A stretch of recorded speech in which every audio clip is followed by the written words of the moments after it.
Intermittent fasting, eating right. Any other thoughts that we may have? Nutrition, what really comes to mind?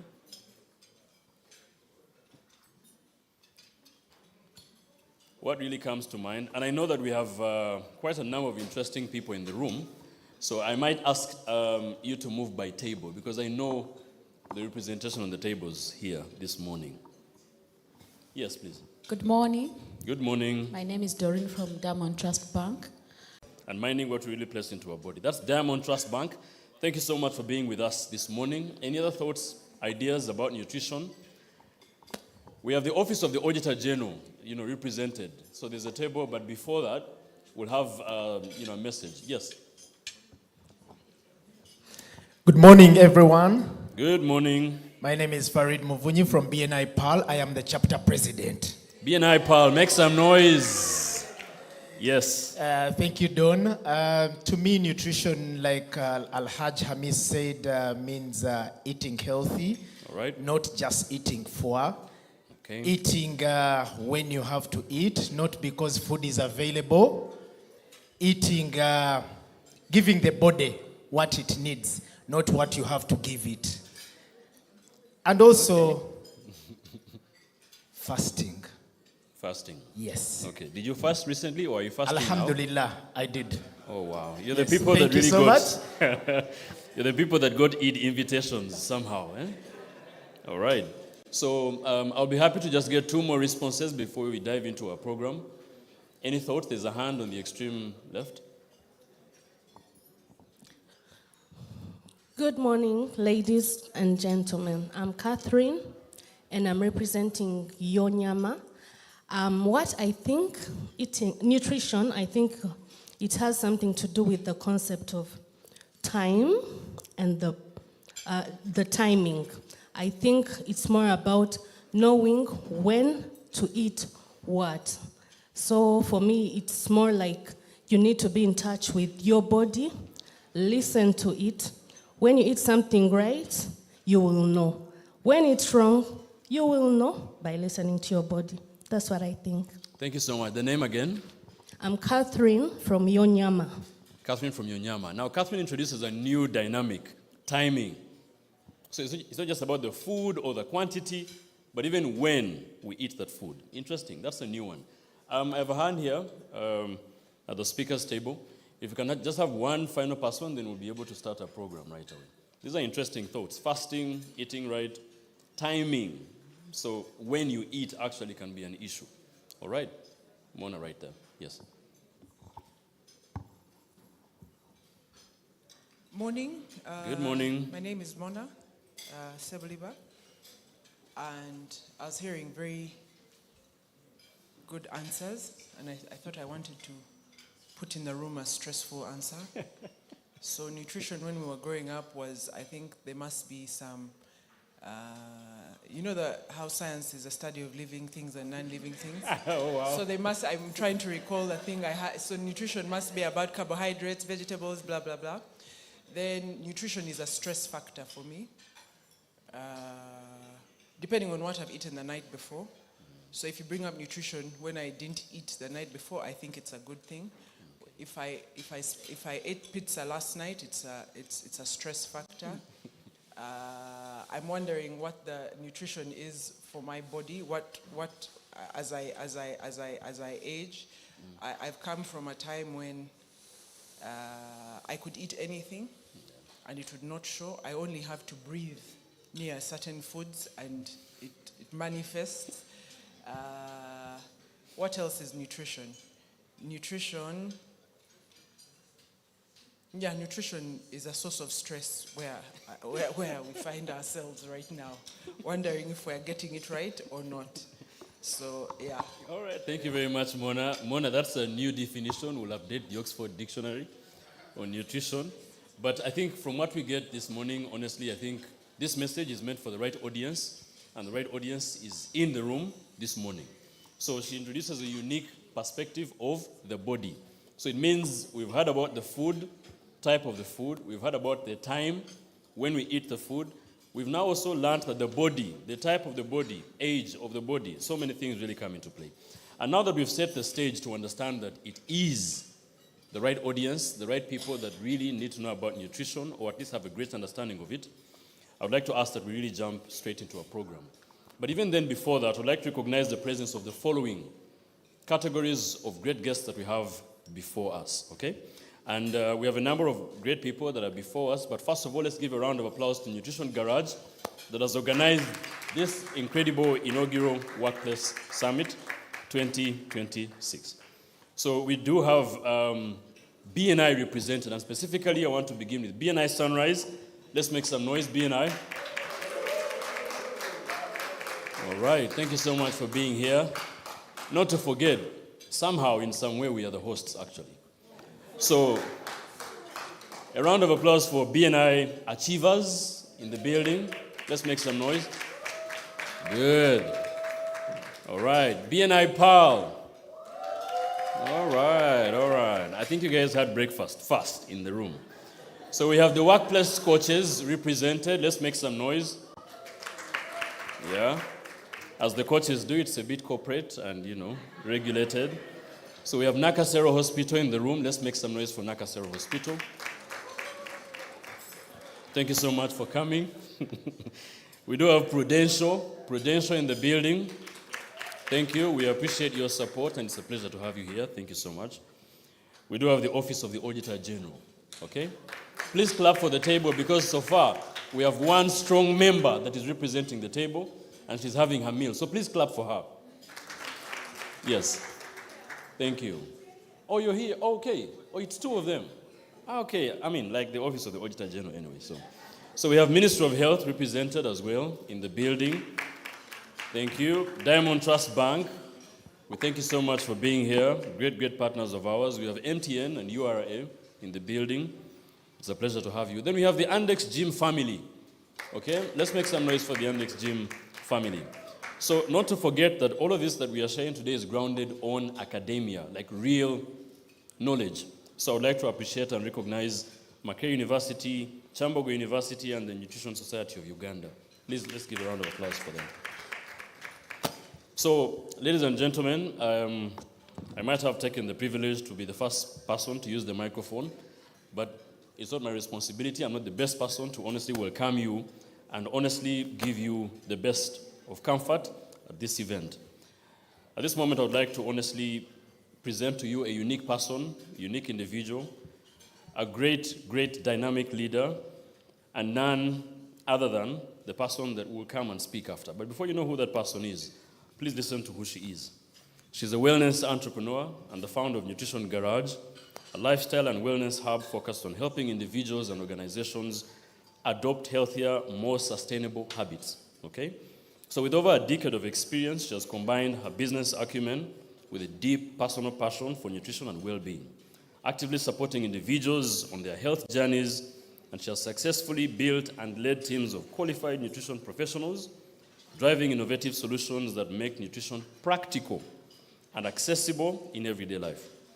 Jennifer is the founder of Click Investments, which has also grown into a trusted brand in fresh groceries and juices, and her work really reflects a young, strong commitment and vibrant form of energy in building healthier communities through practical and experience-driven approaches to wellness. Friends, I would like you to really give a huge round of applause as we welcome Ms. Jennifer Tumukunde. Come on, let it be louder, okay?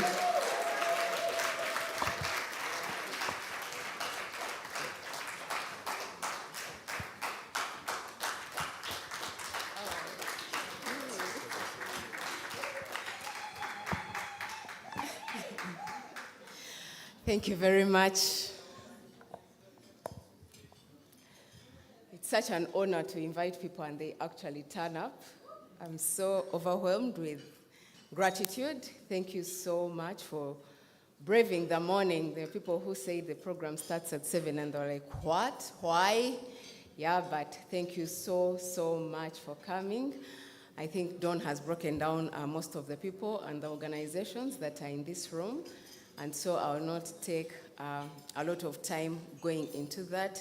But I would like you to know that from myself and the team at the Nutrition Garage, We appreciate that you honored our invitation, so thank you very, very much. My name is Jennifer Tumukunde Lukwagana, and I am the founder and the CEO of Nutrition Garage, and we've been in existence for 4 years. Just a little background of who we are, Nutrition Garage, and what we do. We are a wellness hub that opened up in 2002 without a lot of seriousness, with a lot of doubt. We didn't have a very clear vision. As a matter of fact, I think we opened up as a business to get another source of income. We didn't have a very clear vision, but we want to thank God for the direction that He has given us over time. When we first started out, or when the idea came, it was originally for personal, for lack of a better word, personal use. I was one of the people that were suffering from lack of nutrition. Yeah, and when I realized that I had a problem that I couldn't solve by my own, I decided to seek help. And that is when I got Musime, the nutritionist, to join me. And together we started and said, if you have a problem, we know that there are many people who have this same problem. So she is and was then the expert. She still is the expert. And so she's the technical lead behind Nutrition Garage. For me, I came with my business mind. She came with the nutrition mind. And together we said, let's help. I'm going to help you with your nutrition problems, but let's open our doors and help other people, because the problem is not yours alone. And just like that, again, without so much vision, we didn't know where we were going. We opened our doors to Nutrition Garage to the world. We started practicing. Musime would see in and see clients. So luckily for us, we are located at a fitness center, Andex Fitness Center. That is where the Nutrition Garage is located. And so we were happy that we got clients to walk in and ask, what are you? What do you do? However, the people that come to the gym are usually already converted. They already know what they want, and it was like a bonus. But over time, we started receiving people that are sick, people that had real problems. And that's when we realized that the problem was big. So we started seeing patients, actually. But when we went back to ask ourselves why we started, we realized that we are seeing the wrong people. People were already sick. People are coming to us because the doctor has told them that if they don't make the changes they needed to make, they were going to die, or they were going to, suffer more, or they were going to reduce their lifespan. And so we realized that we were becoming a clinic, which we did not intend to.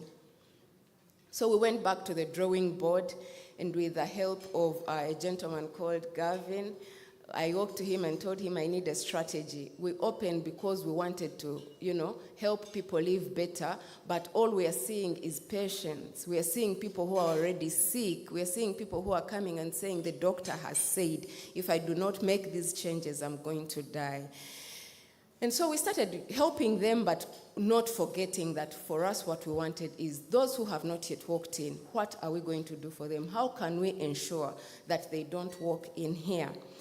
And most of the problems that we were seeing were as a result of our lifestyles. And they are actually what we call lifestyle diseases. I'll give an example of stress. If you didn't know that stress is a disease, now you know. We started seeing people that are struggling with diabetes, people who are pre-diabetic, people who are already diabetic, people who are on treatment. We started seeing people who have heart diseases. We started seeing people who are struggling with obesity.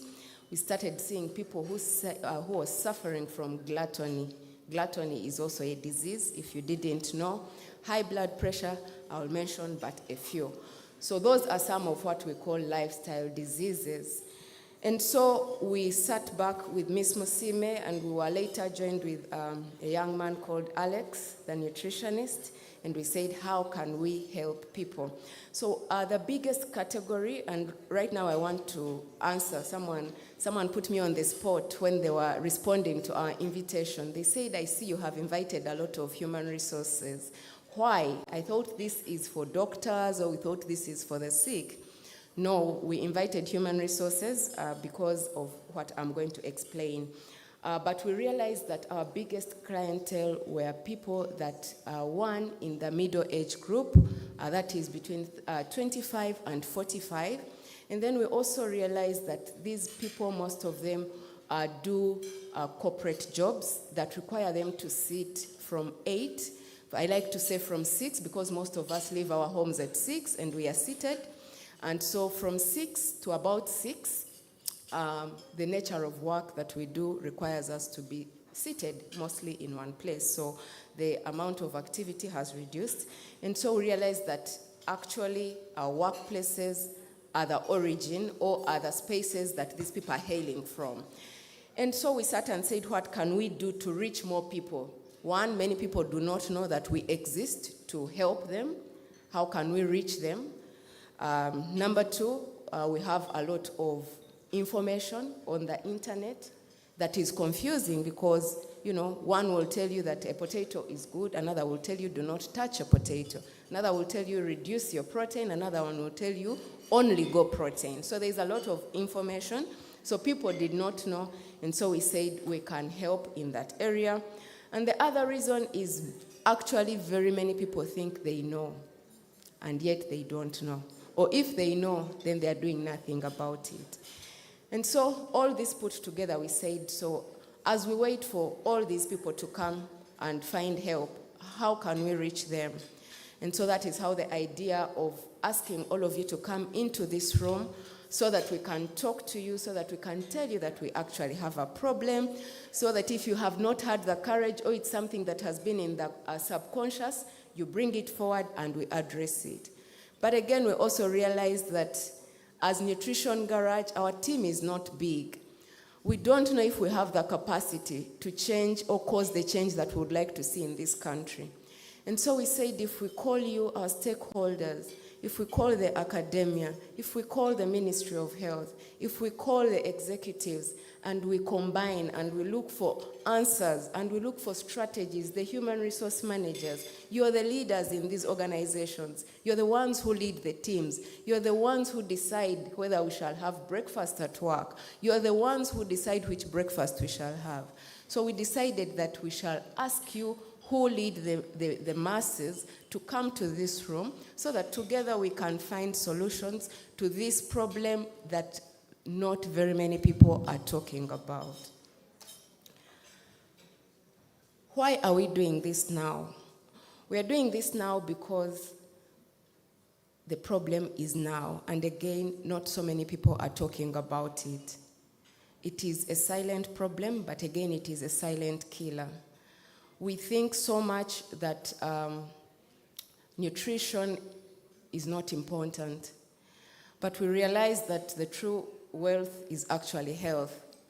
It is very unfortunate that most of us pick our, pension, our NSSF, only for us to spend it on a medical bill, on things that we could have addressed maybe 10 years ago or even 5 years ago. The beauty with nutrition is that small changes go a long way. So we would like to start educating, bring a lot of awareness, make noise about it, just like you make noise about your roads not being made, just like you make noise about maybe, your taxes being misused. Let us make noise about nutrition. Let us help people to eat better. Why is it that we have a lot of mushrooming fast foods going on and nobody is concerned, nobody is talking about it? Why do you not care? If you can wake up, I've said this again and again, if in the night before you go to bed, you prepare what you're going to wear the following day, why wouldn't you prepare how you're going to nourish your body the next day? So this is a call to all of us, one as individuals, as parastatals, as organizations, as human resources, and as Ugandans at large. Can we please make noise and make these changes? If we start one by one, human resource as human resource, your CEOs, if all of us join hands and take this seriously, one, we shall elongate the lives of Ugandans. 2, we shall get more productivity from our workspaces. 3, we shall stop to worry about our health. All these mushrooming, they're not even mushrooming, now they are on top of our heads. We can address this. I will not even go deeper to talk about what's happening to our children, but we all know that our children are also now struggling with this problem. And so I would like us to have a conversation today. Let us see what we can do. So thank you for joining Nutrition Garage to address this problem. Thank you very much. A round of applause for Jennifer. So just so you know, at BNI Sunrise, we call her President Jenny. Okay? So she's our president, outgoing president, and she has done an incredible job. Sunrise people, please clap for that. So clearly a very, very big thank you to everybody that has been part of this story. That's a very, very commendable story, Jennifer. And very, very many interesting points that you've noted for us to highlight. I mean, gluttony is a disease. Oh, wow. And just so you know, it's actually a sin as well. In the Bible, someone reminded me back there at the table. It's a sin. You can imagine, just to love food. So clearly, it is very wrong, even in the eyes of the good Lord. So we should not really be in that direction. But I think what really we get from her story is inspiration in being able to start something. And sometimes you never know how big what you're starting will become, or to what extent it will grow. The great people that have been part of the story, many of them may not be mentioned today, but highlighting Gavin from Eland House Management. Thank you so much. Strategy and everything strategy that you guided. We appreciate that. That's key for direction, you know. So now that we understand exactly where this story begins and where the conversation begins, a number of things now need to be pointed out, okay? Not just nutrition. We're now talking about nutrition at the workplace, okay? And we have some very, very good speakers that are going to share their perspective on nutrition at the workplace and everything workplace related. Our first keynote address will be delivered by the one Mona Muguma Sebuliba, who is already here with us. And allow me to share with you who Mona is. A number of us may know her from different spaces, but here you go. Mona Muguma Sebuliba is the Chief Executive Officer for ABI Finance Limited. Let's clap for that, please. She's a leading development finance, this is a leading development finance institution, and she leads the formation of strategic partnerships to facilitate access to sustainable green finance for agribusiness and smallholder farmers across Uganda. So beyond her leadership at ABI Finance, Mona's extensive board service highlights her commitment to various sectors, and she serves on the boards of Stanbic Holdings Uganda Limited, SBG Securities Uganda, Hill Preparatory School, and Women's Leadership Development. So additionally, she's a trustee for the CEO Summit, holds vice chairmanship for the Federation of Uganda Employers Governing Council, and the chairmanship of the boards of Stanbic Properties Limited and Renewable Energy Business Incubator. So certainly Mona is educated, but her academic credentials comprise an MBA from Edinburgh Business School, Scotland in the UK, and a bachelor. OG. Okay, all right. Probably not many things look, as they seem. But an MBA from Edinburgh Business School and a Bachelor of Business Administration, and that's finance, from Makerere University Business School. Any alumni in the building, Makerere University Business School? There's only one from Edinburgh. Okay, sure, that's very okay. So certainly that experience and that background from Edinburgh, and then the experience at Makerere University Business School, where she does blend in with finance.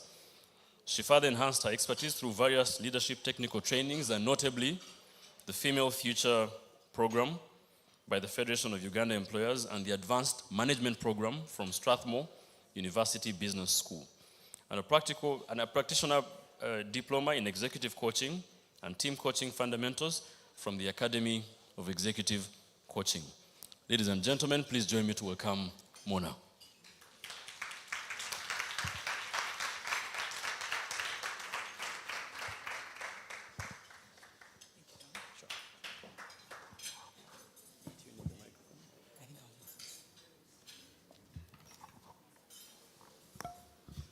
Thank you, Don.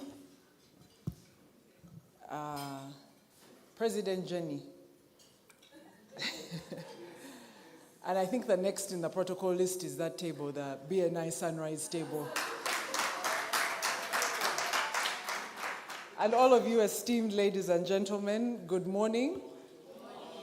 And President Jenny and the team at Nutrition Garage, thank you so much for having me this morning. When you asked me to speak, I really searched myself and wondered why, first of all, I accepted or said yes.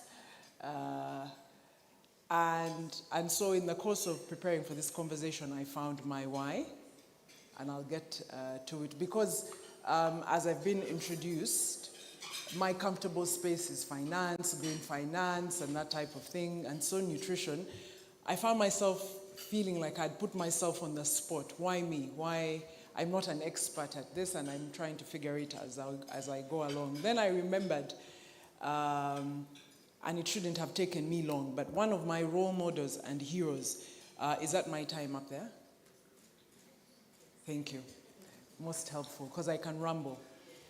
One of my heroes, who should have come quickly to me, is my dear father. He's a retired doctor, and he's all of 86 years old and counting.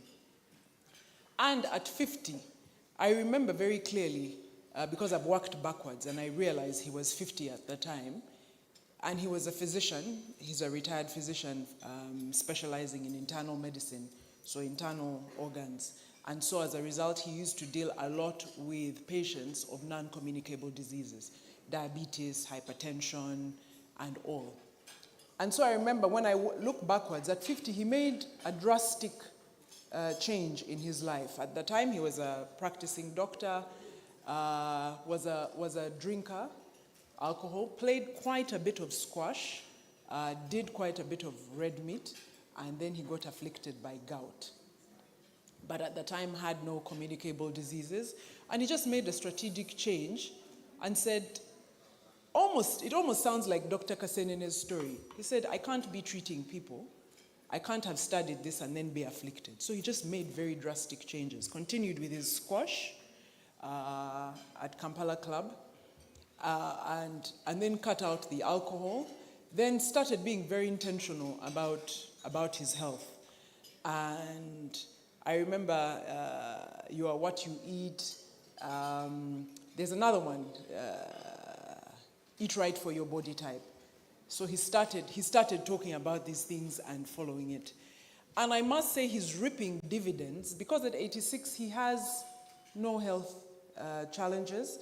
He goes on a slow jog these mornings. It's a slow trot, does his exercises, and doesn't suffer diabetes, doesn't suffer hypertension. The gout is obviously a thing of the past. And so in his life, he's a testimony of making the right choices nutritionally and physically for exercise.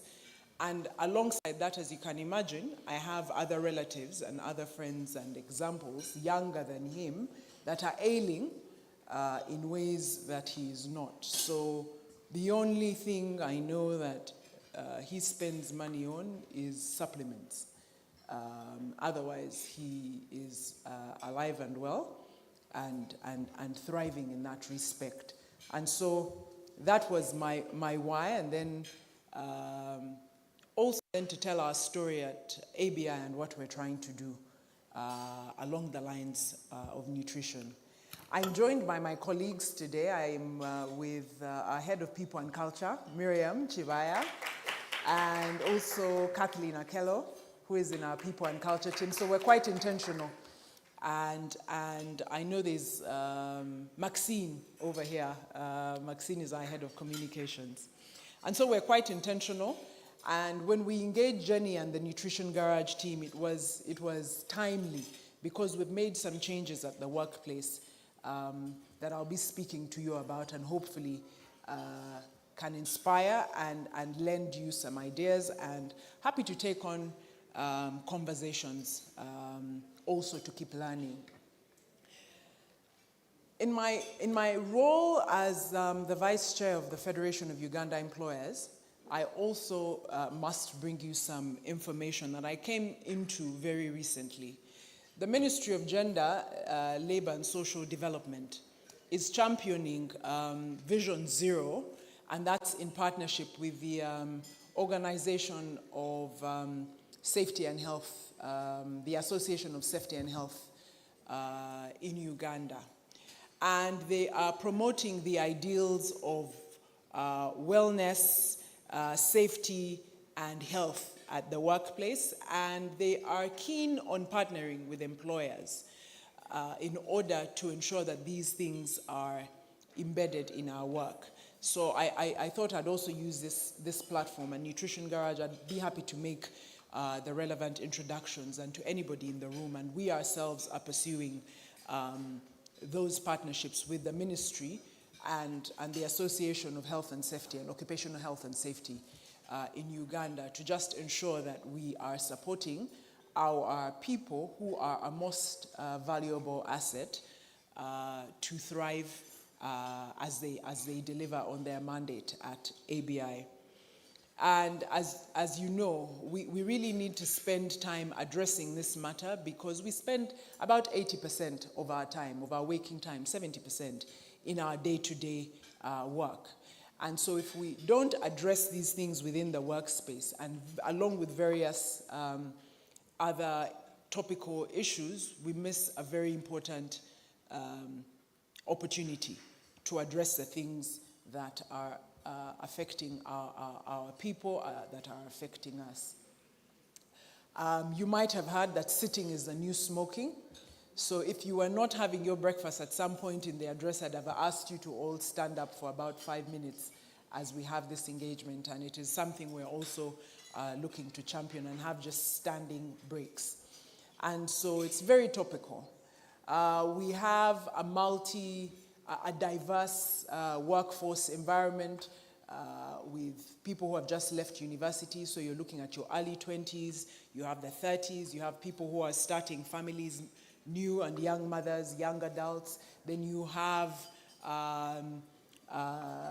some who have finished the whole thing around childbearing, but are getting into their 40s, their mid-40s, and are now starting to address issues around and approaching menopause. Then we have menopause coming in, and there's this whole idea about our diets do change.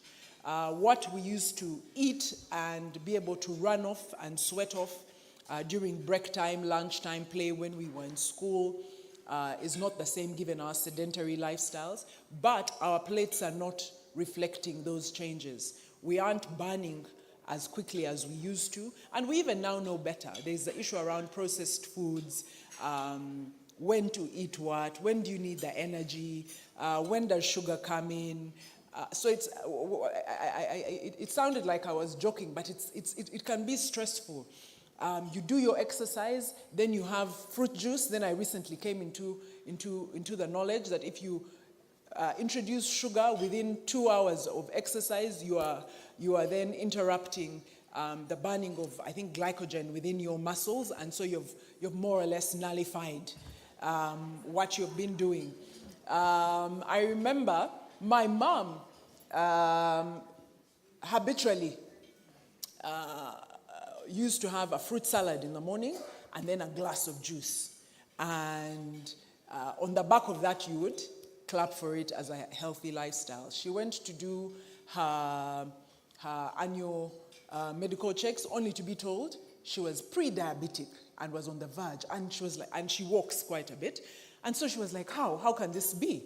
And then they asked her about her diet, and they said, that right there is your problem. At this age, you cannot be consuming that much fruit and sugar very early in the morning, and in any case, you don't need that much sugar throughout the course of your day. So she was clapping for herself, thinking, I've cut out eggs, I've cut out bacon and all that. I've replaced it with fruit, only to find that she was overdoing it, okay? So that is my why. The other why, aside from it being important for all of us at the workspace, we must admit that, or at least I'll admit it, is that we also suffer the onslaught and have given into the ideals of social media. What the ideal body looks like, what we should look like at a certain age, what we should look like in certain offices. And then you find yourself trying to work towards a certain look, a certain type of feel, without the right guidance, without the right context. What type of lifestyle does that person you've seen lead compared to yours? Are they dealing with the 8 to 5 grind, or do they have enough time in the day to, say, exercise, or are they in retirement and do they have much more command of their time? But there are all sorts of fads and information. There's an onslaught of information that comes at us. And in fact, last night, there was a major ruling against Meta, and I think, was it YouTube in the United States? They've just lost a case which I read that they are going to appeal by a lady and her mother who brought a case because they pushed quite a bit of content that got her depressed, anxious, and all that. Just look it up. It's a major landmark ruling. They say it's almost like the tobacco moment for tech, because suddenly in America now they've imposed steep fines, and so these social media agencies must now rethink the algorithms and what comes at us. You understand? What makes you stressful? I mean stressed, what gives you anxiety? So I think we all give in to those things. Then you hear about a keto diet. Then you hear about that one has garnered many laughs. And then cheat days and what you do on your non-cheat day. So it comes with a lot of anxiety. So this conversation that we're having is very important, because I'm thinking it's going to help us clarify and learn more. And at ABI, we've retained the services of Nutrition Garage to support us in calibrating that conversation. And I'll get into that shortly. So that is my why. That is why I accepted. That is part of the thoughts that were going on in my mind and in my colleagues' minds as we focused on why to do this. And why should we make a change? There are the various obvious reasons. To be healthy, to live long, to be balanced. And specifically for the workplace, the right diet at the right times will give the workforce the right energy amounts, brain function and focus. But that also goes hand in hand with other things. You could be eating right, but not sleeping enough, or you're not exercising. So it's and I believe, Jenny and your team, you might want to marry these issues, and you are a good proponent for that, especially as you're an exercise champion yourself. The right balance. Your life will not thrive on just focusing on one aspect. And so how do you manage that balance? You have a career, you have work, you have the daily demands, you need to put in your exercise. You need to sleep by 10 and be up by about minimum 5 to give yourself 7 hours of uninterrupted sleep to keep up with your circadian rhythm, and then keep up with the right diet. Again, so that you have the right brain function and focus. So diet alone won't do that. Mood and stress. You've heard about stress eating, but what after you've stress eaten, what mood does that leave? Or if you have cassava at lunchtime, what is that going to do to your productivity in the afternoon? What about sugar? I've seen, and at our office we have a lady who vends fruits round about 11 midday. So everybody gets into those fruits, and I think before we are ready, we have even digested them, then lunch is there. But what does that mean for our mood and stress? So do you want to have a meeting with someone who has just had cassava at lunch? Or do you want to meet them in the morning? What did they have for breakfast or not? You understand? So we need to understand what is best for us. Of course, managing our weight, as I said, we're dealing with non-communicable diseases. Over and above the plague of cancer, you're hearing a lot about blood clots, hypertension, diabetes, and that type of thing. And at ABI, we're trying to be on the preventative side. There is medical insurance. I'm sure many employers provide that. And the idea is to use less and less of it on the treatment side and support the workforce to ensure that it's a good to have, but not requiring it in a very grave manner. You know the whole thing, a stitch in time saved 9. Prevention is better than cure. So those should be reasons, and I'm sure it resonates with all of you. I'm looking at the looks on your faces. I'm getting some nods. So my understanding is that those things resonate with you. And indeed, none of this is new. It's sometimes buried in the recesses of our mind. And so perhaps one service you could do for us at Nutrition Garage is probably maybe be part of the talking walls. Maybe we need to have ways of this information coming at us. I think your clock is broken because it's saying that my time is running out. It's definitely not me. But what are we doing at ABI? And I'll start with some stories there about the interventions we're making. We had an unfortunate event a couple of years ago, and we lost a colleague to cancer.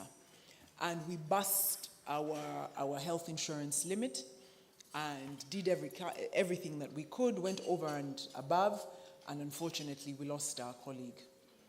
And I remember it has to be one of the hardest times in my leadership or work life.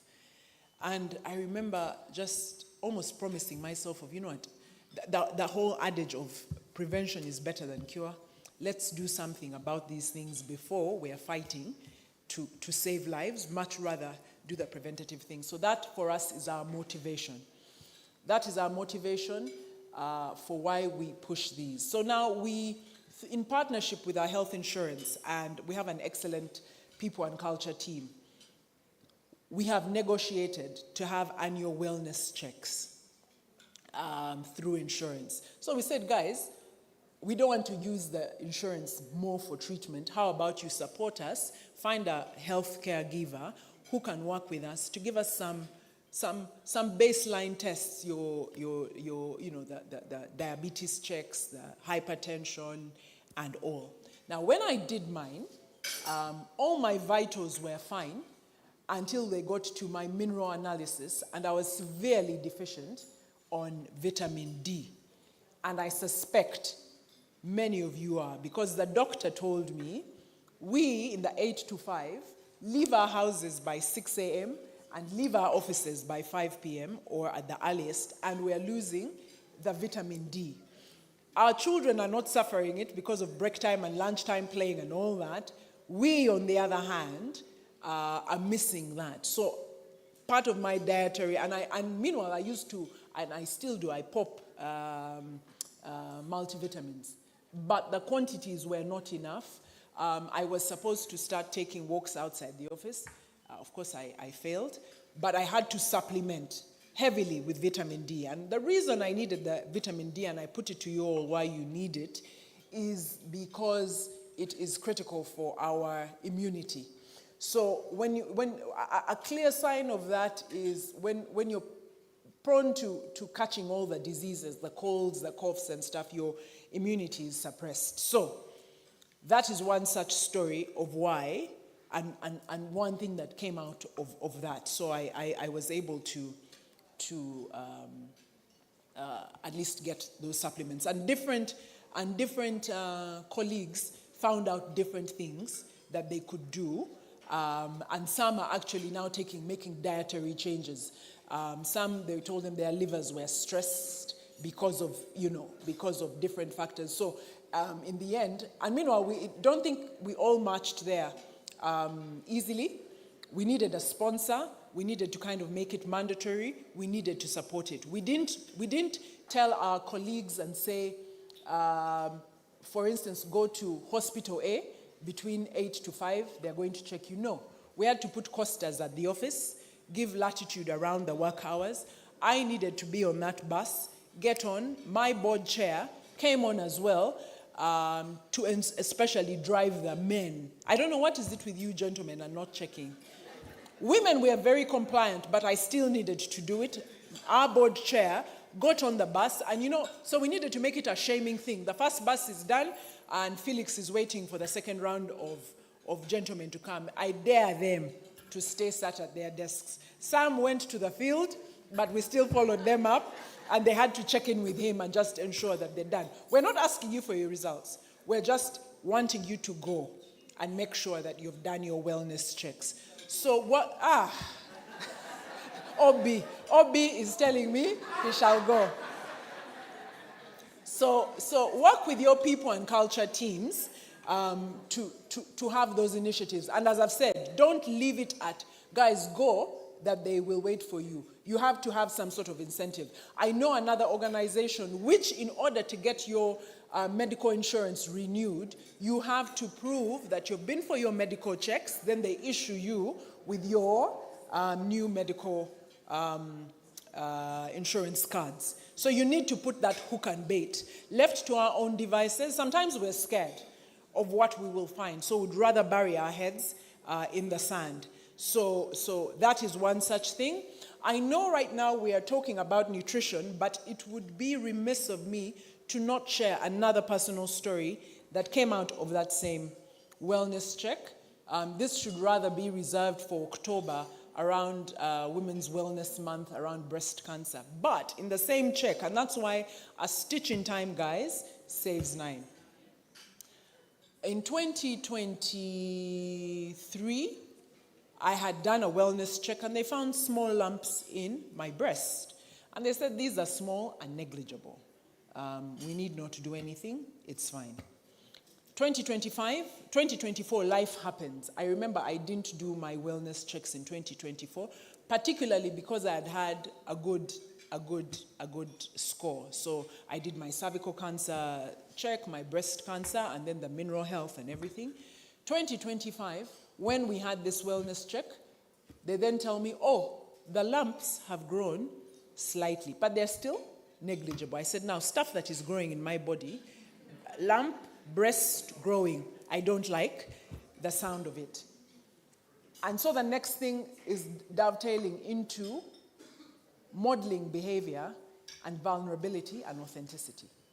This same information, I gathered my team and told them about my vitamin D deficiency and about the lumps in my breast.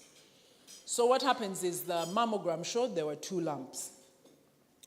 And so in order to have the surgery, they sent me to do an ultrasound. And the ultrasound confirmed, it showed it as 1 lump. The ultrasound said 2 lumps. They're just so close together, they're 2, but they're benign. And so I said, let's remove them. And I had the surgery. Now, when the surgeon came back, he says, guess what?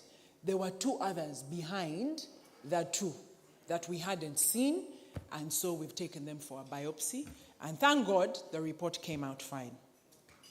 Now, if I had not checked, these things were growing incrementally. The mammogram showed me 1, the ultrasound showed me 2, opening me up they found 4. So I shudder to think, if I had stayed on it's just 1, it's not growing, I could be telling you a different story.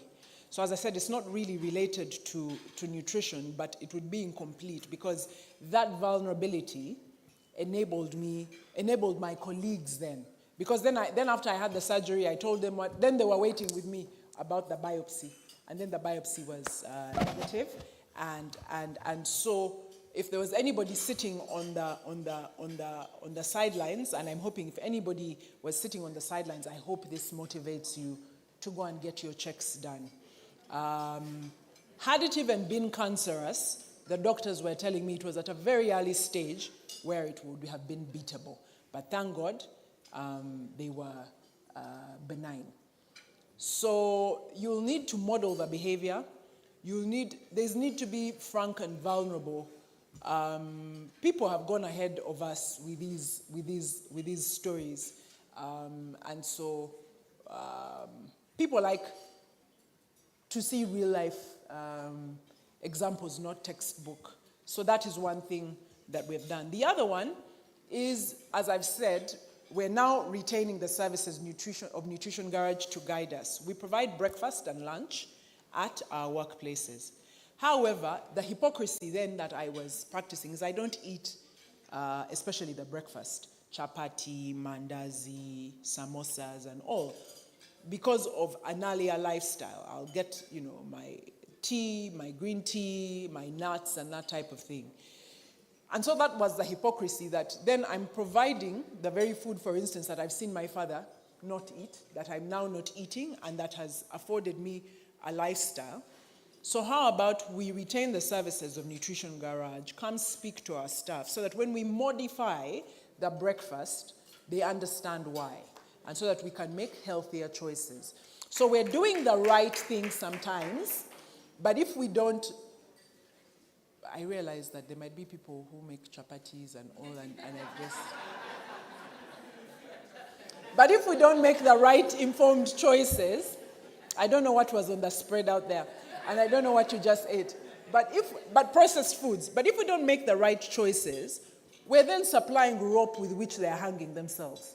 So we're part of the problem. And so that is supposed to guide us in terms of modifying. Then we can speak to the food service providers and say, maybe bring more of this. At least let people make informed choices. Bring more of this, serve more of this. Can we, you know how caterers, the vegetable container is always this small, and it even remains, it doesn't get finished. They give a small spoon to serve, and then the matoke and the rice, they're even, you understand. And then when we go to the buffets, what do we say? All foods. You know the all foods? You know those things of going to a buffet and you're like, when did I last eat a yam? You put, this chapati looks wow, and then, never mind. And kudos to the ones who keep the plates small. It has helped calibrate us. Otherwise, we will get all the starches, a dollop of vegetables, and lots of meat. In fact, we get a side plate. Now, can you put my chicken? And then the beef, Yeah. When did I last have gonja? We're culprits. I know I'm talking to people here. And so, for those initiatives that you've taken, get the right professional support to help you. And then the other one, as I said, was have safe conversations. Again, my kind of stories. And at ABI, so we have men's series and men wellness conversations, female wellness conversations. And this Friday, tomorrow, we're actually having a joint one.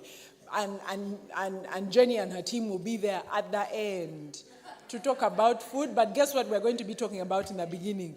Thriving in our personal relationships. So we're all looking forward to Friday.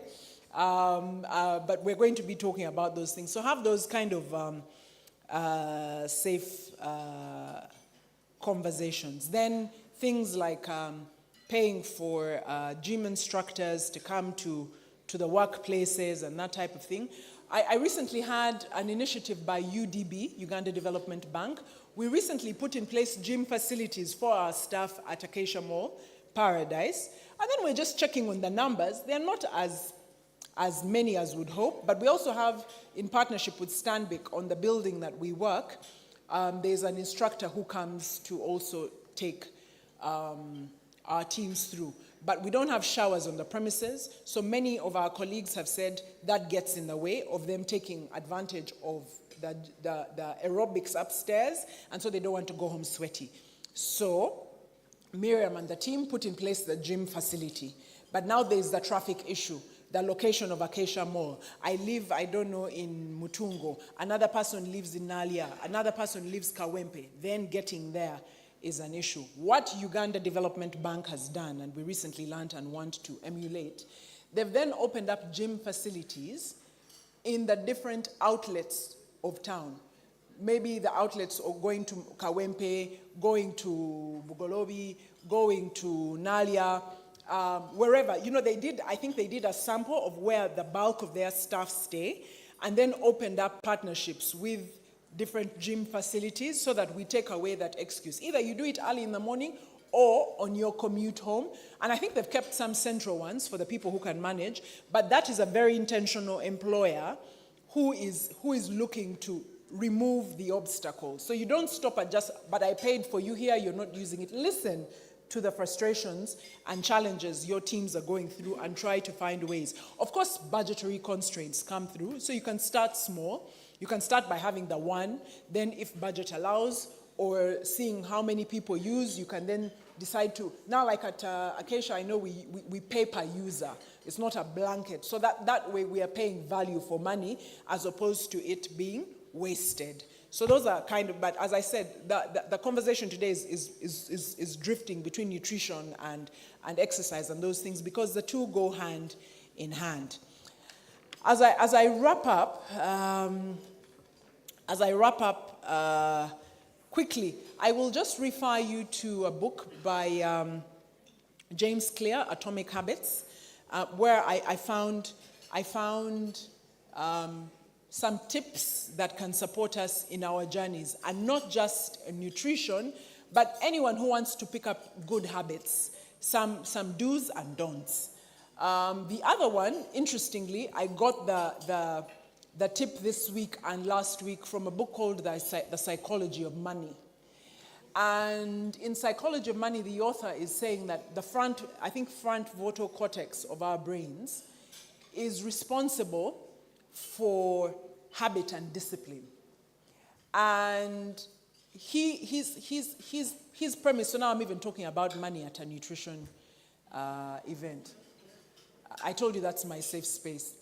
Now, in order to grow and compound money, which Warren Buffett calls the eighth wonder of the world, compounding, it requires discipline, the ability to forego immediate gratification, the ability to stay the course. And the gentleman was saying to succeed at money and compounding it and growing is the same habit that will keep you on a fast. Alhamdulillah, who made the Lent and the 21-day fasts that many of us have seen, and Ramadan, that front vocal cortex, that discipline to stay on a program, that discipline to keep getting up at a certain time every day, like clockwork, and doing certain things. So we need to exercise that muscle. If you're going to be, so he said, very rarely do you find that people who are successful financially tend to be, there are always exceptions to any rule, but they tend to be disciplined in other aspects, their diet, their prayer life. They're just generally disciplined. And so I bring that same thinking to our diet. In order to be successful at the diet, just check on the other aspects of your life. And then it also then speaks to the realness of life. In order to succeed, you're intertwined. You're trying to balance your family, you're trying to balance your exercise, you're balancing your career, you're balancing your diet. But the same habit, the discipline will cut across many areas. If you find that you're disciplined on your exercise, on how you eat and what have you, it's likely with the knowledge, when you get the knowledge, it's likely to translate to successes with your money, with your diet, with any other habit. Fasting, praying, reading your Bible, and that type of thing, it's bound to translate. So James Clear has a couple of tips on how to inculcate these habits, and I'll let you read up on a lot more of the detail. But some quick ones, he says, make it obvious. 1, a habit scorecard. Generally, get a piece of paper about your diet, and this one has to be quiet. What do you tend to have for breakfast? What do you tend to have for lunch? What do you snack on? And then scorecard it. Is it good? Is it bad? With the knowledge we are going to get today and with prior knowledge that you have. Is it chapati? Is it vegetables? Is it soda? When was the last time you had soda? How often are you drinking? Are you keeping up with your 2 liters of water? You understand? So do your habit scorecard. That's the common sense one. That one will let you know of, I need to make changes. If you're doing well, keep doing. If you find that you're on the wrong side, stop and now make a plan. And then that translates to implementation intention. There, you then speak about it and also get accountability partners. Make it attractive is another one, where, for instance, you pair a habit with enjoyment. If, for instance, the example I'm going to use, if you're trying to get yourself to be a bit more mobile, but you like listening to podcasts, you say, I will listen to my podcasts when I do my 20-minute walk around the office. You know, like the one I was supposed to do around the sunshine. Maybe I should find a podcast and say, I'll get 20-minute podcasts that keep me company, but I'll look like a mad woman in the car park, just walking around. But you pair the good habit with something you enjoy doing. So you say, I need to get my fix in. I need to listen to this sermon or something. It's 20 minutes. Let me do that. By the time I'm done, I will have done something. Make it easy. Make it easy. You want to start drinking water early in the morning. I'll tell you a funny story about that one and why I abandoned that. Have the bottle of water by your bedside when you go to bed. Have the bottle of water so that it's the first thing you see, and you say, before I even leave to go to the bathroom, the first thing I do is chug down, say, a liter of water. I used to do that until on one of the morning runs, I landed in this Kampala traffic. I'll leave it to your imagination. I probably branched in at some restaurant and said, help. So that's the reason I dropped that habit. And I miss it because indeed it had its benefits. But if you're on these school runs and this Kampala traffic, that's when you find they put that thing at airstrip. You will see stars. So now I start my morning, my water habit at the office when I'm sure or if it's a Saturday and I'm hoping that there's no traffic. The other one is prepare your meals early or the night before, or buy the things you'll need. When you start thinking of them in that morning, you have to be out of the house. Now, I live in Nalia. If you're not on the road by 6:15, woe unto thee, you'd probably be getting into town now. So in order to be able to leave the house at 6:15, a lot of things have to have been prepared the night before. Again, make it satisfying, celebrating wins, and rewarding. For instance, in terms of celebrating wins, you can say that in order to earn, say you're going to a party and you're likely going to fall off, but you say in order to indulge at and get into all foods on that cheat day, I will need to put in, you work backwards, I'll need to maybe increase my exercise or take my water intake and that type of thing. Or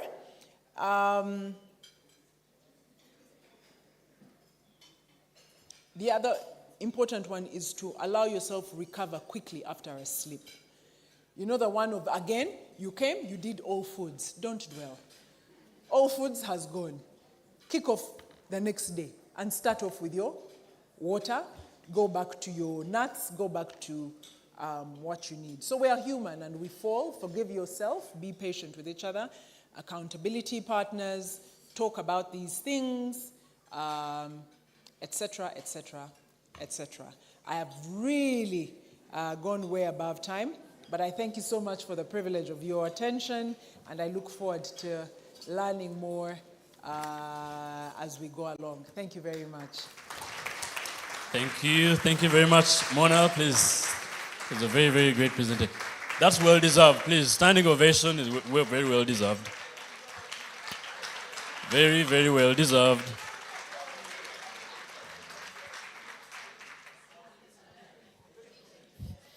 So, Mona, that's how you know you had a very good presentation. When someone I know in the room that does chapati also stands up and claps for you. So, that's what happens. So, well done. I mean, no case. But I saw them standing. So, but very importantly, Mona reminds us of very, very unique things. And I think it's a good reminder that parenting also influences our habits with food, what we see with our parents. And it was very, very unique that you really shared where that comes from. Many of my friends that I know who drink actually were inspired or onboarded by their own parents. So parenting really comes in handy. And surely you've done a lot of the question start with why. Probably also referencing Simon Sinek's Start With Why. Very, very interesting. So your why is inspired by your parents, and that's very, very unique. Thank you so much for sharing. So the reason as to why Mona, undoubtedly you said you had a doubt if you could be the right person, and undoubtedly I hope the standing ovation speaks to you that you are indeed the right person to speak to us. Thank you for championing nutrition at the workplace and very uniquely onboarding Nutrition Garage with a retainer.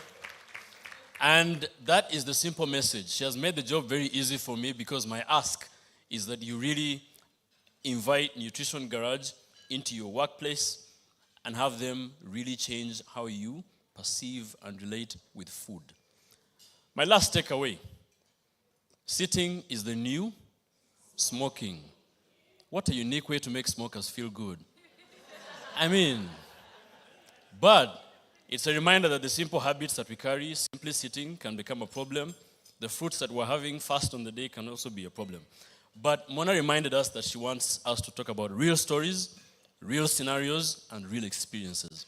So I'd now like to invite JBL to help us screen a client testimonial that will actually help reveal the real story behind our conversations. Please. And I work with BNI Uganda. Hi, my name is Susan Learning and I work with BNI Uganda. I lead learning and development. My core, I'm trained as a lawyer, but my core passion is learning. So I'm going to tell you my story and how Nutrition Garage changed my life. I was attending coaching course with Jennifer Tumukunde, and she had a sit down with me, and the question she asked me that I can never forget is, are you happy? And automatically you say yes. Then she said, really? And the conversation then led to me discussing how I was hardly sleeping and just generally opening up about my eating habits and how I was performing. I was tired all the time. I had eye bags all the time. And then also predisposition to acid reflux. So I was on daily medication for acid reflux, and generally, let me just say, I was at my biggest. I think I was at 132 kilograms at that particular point and hardly able to walk. So she, prompted me, said, do you want me to help you? And I had been at many courses, people promising you all sorts of things, telling you how they can help you lose weight. And the turning point for me in that conversation was, she wasn't telling me to lose weight. She was telling me, can we change your lifestyle so you can live better? So it wasn't the aim. The aim wasn't losing the weight. The weight went as a result of changing my lifestyle, my eating habits. So I'll never forget, that was second week of January 2025. So what happened immediately, I remember a gentleman came from Nutrition Garage, took my BMI, height, weight, and everything. And then I started the journey. So we identified together that I was not the type to start counting calories or, just saying, oh, what's on my plate or whatever. So Nutrition Garage actually provided the meals for me for the first month of the program, so 4 weeks. And I got onto a program which was just changing the way I was eating. I wasn't completely cutting out things. Yes, there was. I wasn't on sugar. I had sugary drinks, and I don't want to say refined sugar, like natural sugars. And then the food was much healthier, vegetables, but with meat, because I'm a meat lover. I remember she asked me what was the thing that I couldn't do away with, and I was like, please, I must be able to drink because everyone has a vice and that's mine. So she said, don't worry about that. You can get off it for a bit. I hope you're not an addict. No, I'm not. And I was able to, in 1 month, first of all, be able to sleep better.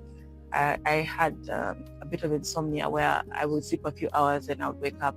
But what usually used to wake me up was the acid reflux. So lying down, let's say, for example, if I had just eaten and then I lie down, I would have acid reflux. And even sometimes during the day, if I was immobile, one of the things that I cannot get over is the fact that I couldn't wear heels for at any height, even the small ones. I would feel pain. I would have to take off the shoes, and well, that's a story for another time. But I can just tell you that I am enjoying my body much more.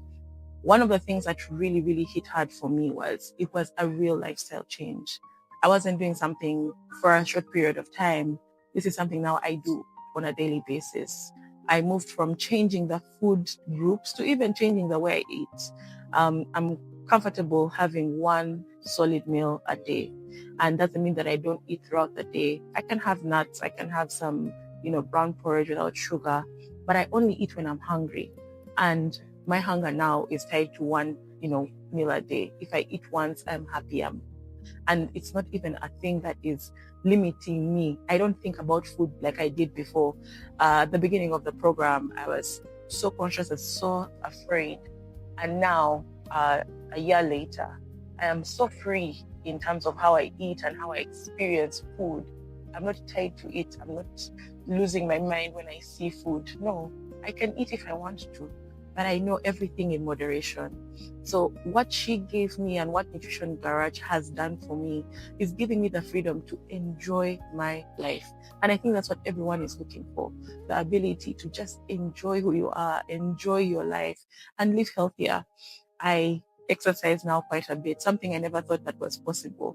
I enjoy going to the gym. I enjoy my dance class. I enjoy skipping a rope at home. There's no limit as to the things I can do in terms of my body. One of the results is that, when people see that you are happy with your body, they want to portray that to the world. One of the things I do now on the side is I do model for brands, something that never happened before. I see my body differently, and so the world perceives it differently as well. For my work, I feel like I am 110% more productive. I can work long hours without needing to lie down like I did before. But also now I am very, very present, more intent, better ideas. I move faster mentally as well. So for me, the benefit for the workplace is that I'm a much more productive employee. I am a much happier one. I am a much more present one, and one who looks good while doing it. Thank you.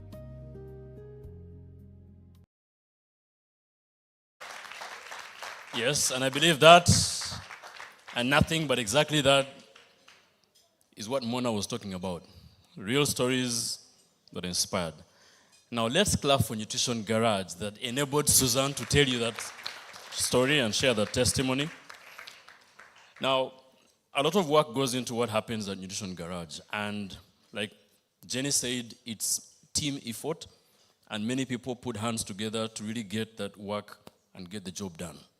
Now, very uniquely, we'll be able to hear from the lead nutritionist at Nutrition Garage.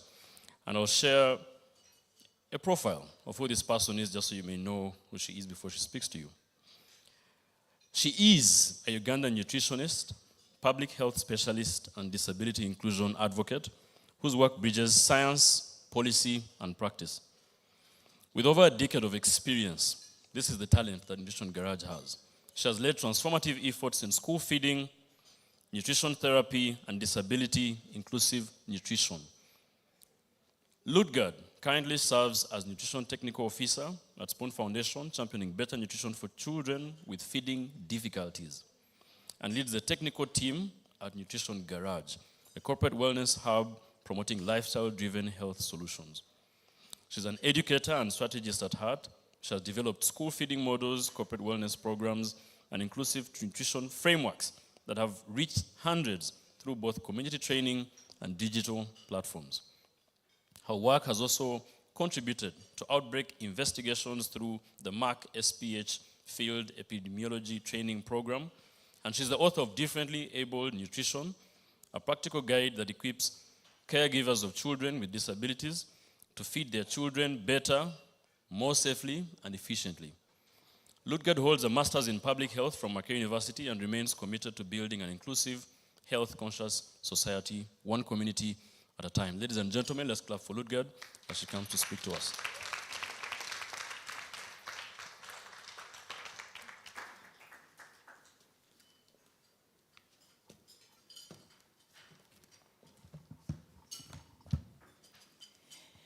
Ladies and gentlemen, good morning. It's very heartwarming to see all of you here. I know that we have nutritionists in the room, and I'll tell you that when we were training to be nutritionists, we looked forward to the day when we would be having rooms full of people to speak about nutrition, and this happening is a dream come true. Thank you to Nutrition Garage again. Okay, so having heard from Mona and having heard from the client testimonial, we want to see exactly what is happening. We want to talk numbers, we want to talk evidence. Are you ready?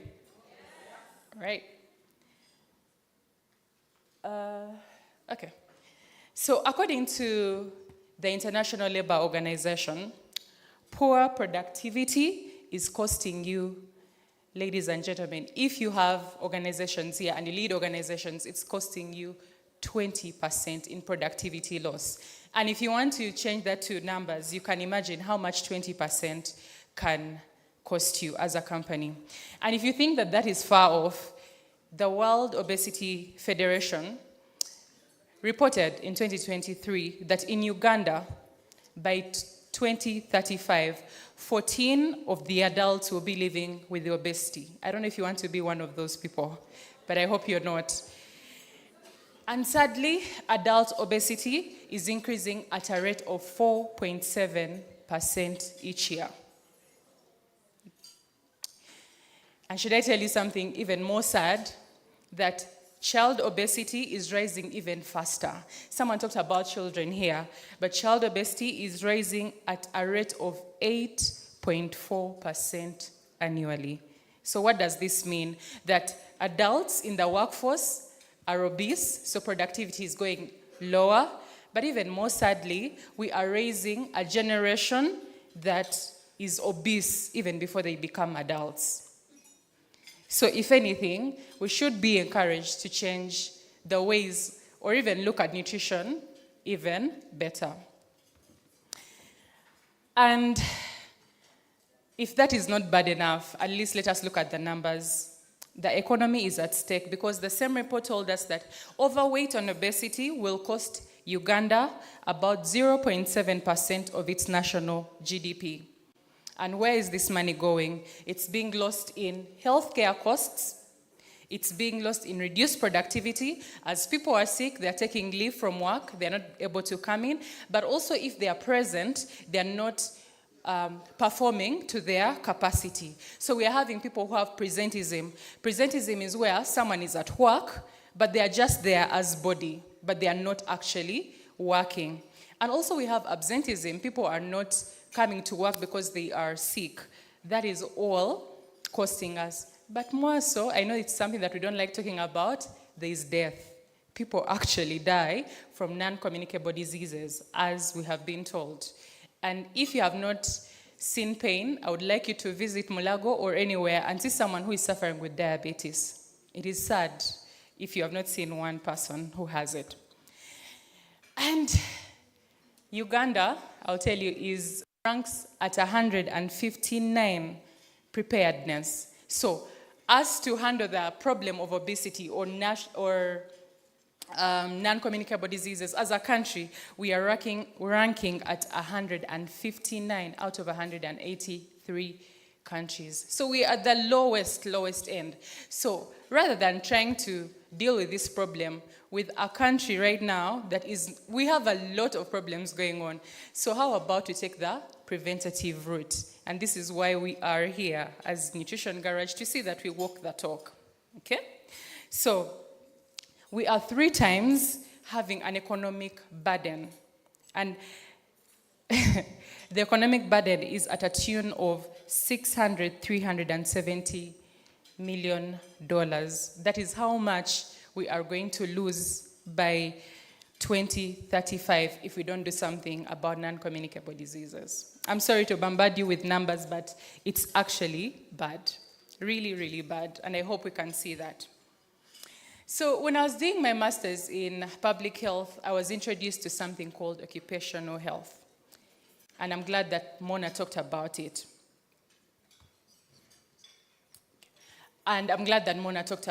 But when we were Okay. When we were talking about it, the first time I experienced it, I was like, occupational health and safety. It's about helmets, people who are in HEMA, so that they don't get rocks on their heads. But it's actually more than that. Occupational health is about promoting and maintaining well-being of the worker. So as an employer, the health of your workers actually lies on you. And I'm asking you right now, do you actually promote that at your workplace? Mona told us that they do. Do we have any employers here? Okay. Maybe we are leaving it to chance. But actually, that is our mandate, to see that the workers that we have, because they are serving you at your workplace, it is our mandate to see that we are caring for their health so that we can see their productivity fully utilized. And nutrition is one of the critical aspects of that occupational health. But sadly, this is not coming up in rooms. And that is why we had to gather you here in big numbers, and we talk about the reality that nutrition needs to come up and be spoken about, but not only spoken about, but we do something about it. And I'll tell you why. As a country, we are dealing with a triple burden. I know that we have been exposed to the double burden of malnutrition, but I'm glad that Mona spoke about something about mineral deficiencies. So we are having a triple burden of malnutrition or nutrition. And this is in undernutrition. So we are having people who are not having enough nutrients to support them to do their work or to live lives. But also we have a percentage of people, especially in the urbans, where we're having more nutrients than we should have. Everyone should have enough nutrients to support them in their daily work. And then you find that we're having a lot of excess that the body is failing to use ultimately in the day. So you end up keeping much of what you're not supposed to use. But also, we have micronutrient deficiencies, and she talked about it. She talked about the minerals that you're supposed to have in your bodies, and these are deficient. But what are the consequences for this? The consequences are that we're having a workforce that is low on energy, we have reduced output, but also we are having comorbidities that come up. When you're overnourished, you're having reduced mobility. So you are having people who are heavier. We heard from the testimony of the person who talked about Susan.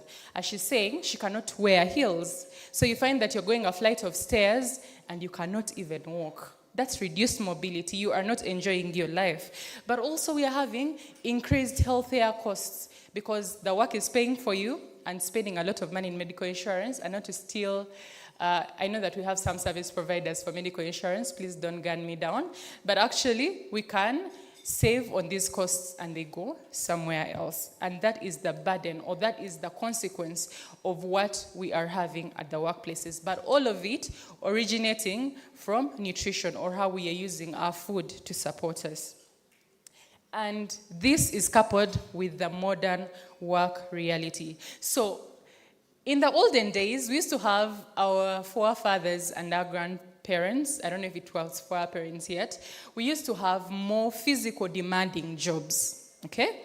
But now with the way the world has changed, we're having more digitization, we're having more automation. What does that mean? That we're having to have more critical jobs using our minds. That means that we're not having a lot of physical demanding jobs. So that means that the food that we are having, if it's giving us more energy, we are not putting to use this energy that we are giving. So what does the body do? Because the body does not know that, this is excess, I need to stop there. The body will actually make room. And you know where that room goes? Anyone? In your arms, in your bellies, and sadly, also in your arteries, the ones that take the blood.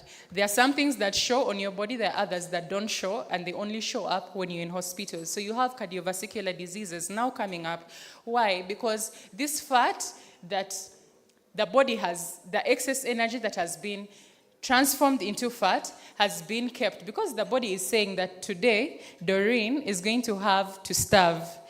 So I need to have a backup. Sadly, we are living in a time of plenty. I know that there are some people who actually don't have, but the reality is, in terms of food, some of us are having plenty. So the body keeps this backup. But then Doreen does not ever starve. Yeah? Sometimes maybe she's not even fasting for spiritual reasons, for the body to use this backup. So this fat is going to go into your veins, and that's where you find high blood pressure. Because with the veins, or the blood vessels that were taking the blood, which had a bigger passage, the passage has been taken up as a backup for the fat. So the body now has to work extra hard to push blood into the same space that it had before, and you have high blood pressure. And from high blood pressure, then you're having the stroke of these kinds. So long working hours are not serving us, but we cannot run away from what we're supposed to do. What we do is we work around the innovations that are coming, and that's what we're going to talk about. But more so also there, because of the work that we have, long working hours, the stress that we have, we find ourselves skipping meals. I know that skipping meals sounds nice. I'm not having extra food, right? But actually, it's not a way to deal with your nutrition problems. And after here, you can come and ask me why. But also, we have a reliance on convenience foods. Why? Because we have little time on ourselves to prepare the foods, so we say, or so we suppose. So what we do is, I'm going to have something that is convenient for me. So I'm going to go through a drive-through, and I'll get something very quick, or I'll get noodles, and they are quick. In under 5 minutes, my food is ready. But all these eating habits are costing us, and they are working against us. So let us look at the typical diet, or the typical food at our places. Mona talked about it. So we have a category of people. We have some people who give work at food. Thank you very much, our employers. But the food that is given, what is it? So in many cases, we want to show our employees that we are caring for them. So we're going to give them the choice foods, okay? So I'll call them the choice foods. But also even just the arrangement of these foods. So you'll find that, as we have had before, we're having a buffet. It has a variety.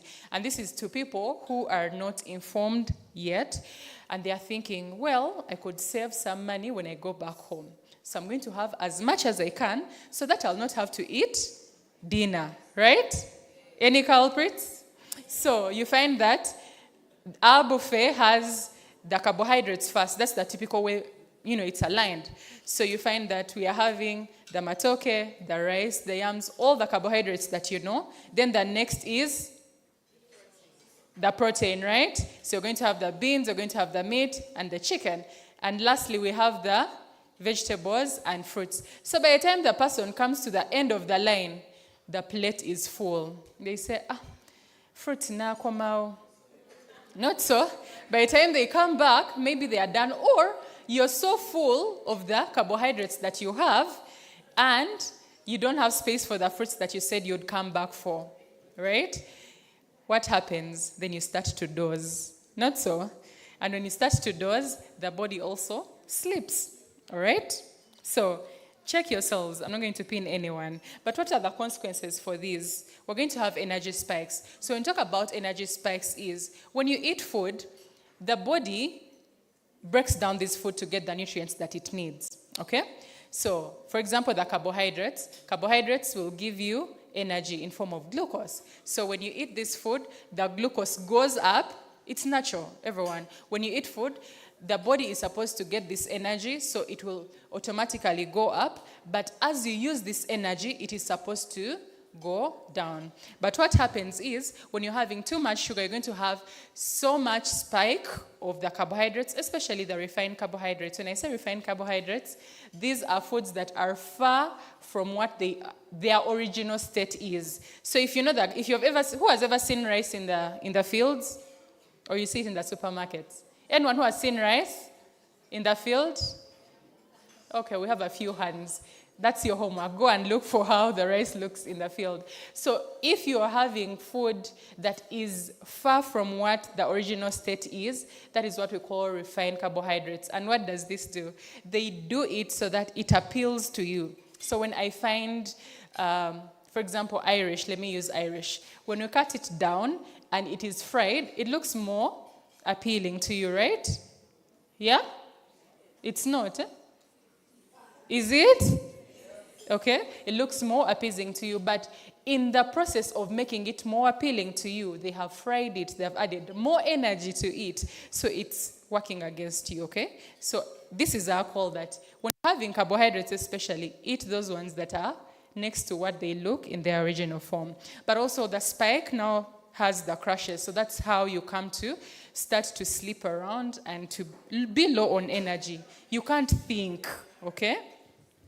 Oh, sleeping around is a bad one, eh? I'm sorry. I'm sorry. So you start to sleep or doze. My apologies. And then you have the constant fatigue as well. And this is very poor fuel for work. So what happens to the appraisals? They tell you you are no longer working to your capacity and they let you go. But where is it coming from? From your plate. Okay. To make matters worse, like we said, many of us live in offices that have maybe elevators. So you're coming from home, you're driving, you're seated. You reach work, you get into an elevator, you sit at your desk.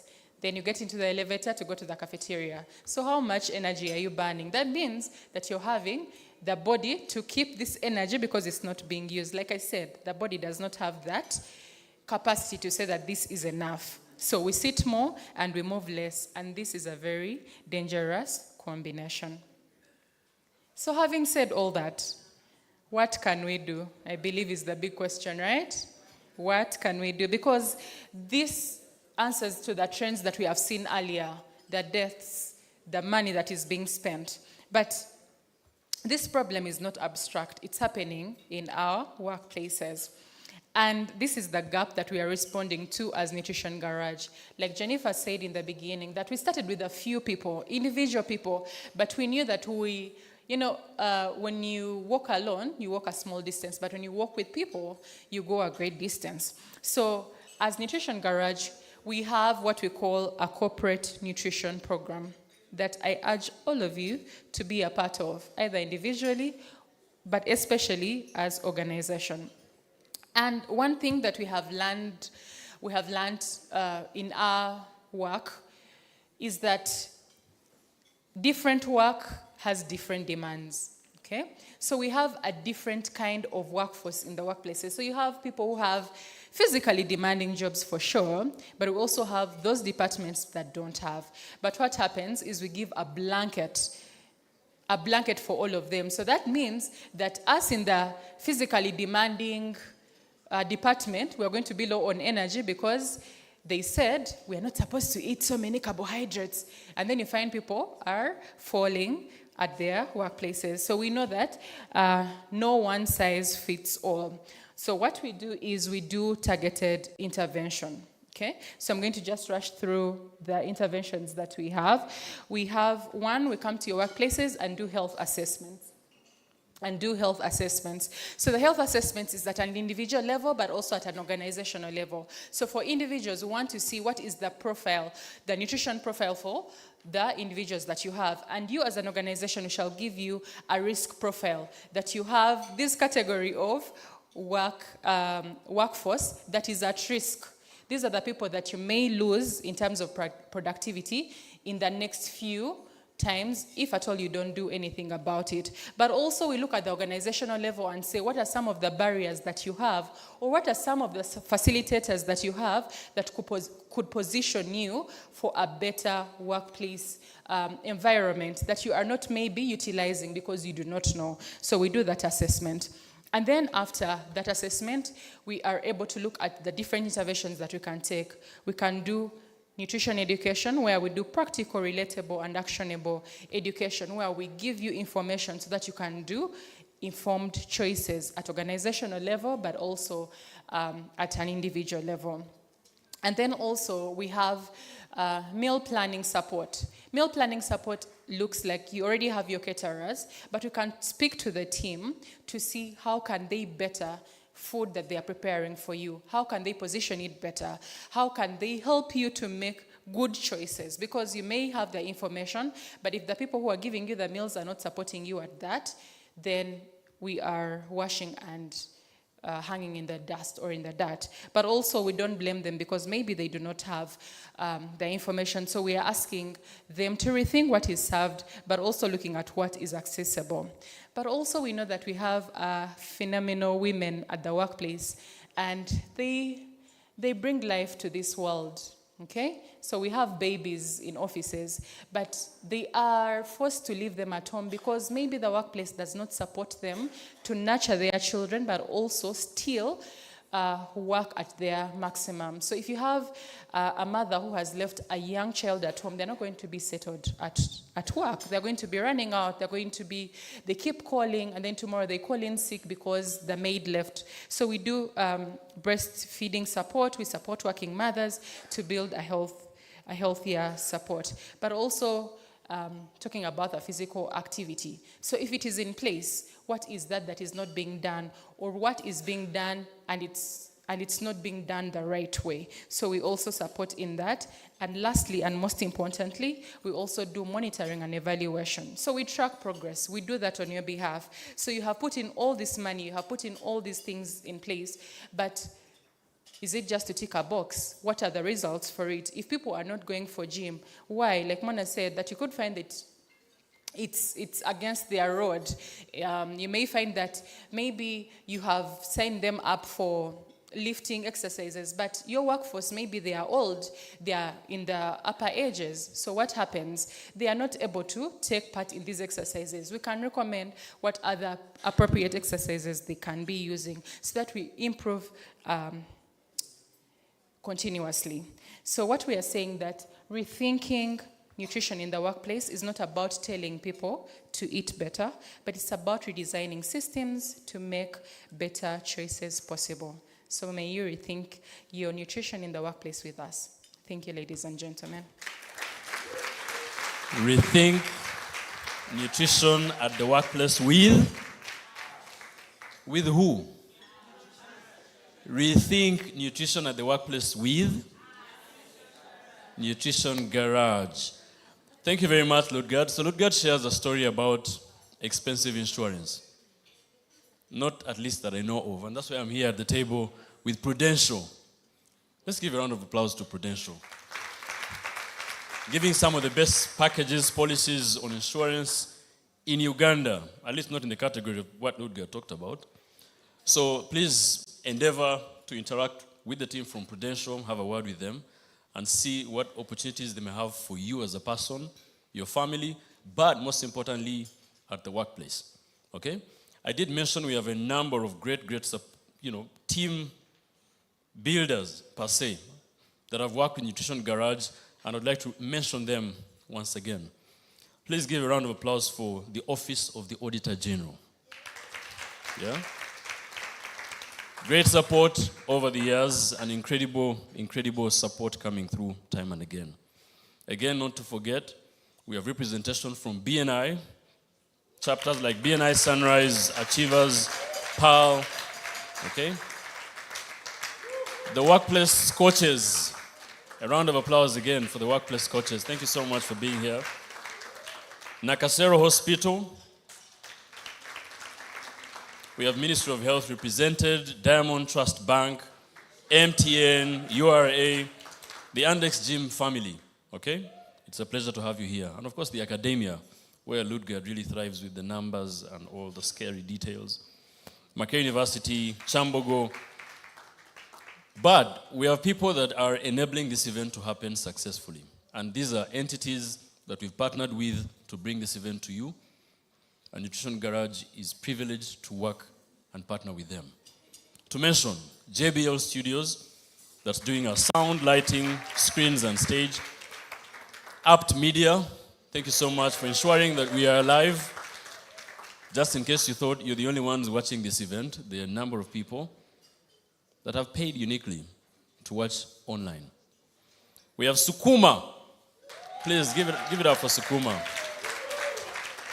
And just in case you're wondering what Sukuma is, you'll be Sukuma'd in just a few. You will know what we do at Sukuma. NTV, thank you so much for ensuring that this will be aired. Tiva Water. Tiva Water is in the building, okay? So clearly, like they say, water is life. and Tiva water is something extra to that. So please, we want to thank Jezo Concept for putting the event together and ensuring that we have a good job done. Thank you very much. We appreciate you. Goldmine Finance. Key partners and sponsors, and we appreciate you for that. Fenmark Building Solutions. These are really good partners of ours.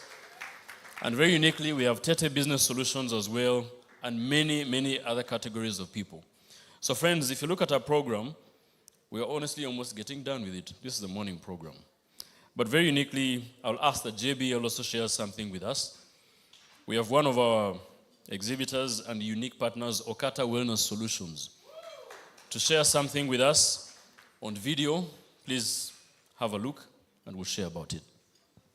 Begin by welcoming you and appreciating you for taking part in this summit. I want to begin by Moses M. Magezi, welcoming you and appreciating you for taking part in this summit. My name is Moses M. Magezi from Okata Wellness Solutions. Okata Wellness Solutions is a company that we incorporated to make a contribution in areas of health and wellness through our vision of provision of dietary food supplements and personal care products.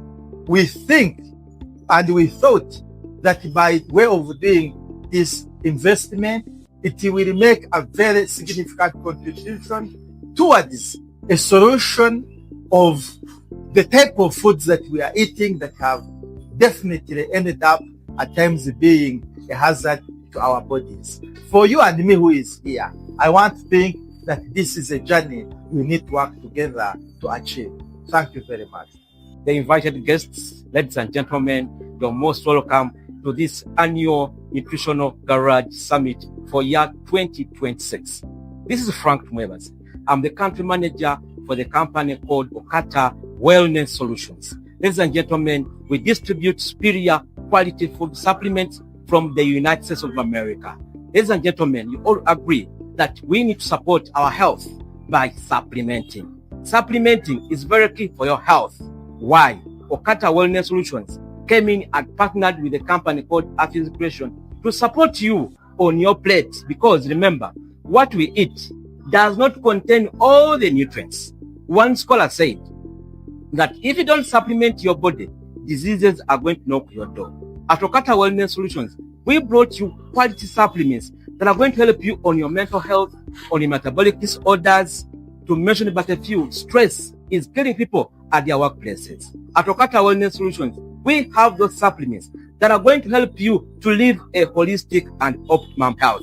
What are they? We have ones for, like, for example, Super Focus, we have colon detox, we have liver care for metabolic disorders, and the rest are at our stall. Visit our stall. You're going to learn a lot from our exhibitors, which components you need. All bosses there.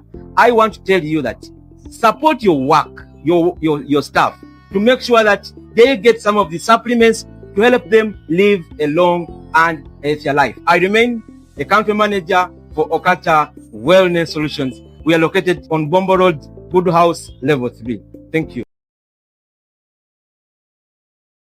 Number of our great people in the building, and specifically, we'll also have Ludgard back on stage to moderate a short panel, just so we can have some conversations together. So Ludgard, please come through on the stage. Let's clap for her, please, as she comes through on stage.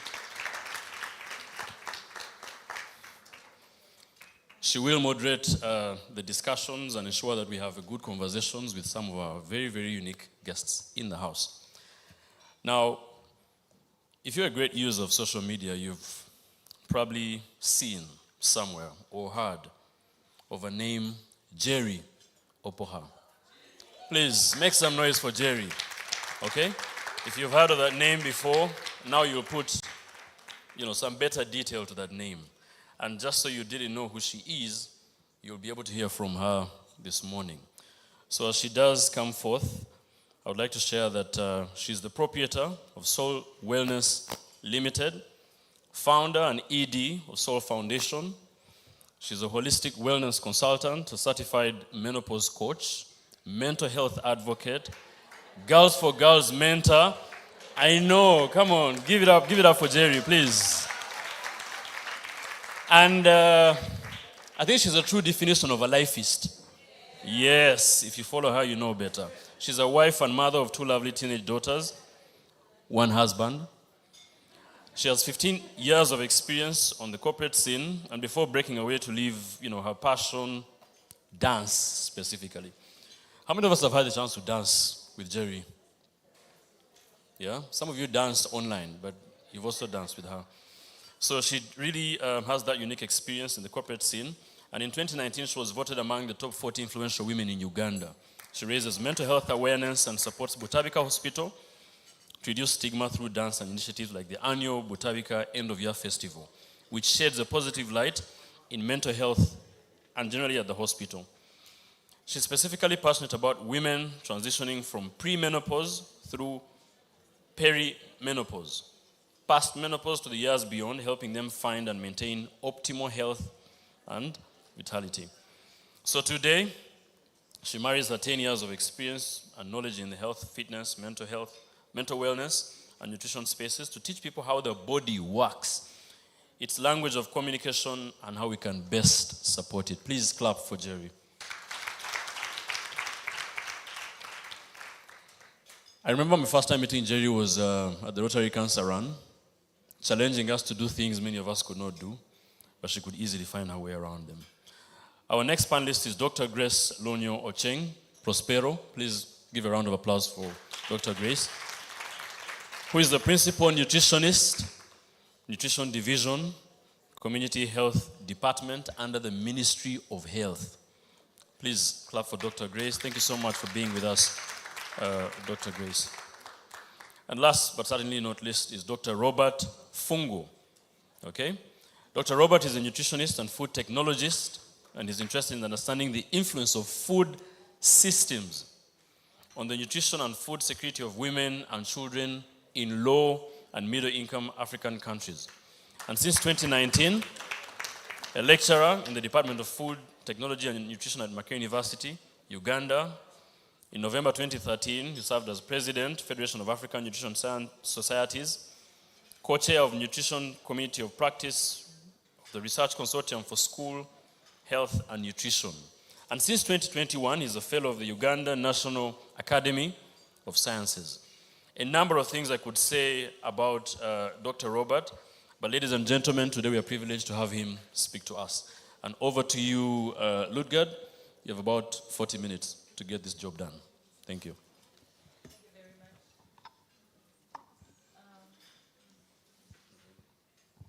Thank you very much, Don.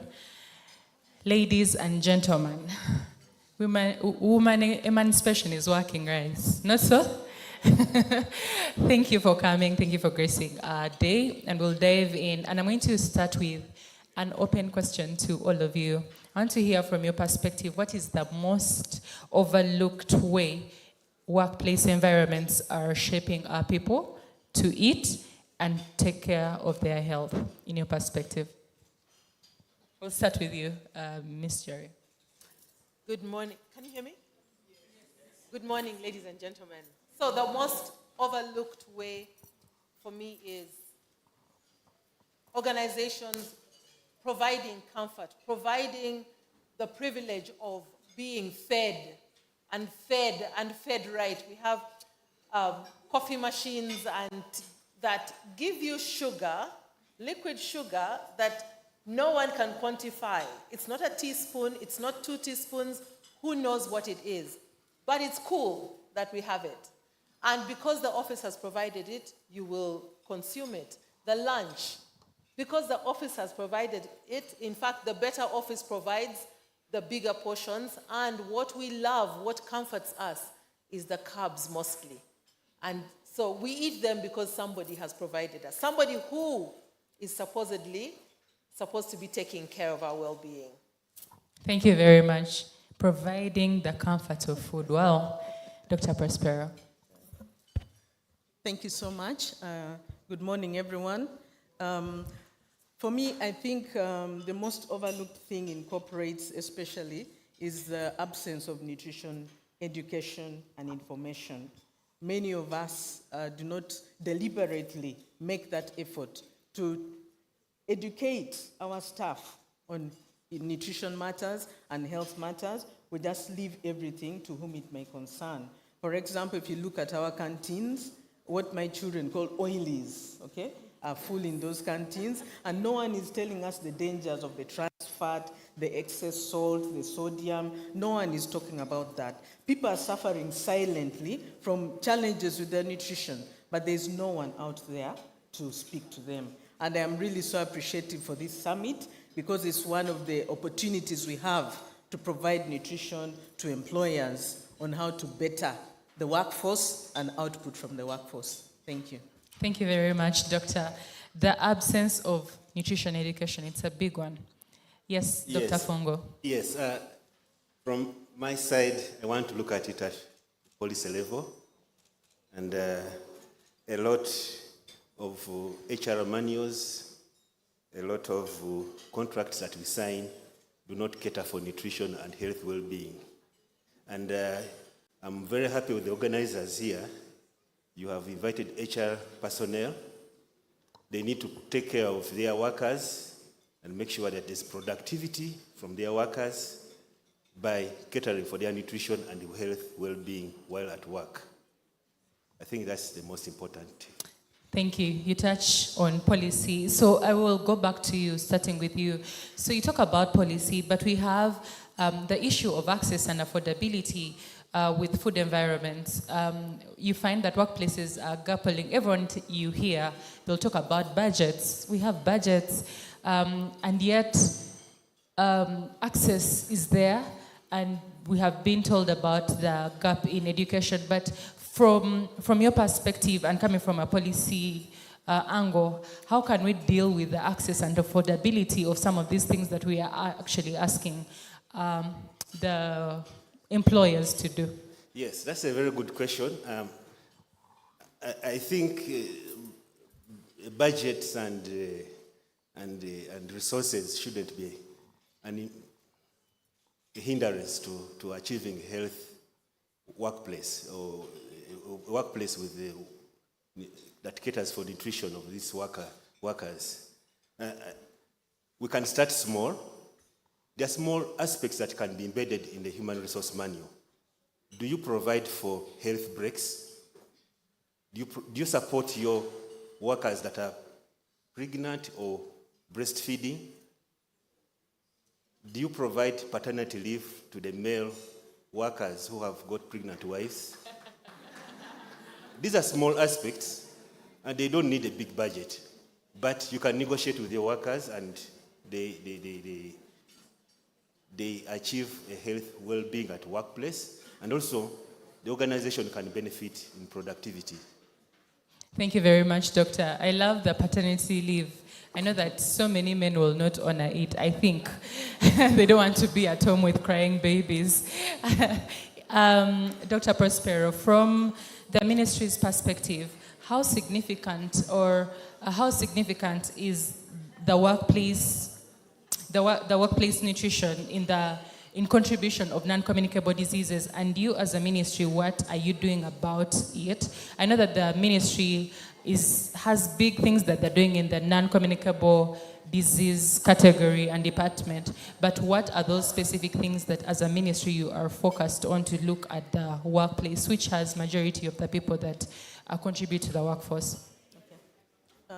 Thank you so much, Lutgard. The Ministry of Health, as you know, does not work alone, but to work with other MDAs, because health is a cross-cutting thing for the country, and we know that health is wealth. So as the Ministry of Health, we are looking at the fact that most adults spend up to 80% of their time at office, and they may have limited choices in terms of foods, what they're supposed to eat. We've also, from the previous speakers, you have heard, you yourself, you alluded to the fact that the mothers are keeping the babies at home instead of coming with them to work. So those are some of the things that we're looking at. How can we better the workforce? How can we make sure that our output is better? So we are looking at ensuring that as a country, we are advocating that every workplace must have a breastfeeding corner, so that this mother can bring her baby to the facility. We are working together with the Public Service and Ministry of Gender and Labor to ensure that we have physical activity. There's that policy that has now come out, and at the Ministry of Health, we have it twice a week, on Wednesday and on Friday, and we are all supposed to go out there, do the exercise, the aerobics, and so on. But as you heard from the speaker who came first, time. So you find that very few people are attending. But those are still things that we are working at. We're also trying to do so much in the space of NCDs. We are trying to see how we can come up with policies that ensure that, for example, at a workplace, we have time off, just like the speaker said before, where we can have people do a health check, okay? Are we checking for people who have underlying diseases, diabetes, high blood pressure? So even at the Ministry of Health, we have those times when we have, it's mainly spearheaded by the Nutrition Division, and we do those small checks. We take your blood pressure, we take your BMI, we test you for diabetes. We counsel you on your diet, depending on what your BMI is like.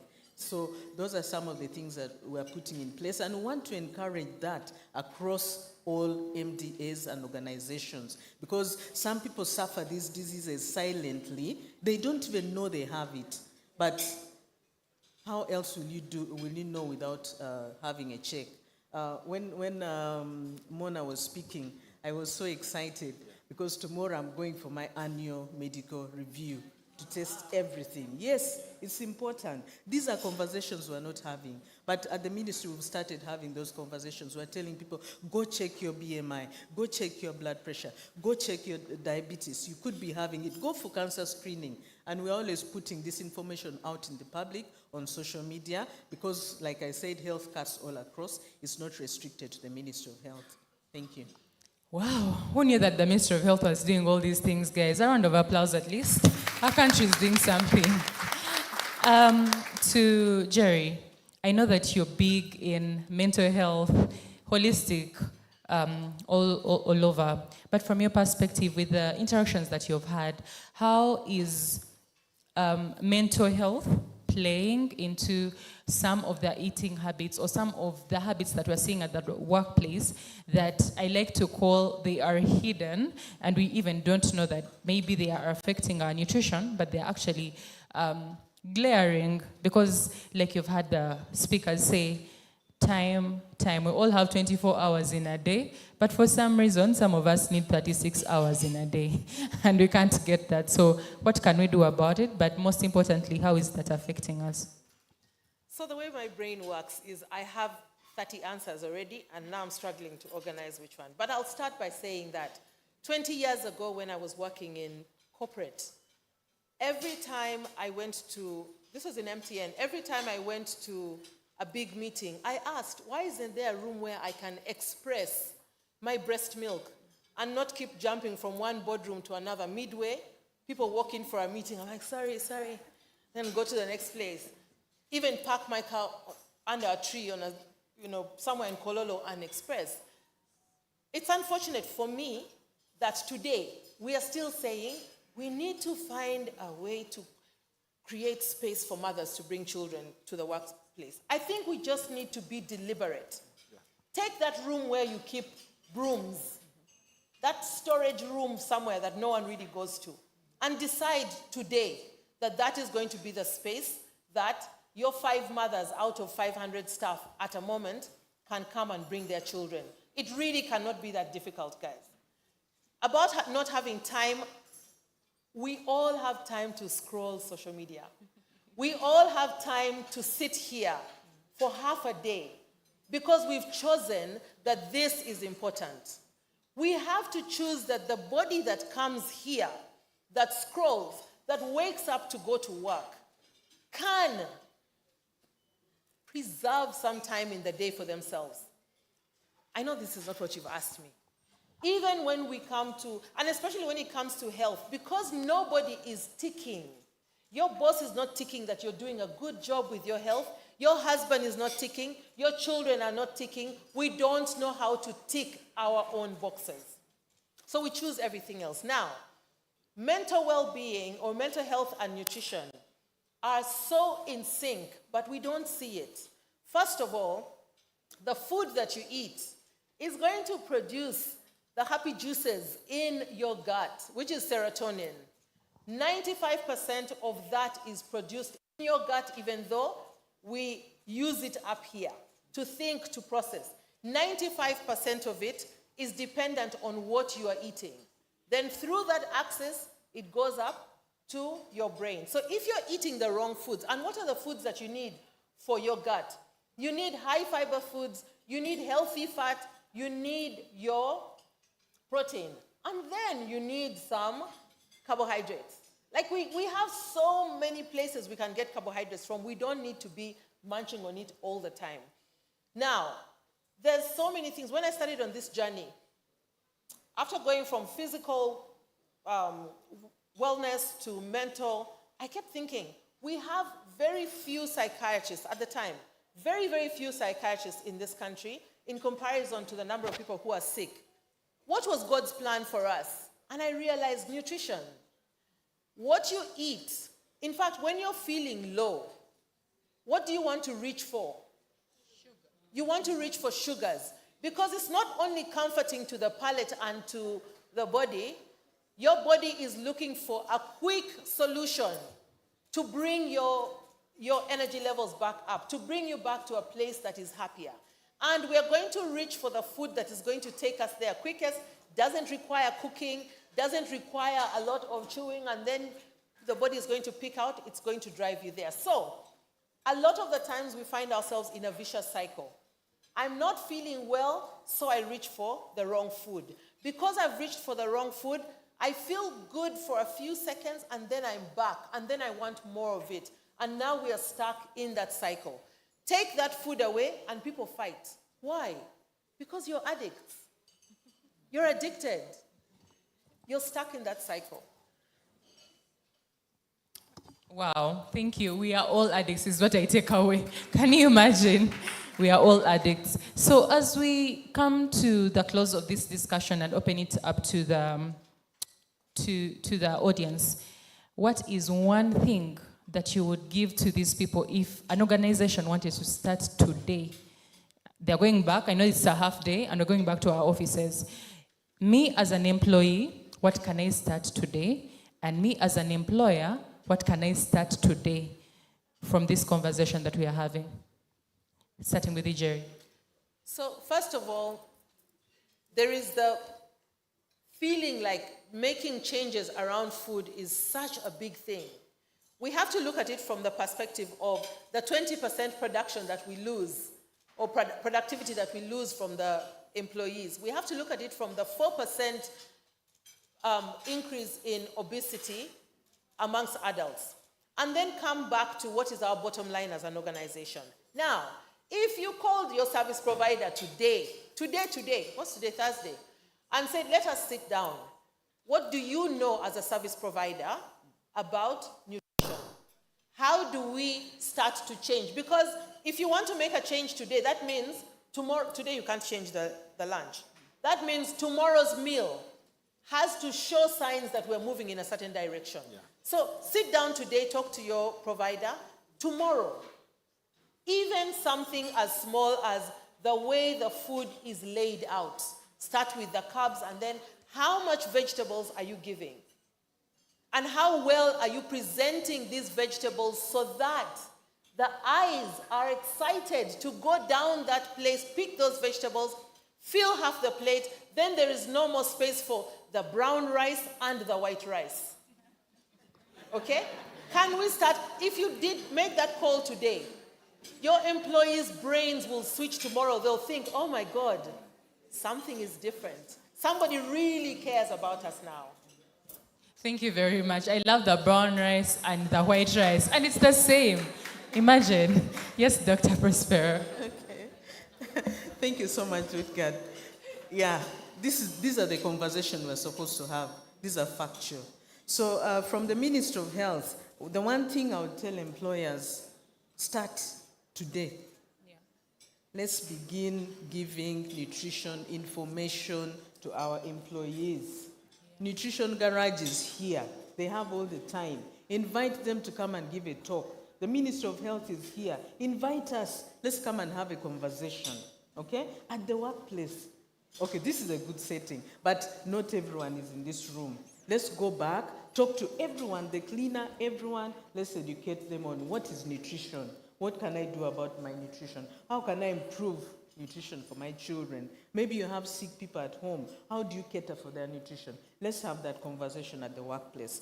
For us, the employees, yes, I'm going to say something that Mona also mentioned.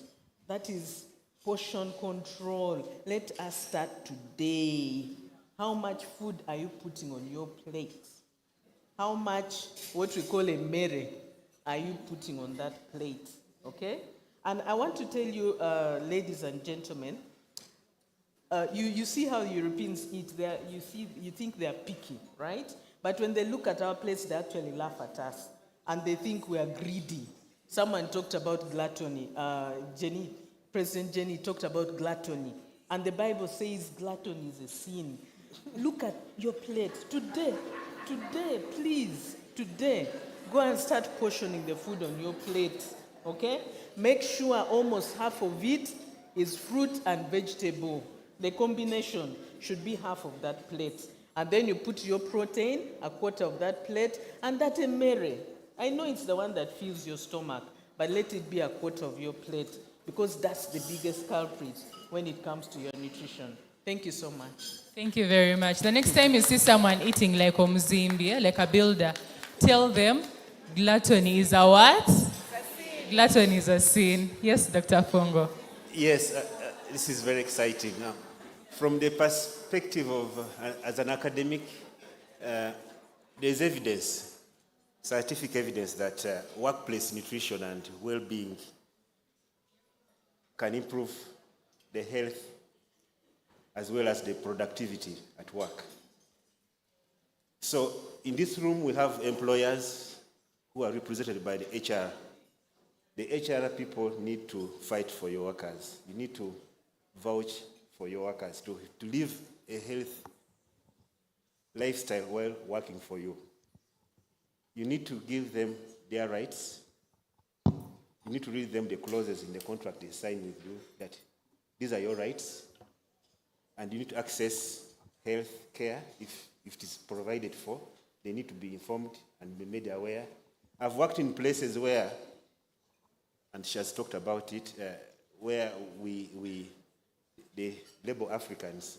You could go and apply for leave, and they say, Africans don't go for leave. You don't go for leave, Africans.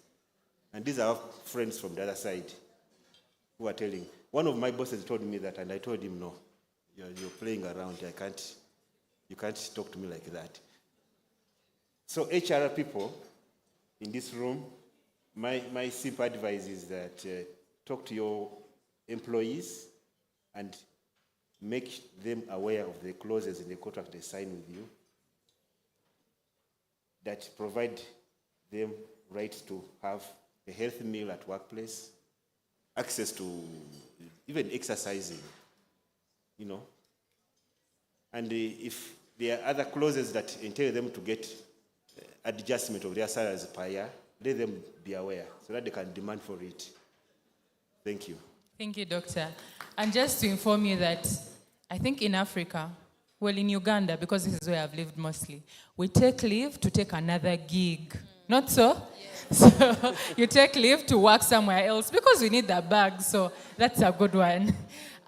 So I'm going to open it up to the audience before we close up with the panel for some of our insights, questions to the panel. Let us hear from you. There'll be a gentleman, Emma, who is moving the microphone around. We can have maybe 3-5 questions, and then we can wrap up this discussion. And the conversation does not end here. We are limited with time because it's half day. You need to go back to your very commendable jobs, but we want to hear from you.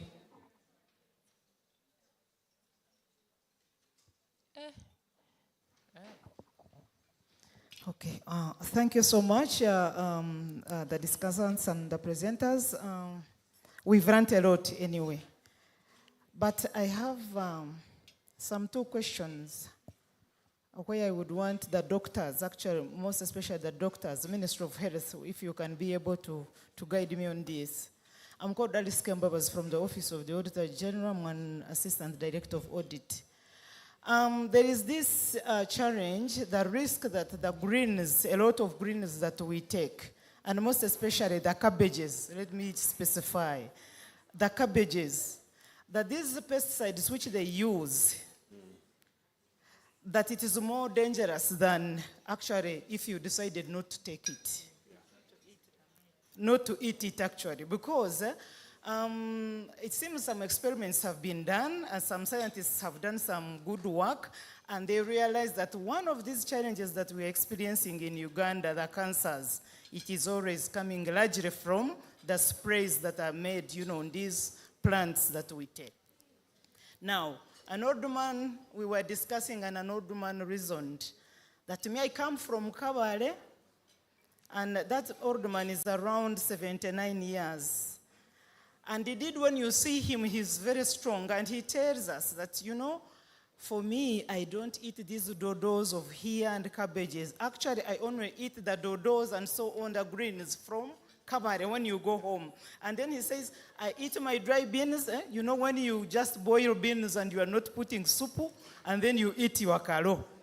And the man says, I remain strong. So with millet, the fellow remains strong. He says, these other things, the diets and so on, no. Me, I need to remain strong and fat. And indeed, the man is cruising, pushing on. He's okay. So kindly advise us, what plans do you have in place, or how have you been able really to advance and bring these scientists on board and guide us, the general public? To me now, poor Alice, I have decided I would rather reduce eating the greens and I increase on kalo actually. Why? Because the other pesticides are, because you really, even you feel like, although you are not a scientist, you really see there is a problem. Yes, then secondly, there is this, I see on the nutrition garage, our services, the diet plans. Recently, also we experienced challenges of some of our children, when they go now on some diet plans because they don't want to be fat and so on, yet they are on duty doing serious jobs. Take an example of a civil engineer. He's climbing here and there, and he's on this diet that I've been told I shouldn't eat, a lot. And some of them have fallen and they have collapsed and we sleep in hospitals. What do you advise on that? There is a risk, I just want to emphasize this. There is a risk that, this nutrition garage, you need to be careful that these diet plans, some of them, if somebody is very serious, you could easily be taken to court over some of that guidance. Please help us so that we are able to understand it better. Thank you. Thank you very much. We shall take about 3 questions. They answer that, then we come back. Someone behind you. Thank you very much. My name is Agnes Mbabazi, and I just want to give a comment in relation to her question and submission about the residues on the vegetables. I'm an agronomist by profession, and I actually happen to be the chairperson for all manufacturers and importers of agricultural inputs. And for me, I just want to give a little bit of guidance.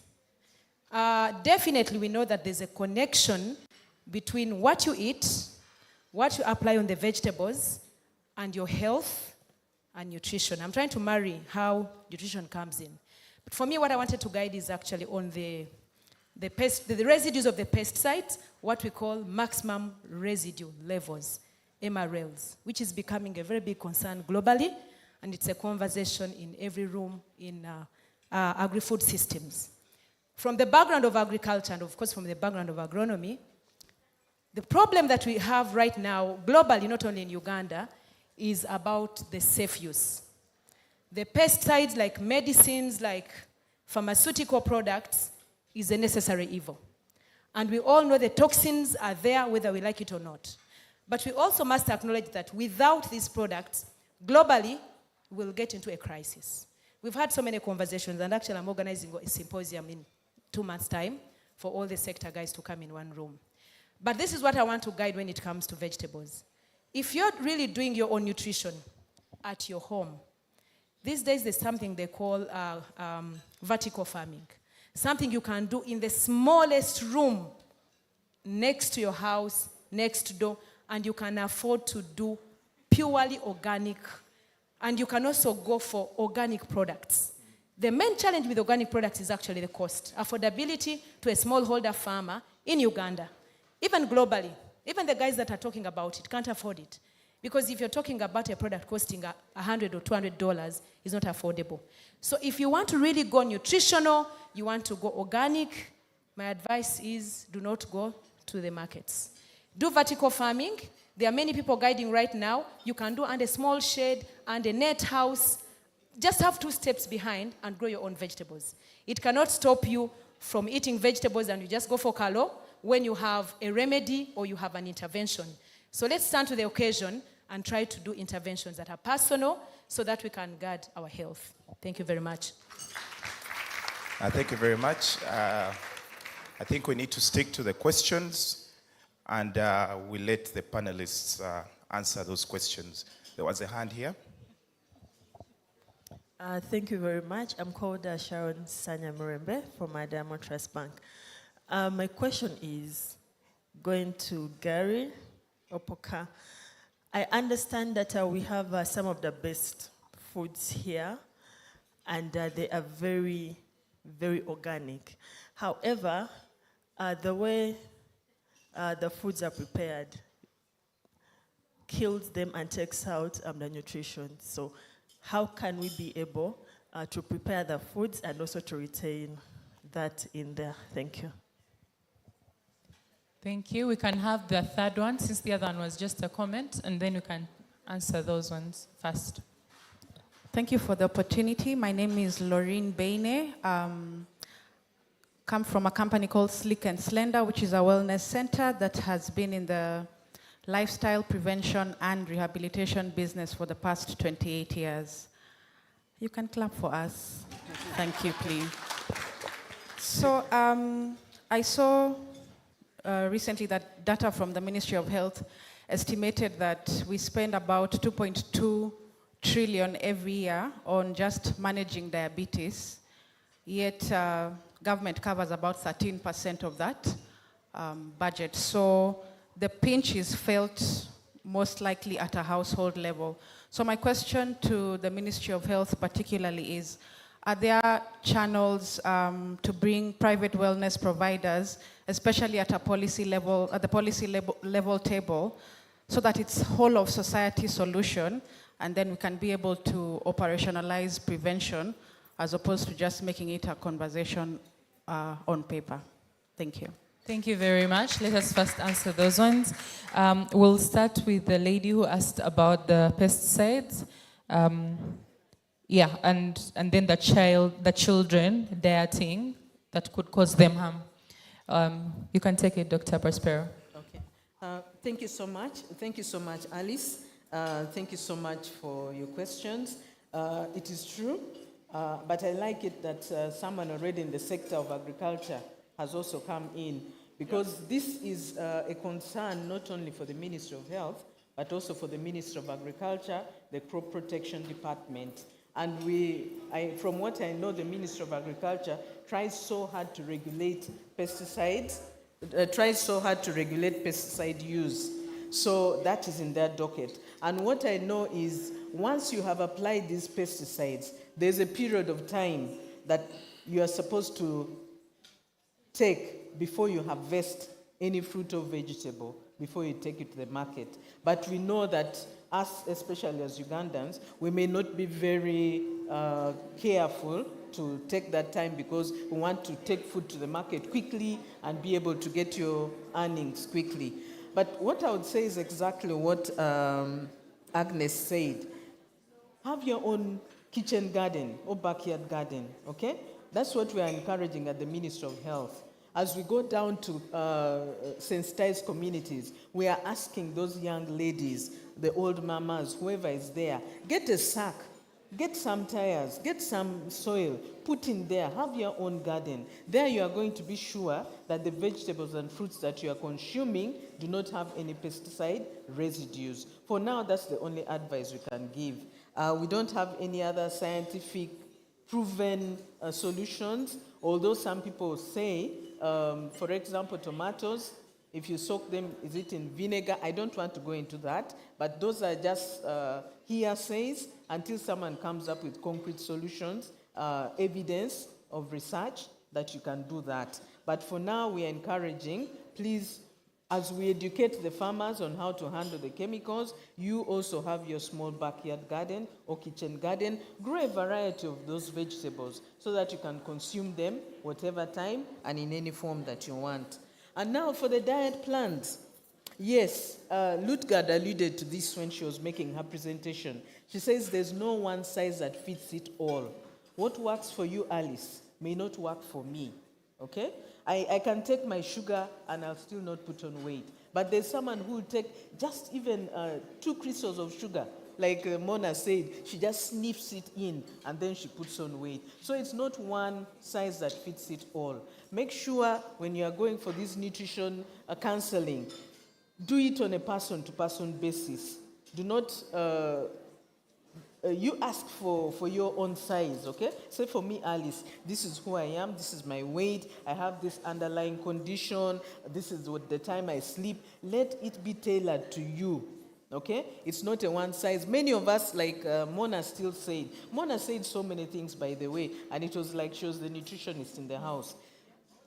Yeah, there's a lot going on the internet. A lot. Even Jerry will tell you. So much information there. So everyone is going there and saying, they have said, if you take, for example, okra every morning, you'll not. For me, when I take okra, my whole body will hurt. So you are not going to tell me to take okra. But Alice may take it and she's comfortable with it. So let's be sure that the evaluation is done on a person-to-person basis. And this is the warning we always give people, especially us nutritionists. We are very good at telling people, now we are doing a 90-day sugar, zero sugar, whatever, okay? We are so good at doing that, but we have forgotten to look at the person, the individual. What kind of work does this guy do? Is he a manual laborer carrying those sacks of cement down in downtown, okay? You're not going to subject him to zero sugar because that's what gives his body the energy. So let's ensure that we do this on what fits your size. I think the last one was on the... Bringing the private sector into the managing of NCD. Yes, thank you so much. As Minister of Health, we do not work in isolation. Actually, we work with several sectors. We work with the private sector. Of course, we work with academia. We work with civil society organizations and the general public. So if you have any concern, feel free to come to us at the Ministry of Health. We shall be able to work with you. We have worked with organizations like Safe Road, even Nutrition Garage, Makerere University, Chambogo, UCU. We work with everybody, basically. So we do not exclude anyone from anything that concerns health. Please feel free to come to the Ministry of Health and let us have a conversation. If you want to support the Ministry of Health in a particular policy, for example, Safe Road is in the room. They have supported us to do the nutrient profile model, which is a model that is going to guide us in labeling our food, so that when you are going to buy that processed food, you can be able to read and tell whether this product is good for you or it is not. And that, the nutrient profile model, is now taking us to the next phase of developing the front of the pack label, warning labels. So please feel free to come. If you have a policy that you want, come and talk to us, and then we can see how we can drive it together with you. I've forgotten to mention, we also work with international partners, UNICEF, WHO, World Food Program, all those UN organizations, we work together with them to ensure that, especially the policy, you know, developing policies are not easy and it's costly. So that's where these UN organizations and other partners come in to support us to ensure that these policies are in place. Thank you. Thank you very much. And very briefly, Jerry, on preparation of food, very briefly. On preparation of food, now, The question, first of all, is what food are we talking about? Is it rice? Is it beans? Is it greens? Is it cabbage? Is it whatever? Everything that we're doing here is we are trying to communicate something. But how many are we? How many people do we represent? How much of this information do we take in and disseminate to our teams? Listen, the reason why I'm sitting here is because I took the responsibility to teach myself as a holistic practitioner, which is a title that I eventually then took on. I decided to go within and ask myself questions. What am I putting on my plate? And when you ask that question of yourself, trust me, your soul is going to speak. When you sit down to eat your food, how do you feel about your food that is sitting before you? What does it taste like? Is it tasting as natural as possible, or are we lost in the whole MSG taste enhancement that we do not know what we're eating anymore? Everybody in this room is smart, is intelligent. You sit down and lay powerful strategies and policies for your organizations. Why is it that the energy you put in your body is where the complication is? When the lady from Auditor General's office spoke, if you listen carefully to what that gentleman from Kabale is saying and doing, if you wrote down his activities from morning till evening, you cannot just pick out the greens, okay? And if you hear that greens have a problem, how about the donuts? How about the sugars? How about the excessive fruits? Why are we picking, and this is not for, in fact, everybody laughed because what she's saying rings very true for all of us. We pick and choose what we want to follow and what we don't want to follow. So, to know what you have to eat, to know how you have to prepare it, Nutrition Garage may not reach all of you. Whoever they reach has a responsibility to go back and teach their community. But if they have not reached you yet, if the ministry's policy is not signed into practice yet, you have a personal responsibility to your health, to your wellness. Go within, ask the questions. We are smart enough to have the answers. Also on social media, social media gives us little bits of information. 1 minute, 1 minute, 1 minute, 3 minutes at most. We have chosen that that is the time we're going to give to our wellness. Then for your board pack, you're going to spend 3 days reading. Why? Because the people in that boardroom must see you to be so smart. But when it is your health, I don't know. I don't even know where to find the information. It is on the internet. By the time Mona speaks the way she does, if she's not a nutritionist, that means we all can do this. The qualifying of the information for a particular ailment that you have is now where Nutrition Garage comes in, is where we come in to say for this, because of this lifestyle, tweak it like this. But generally, we all have access to the information. Responsibility on us it is. Emma, I'll take... Can I add one? Please. Yes, in support of what my colleagues have said regarding the pesticides and herbicides, and a very important question raised by Agnes from the Auditor General's office. The irresponsible use of pesticides in Uganda and in Africa is partly caused by us, the consumers. You, the consumers of vegetables, of fruits, some of you, when you go to the markets, you think a tomato that is sprayed white is a good tomato. And then you say, I'll clean it at home. That way, that attitude, those practices that we are having in our homes are perpetuating the high cancer prevalences that we are currently seeing in our communities. And someone wants to blame the ministries, the government, for not doing its part. But also us, as individuals, we need also to think through, as my colleague Jay has just said, we need to adjust our way of doing things and how we perceive quality, as opposed to the gentleman from Kavale. Thank you. Thank you very much. Ladies and gentlemen, sadly the time is done for now, but we shall come back.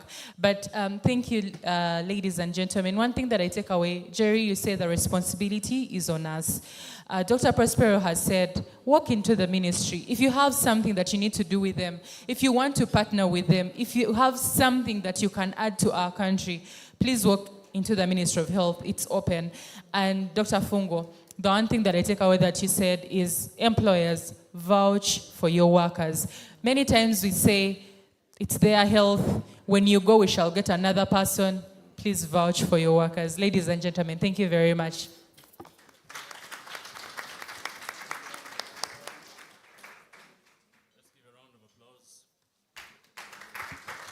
A round of applause to the panel. Thank you so much for your wisdom, for all you've shared with us. Very, very great knowledge. And on the other hand, I was thinking instead of, a bit of more questions, because the conversation really continues, I'll just take 3 takeaways from some people that really have the history, partly in the medical background. They're executing some of these things, but it's also essential to hear what they think. Emma, if you could just help me with the microphone. I would like to hear from a gentleman on that table who is a medic, Dr. Vincent from Cambridge Health. A brief takeaway, doctor, 2 minutes. Just what's your takeaway from your perspective and any recommendation you may have at this moment? Thank you very much, Don. Good morning, ladies and gentlemen. My name is Dr. Vincent from Cambridge Health. I think 2 or 3 takeaways for me. Number 1, there's a bit of feedback.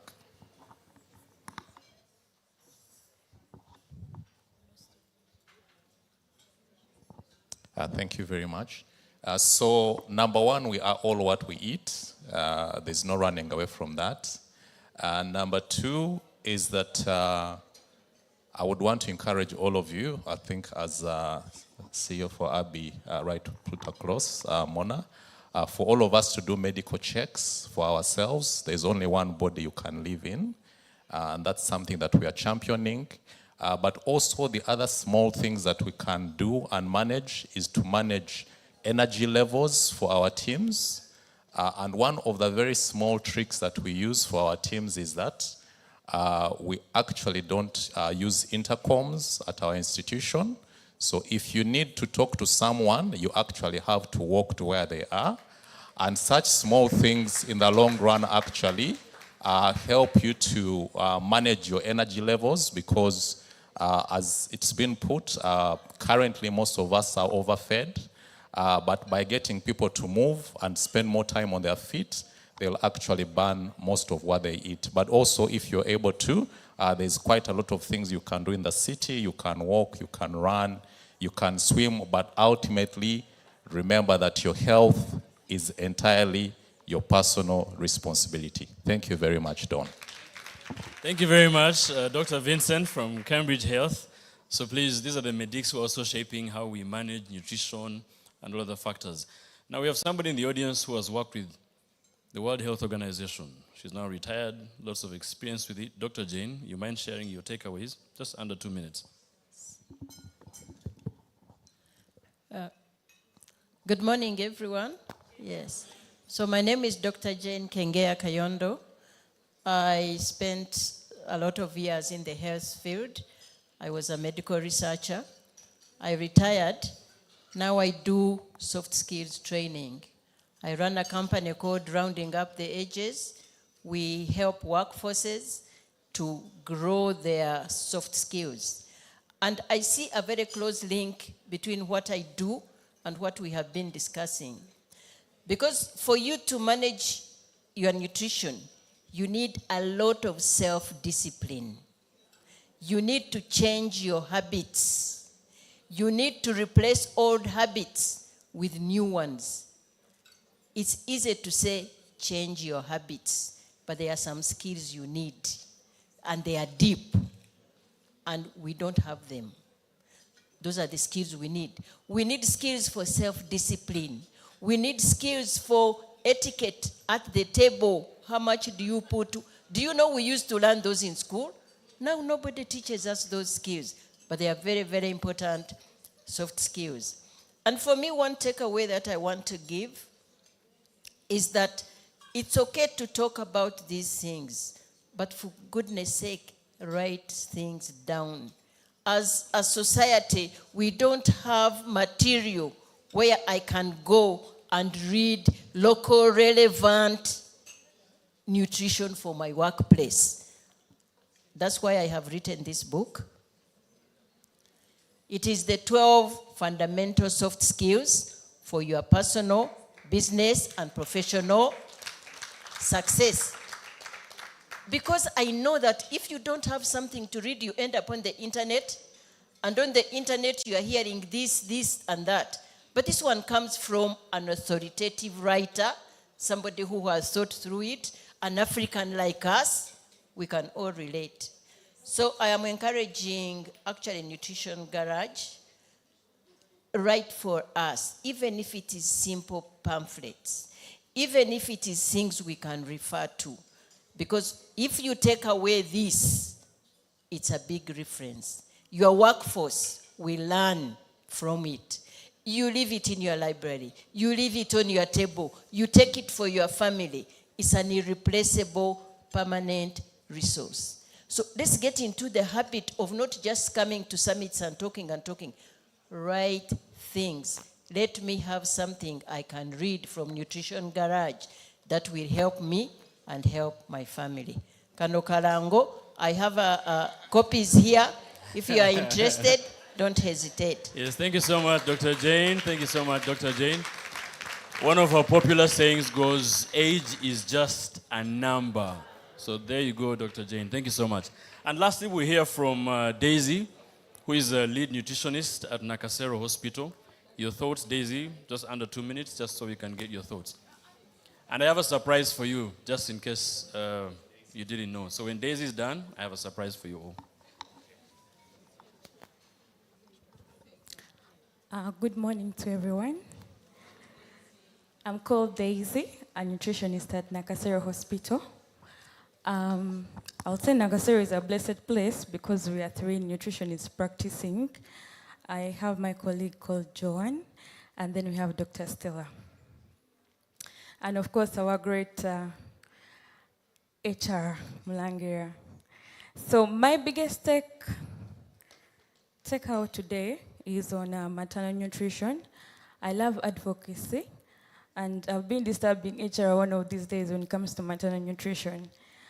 To HRs here, our mothers are still crying when it comes to nutrition during pregnancy and lactation.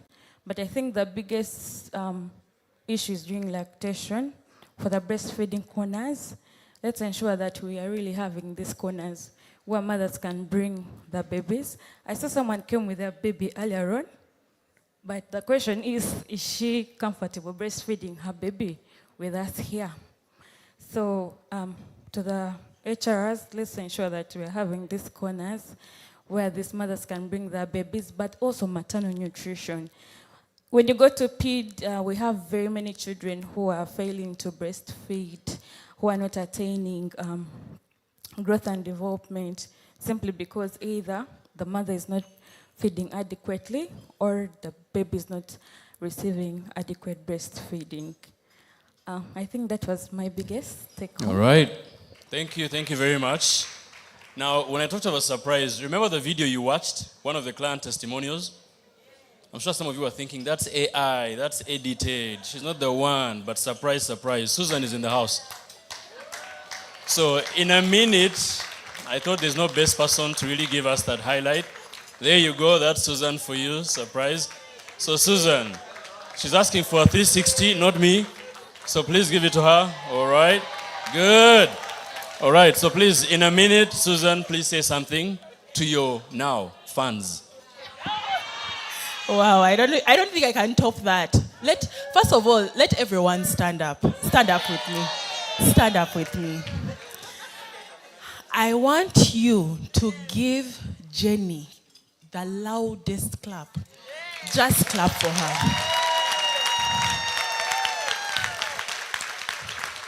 Please take your seats. Thank you, Jenny. And everywhere I find her, I tell her thank you. Because she demystified for me food, you know? But let me tell you the hardest part. The hardest part isn't losing the weight. I wasn't losing weight, as I told you. I was tired of being tired. I was tired all the time. You wake up and you yawn. That thing used to shock me. When you sit down, you're sighing. When you climb stairs, you pause. When you wear heels and your nice dress, you take them off. That for me was the problem. But I want to tell you the power of community. You can't do it alone. Let them not lie to you. You can read whatever you want. You can go on the internet and get all sorts of diets. You cannot do it alone. I want to thank Joanne Mogenzi of the Workplace Coach. Joanne is where me and Jenny were able to have that sit down. And what Jenny gave me was the freedom to say, I'm not happy. Because we lie to ourselves. And let me tell you, Ugandans, stop telling people you're fat. I'm not skinny, but I could be fitter than most of you. What Jenny gave me was a community of people. I am still accountable to her, by the way. I can eat the food I want to eat, but I know I must do everything in moderation. So even us here, let's not complicate the story. Let's tell people that we are dying now. We have cancer, more cases of cancer than we experienced 10 years ago, simply because we stopped caring. I want to also thank everyone who has come to support Jenny. Thank you, thank you, thank you. Because this is just the beginning. And people, I hated exercise. I won't lie to you. I hated it. It was a punishment. It was another job. So I found things I enjoy. I am part of the Sukuma group. So I go religiously, and you're going to experience them. And apart from that group, we have our group of walkers. So we count our steps. My goal every day is 10,000 steps. How I get them is immaterial to what I do. But there is so much joy in being able to manage your body. My mother is 65 and she can walk from Nalia to Uma every day. So for me, that is the goal. At 65, will I be able to walk that distance from Sunset Apartments to Uma every day? And she's a 1 meal a day person. Dr. Jen is in the room. I hope that when my hair grays, it will still look like that. I'll be fit like you, a 75-year-old woman. So, for me, Jenny gave me one thing. If they invite you to the school for your children and they say, parents, time to run, will you run? Thank you, thank you. Let's give it up for Susan. And you see, the reason, as day manager, I have no intention to make this program any longer. But I need to make sure you're inspired. And I've already seen one person that is inspired, and they will be our last speaker before I get into our next program. If you're inspired, you could be one of them. But there's one I saw, and I could tell. Oh, thank you very much, the inspired speaker. I'm not going to speak like a motivational speaker. I started with 1 kilo. Now I have how many? No. I'm just going to talk about a brief testimonial for Nutrition Garage. You know, guys, we want to eat healthy. Jerry, you talked about the healthy eating and everything. To be honest, healthy eating is a bit boring. My OG from Edinburgh, you said, guys, research. Google me. You said that the vegetable tray at the buffet is always, you know, it's small, and it at the end of the buffet, it's what, if you want us to do some takeaway, it's what you find. So there's a reason for that. I think other nutritionists and people who are doing what Jenny does, I think you can make this healthy eating a little more exciting. I mean, we don't want to eat chicken only. But you eat the buffet, there's chicken stuff, chicken, beef stuff. As in, we don't want to eat that stuff. But the stuff is exciting. Then you go to the greens. They're just greening. How about if the greens were a bit sweeter? There's this kind of thing Jenny gives us. Write it down. It's called a parfait. Parfait. That kind of thing. I gift it to people in Magamba. When you come back from France, I like, tuakada. But what is it? It is a tin. It has raisins, flakes, mangoes, Greek yogurt. Has any of you tasted Greek yogurt? Yeah, it's boring. But when she does it and puts it in the parfait, it's exciting. So I really believe in demystifying healthy eating. We can make healthy eating a little more exciting. For more tips like this, follow me, like and share this video. Adnan from All Fix Uganda. At All Fix Uganda, we say you break it, you fix it, you dream it, you make it. Thank you very much, Nutrition Garage. Thank you. Thank you. Let's clap for Adnan from All Fix Uganda.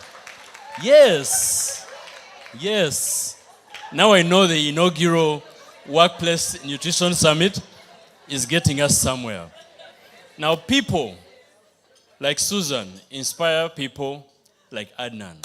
But people like Adnan also inspired some greater people, inspired by some greater people. And one of the people that really inspires a big number of us in the building is somebody I would like to recognize. And that's none other than the National Director of BNI, Ms. Diana Ninsima Chibuka. This is the person that brought the whole concept of BNI in Uganda. She has inspired all the people in BNI, Jenny being one of them, and here we are. Not to forget, she's a very proud workplace coach. So you know what that means, the workplace coach family. Thank you so much. Now you see the summit must get us somewhere, okay? The summit must get us somewhere. And before we conclude, I think we've sat for so long, and Mona made it clear, sitting is the new. Now, before I regard all of us smokers, I hand over to Sukuma. Please, Sukuma, ask for a while, and let's see how this works. Over to you, Sukuma. Hi, everybody. My name is Abdul Rahman Kasule, and I represent a company called Sukuma Foundation Limited, where our vision is a society where people feel better, perform better, and live better. Sunrise from bedroom to the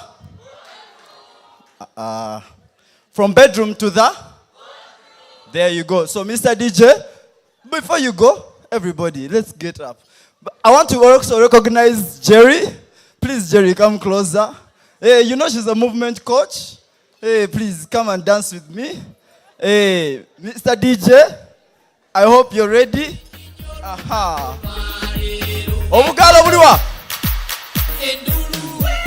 Siba ulira. Hey.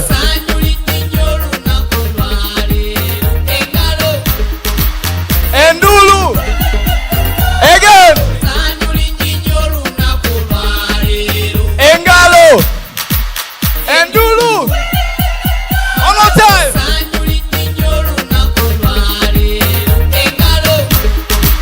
Endulu. One more time. Okay, kick out. I am following you, Jerry. It's okay. Let's go. Give it up to Coach Jerry, guys. Hey. Let's go. I never wanted to be watching the Who Who else can join us? It's okay. Hey.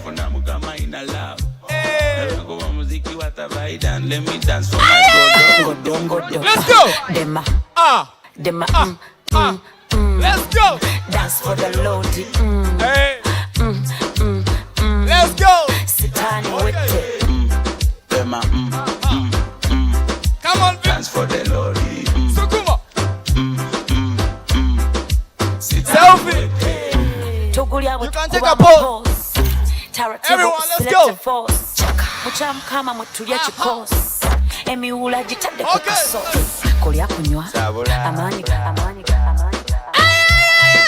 Basiram pandam pawar Uganda, salamu alaikum. Allah. Wamselimuna, wamselimuna. Let's go.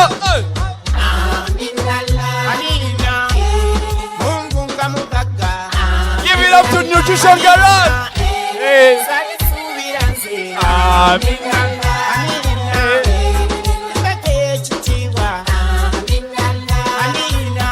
Let's go.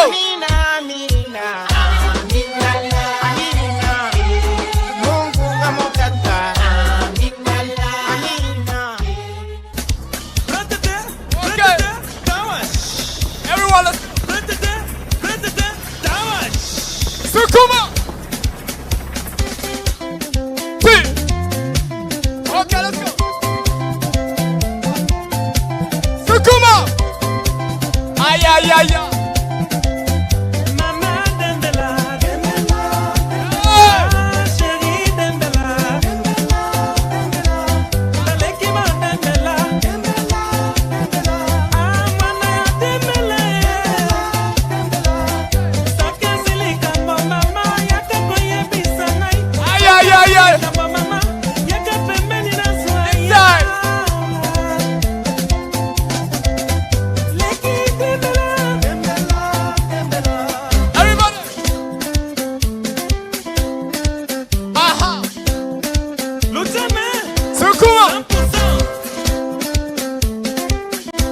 To Coach Jerry from Soul Foundation.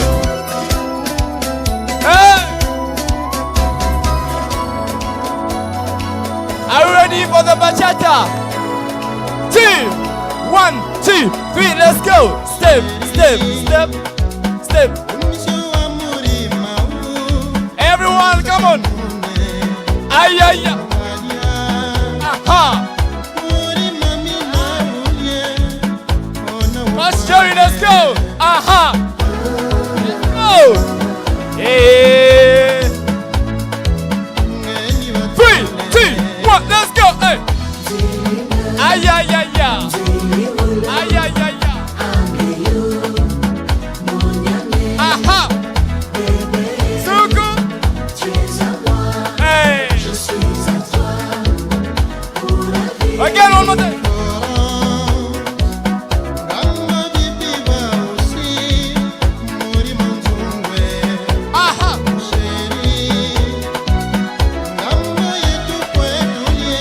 Okay, now we maintain one position.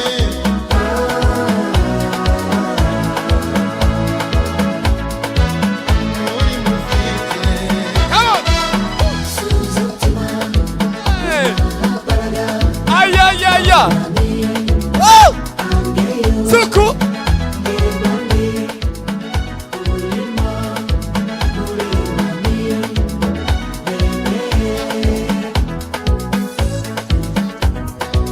Aha! Now pair up. 2-2. Get your partner. Hold the hands. Let's go.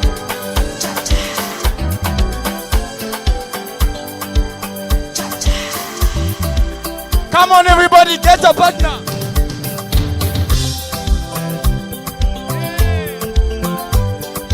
Ay, ay, ay, ay, ay. Aha!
Okay.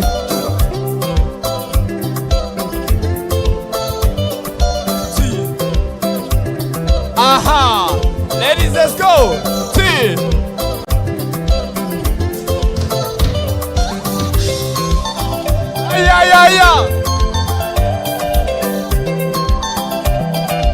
Everybody.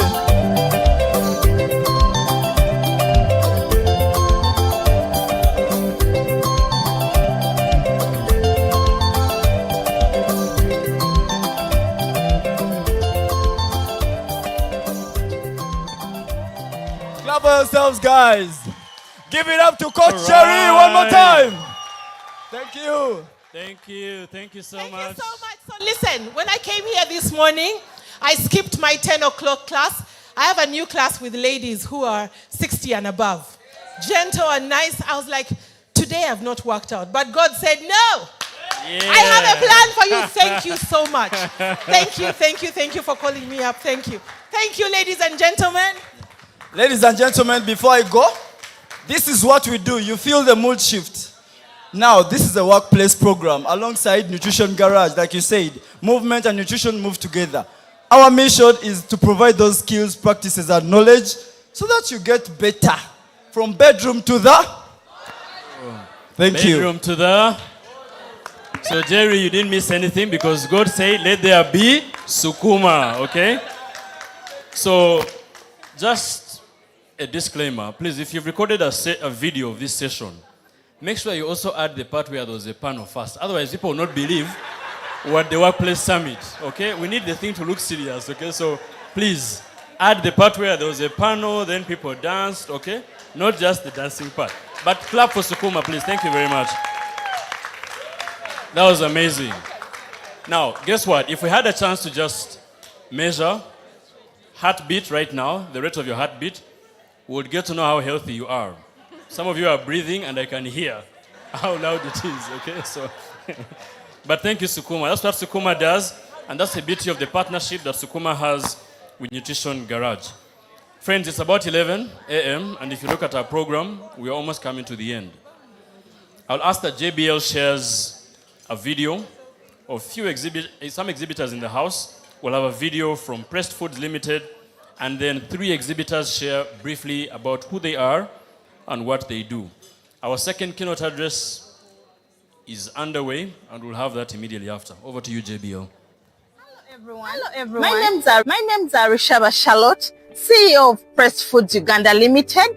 At Pressed Foods, we export premium products that are frozen, dry, and fresh, which are organic. We source these products locally here in Uganda, and we export them to international markets. By working with us at Pressed Foods, you're not only choosing quality, but you're also empowering communities around us. Pressed Foods, we feed the world.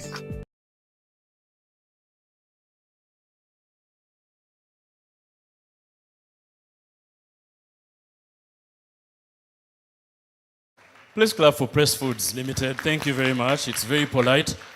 So we'll have 3 brief 5-minute presentations from our exhibitors. And firstly, we'll hear from Nerves and Bones. And that's Dr. Ruth. Please give her a round of applause as she comes to the floor here.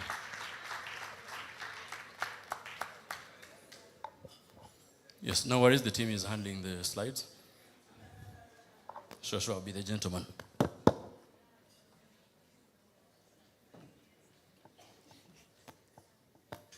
Hello, good people. Tell your neighbor yo, because this is a Nutrition Garage Summit. Yo. Thank you. I want to ask something. How often do you service your bodies? I know, Brian, you're thinking wrongly. The same with Hamis. I know my group that think of service in a wrong way. Adnan, you're there. But service this time around, we are talking of how often do you take your body for servicing. We came with our cars and we take them to the garage for servicing. Ask your neighbor. If it is hard for you, ask your neighbor. Ask your neighbor briefly. How often do you service your body? Remember that primary thing? That prevention is better than what? Exactly. So here we are. When we neglect our bodies, we cause what we call workplace pains. And they really affect us. They reduce productivity, increase absenteeism, and no one wants to get an employee who is not working, who is always dodging. I know someone is looking at me like, I tell you, you're bringing other things, not nutrition. Yes, I'm nerves and bones. Nutrition is our good part, but I'm bringing you things of nerves and bones. So pay good attention. So what are these MSDs that come, that bring pain? It is hard. Stella, can you pronounce that thing? MSDs. Oh, it's good English. Good people. Thank you. So MSDs are pains related to your ligaments, your joints, and your muscles. And they usually come in form of back pain, neck pain, and shoulder pains. How many of you have suffered from back pain or shoulder pain? Oh, okay. Okay, so we are going to learn something, at least to bring it home. When we talk of back pain, this is how it comes about. So, Gavin, if you remove that shirt, or anyone here, if you remove that suit or your dress, that is how your back would look like, the skin. Now, if we go ahead and scrap off your skin, that is how your muscles would look like. Now, if we take a journey inside your body, can you stretch your hand and feel your bones? I'm sure you can feel them. Who cannot do that after dancing Sukuma dance? Okay, now, those are the bones that make up the spine. From the muscle, which is colored red and B, we have the bones. To me, there it's C and it's brown. In between the bones, we do have discs, which are colored blue. The discs are like when you buy your glasses and there is a paper in between your glasses. What is the use of that paper? It prevents the glasses from rubbing against each other and from causing the glasses to break. The same are the discs. They give us cushion. When you sit on your border B, as you're exercising, as you're running, your discs keep control. And they are usually affected when you practice poor practices of the back. We also have curves of the spine. Can you now stand up and touch behind your neck? Okay, touch your neighbor's neck. But ask for permission. There's a time I said you stand up. There's a time in this government when we had Toji Kwatako. So first ask for permission. Ask touch behind the necks. Behind the necks, okay. Okay, do you have the curve? Do you feel the curve or it is a straight neck? You should have a curve. Okay, I asked you to stand. Can you please stand? Now, take your hands and touch behind your back, your lower back. Do you still have a curve or it is gone? Who does not have a curve? Okay, sit down. You'll come to nerves and bones. Thank you. So when we violate the principles of the back by repetitive movement, prolonged sitting, and all the bad habits, and sometimes exercise is good, but we have treated so many people after the gym and exercising.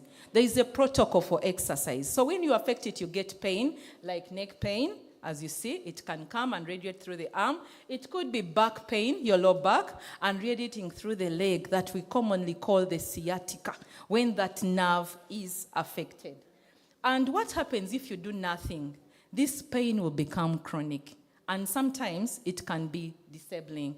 And this is how it comes about. There is no back pain that comes abruptly and you go for surgery or disabling. It comes in stages. At stage 1, it's like a thief outside your gate.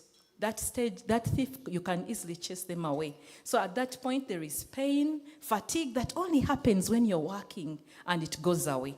Then if you ignore it, you'll go to stage 2. And at stage 2, there is pain, fatigue that comes about even when you're sleeping in the night.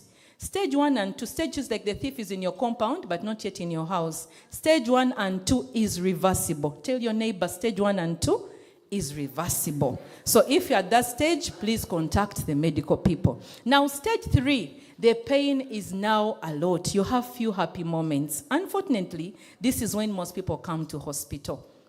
And the early bits of stage 3 is reversible, but most of stage 3 is stubborn. That's when you'll visit and hawk from every hospital when your pain is not going away. But you've come in when the problem is advanced.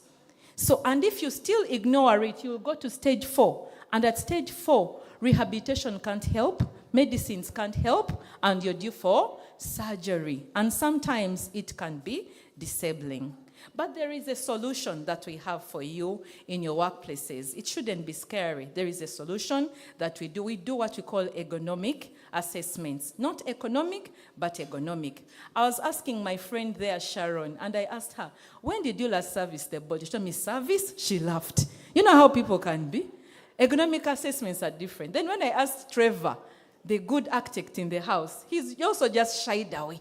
These things are not for shying away. These things are for handling properly. Back pain can be prevented. So usually it is in these phases: workplace assessments, training of your staff and education, then interventions can be done. And we have proven return on investment, where people report reduced back pains or these pains when they get to know what to do. The Bible says that my people perish because of lack of knowledge. Just like we have learned about nutrition, we also come in and teach you about how to prevent these problems. You cannot eat well when you're in pain. The medicines will dictate your diet. So, as I'm closing, why would you trust us? We have been in this thing for some time, 10 years and above. We are specialized, and this is what we do. These are the clients that we have served. Oil and gas, we have been to Total, government parastatals like UCC, IGG's office, the judiciary, and so many others. And before I close, I want you to stand and I give you some tip that you can live with. Thank you. Stand up again. I will disturb you because that is medicine. Movement is medicine. We are going to touch our waists, and we are going to move from the left to right. Don't touch the neighbors, yours. So we're going to dance. We go, we go. We go, we go. How do you feel? The chest, the back, the chest, and the hip area. We go, we go. We are starting with the left. 1, 2, 3, go. We go, we go. We go. Some of you are just so stiff. How did you dance? You didn't do those things of we go, we go. Okay. So I'll ask you something that my team usually laughs about. It is something very simple that you can do when you're in jam and when you're in your office. You're going to tighten your bums. Don't touch your neighbor's bum. Only yours. And I want you to feel that muscle squeeze up. We call it the gluteus muscle. Can you tighten it? We are counting up to 5. Don't release it. 1, 2, 3, 4, 5. Release. Now I want you to do it when you're not tensed, because you'll do it in jam, and that's how we dispense of forces. Now smile and do it again. 1, 2, 3, 4, and 5. Thank you so much for being sad. Okay, release now. Oh, okay. Thank you. Thank you for being a good audience. Those are our contacts. Thank you very much, Dr. Ruth. Just 1 minute. Yes. Just 1 second. This is something you can use as well. We are selling it outside. You don't have to visit the doctors all the time. You can have this as first aid in your homes. Just get a warm towel, or as you're bathing, put it on your back and apply this lotion. The pain will go. But if symptoms persist, then you can visit Nerves and Bones. We are located in Intinda. Thank you. It's outside there. Please give it up to Dr. Ruth. All right, with the new vocabulary for a unique part of your body, the gluteus muscle. Wow. We barely knew about that, but thank you so much. She's exhibiting on the outside, and you can be able to see what she has for you. Next up is Miss Carol Akelo from Happy Spoon Yogurt. Okay? Thank you very much. And can I say, recently I got to know that I was reading something. I'm also quite really invested in health. And they asked an aged person in Asia how she managed to live for so long. They asked her for one unique secret. And you know what she said? Take lots of yogurt.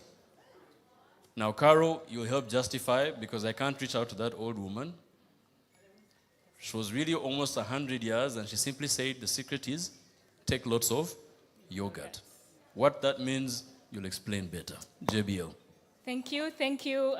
We'll be able to demystify that for you.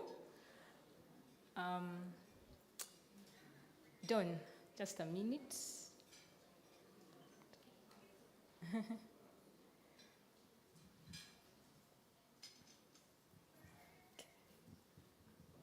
Thank you. All right. Good morning, ladies and gentlemen. My name is Caroline Akelo. I lead the team at Happy Spoon Yogurt.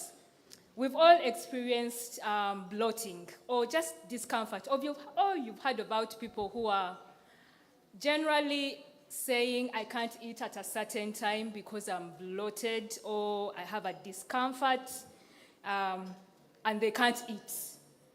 And that's because of their gut. Also, nutrition has been, when you talk about nutrition, everyone thinks weight, calories, but science has taught us that nutrition is really more about the gut. And there's something called the leaky gut, where the lining on the gut is affected, meaning that the way that we absorb the different nutrients is affected. What that causes is fatigue, brain fog for our people in the workplace, low energy, and even frequent illnesses. And the missing link is really the gut. The gut has been talked about as the second brain. And why is it the second brain? It's because it has the enteric nervous system with a complex network of nerves. So these nerves are about 100 million nerves, and they affect the whole digestive system, meaning they affect how we swallow, they affect how we absorb the different nutrients, even the enzyme release in our bodies. So the gut also boosts our immunity. Again, research has shown that 70% of our immune system is found in our gut. Okay? So the gut, again, improves mood and focus. The gut has 95% of our happiness hormone, so meaning that it improves the way that our mood and our focus. What are some of the things that damage our gut? Again, from discussions, we've seen that processed foods, excess sugar, poor diet, and artificial additives. And how do they affect our gut? It's because they kill the good bacteria in our gut. That bacteria that would help to improve your mood, or that bacteria that would help to boost your immune system.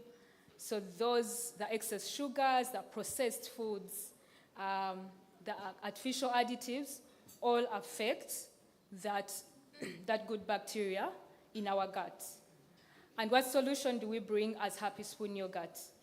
And the solution is really fermented foods. And part of the fermented foods is the probiotics, because the probiotics help to, they help to bring back or restore that good bacteria in our body that is essential for a good gut health.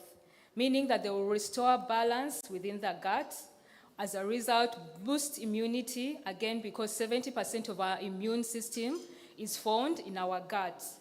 It will also help to improve your digestion, and as a result, the way that different nutrients are absorbed in the body.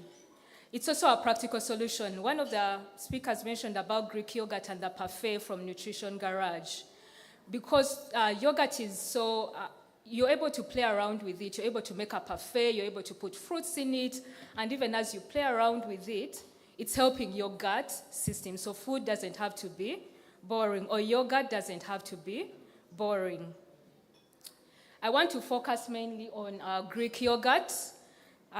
Many health people were advised by the health professionals to include Greek yogurt in our diet. And why? It's because of the high protein that Greek yogurt has, but also it's rich in the probiotics, supporting clarity and enhancing the focus.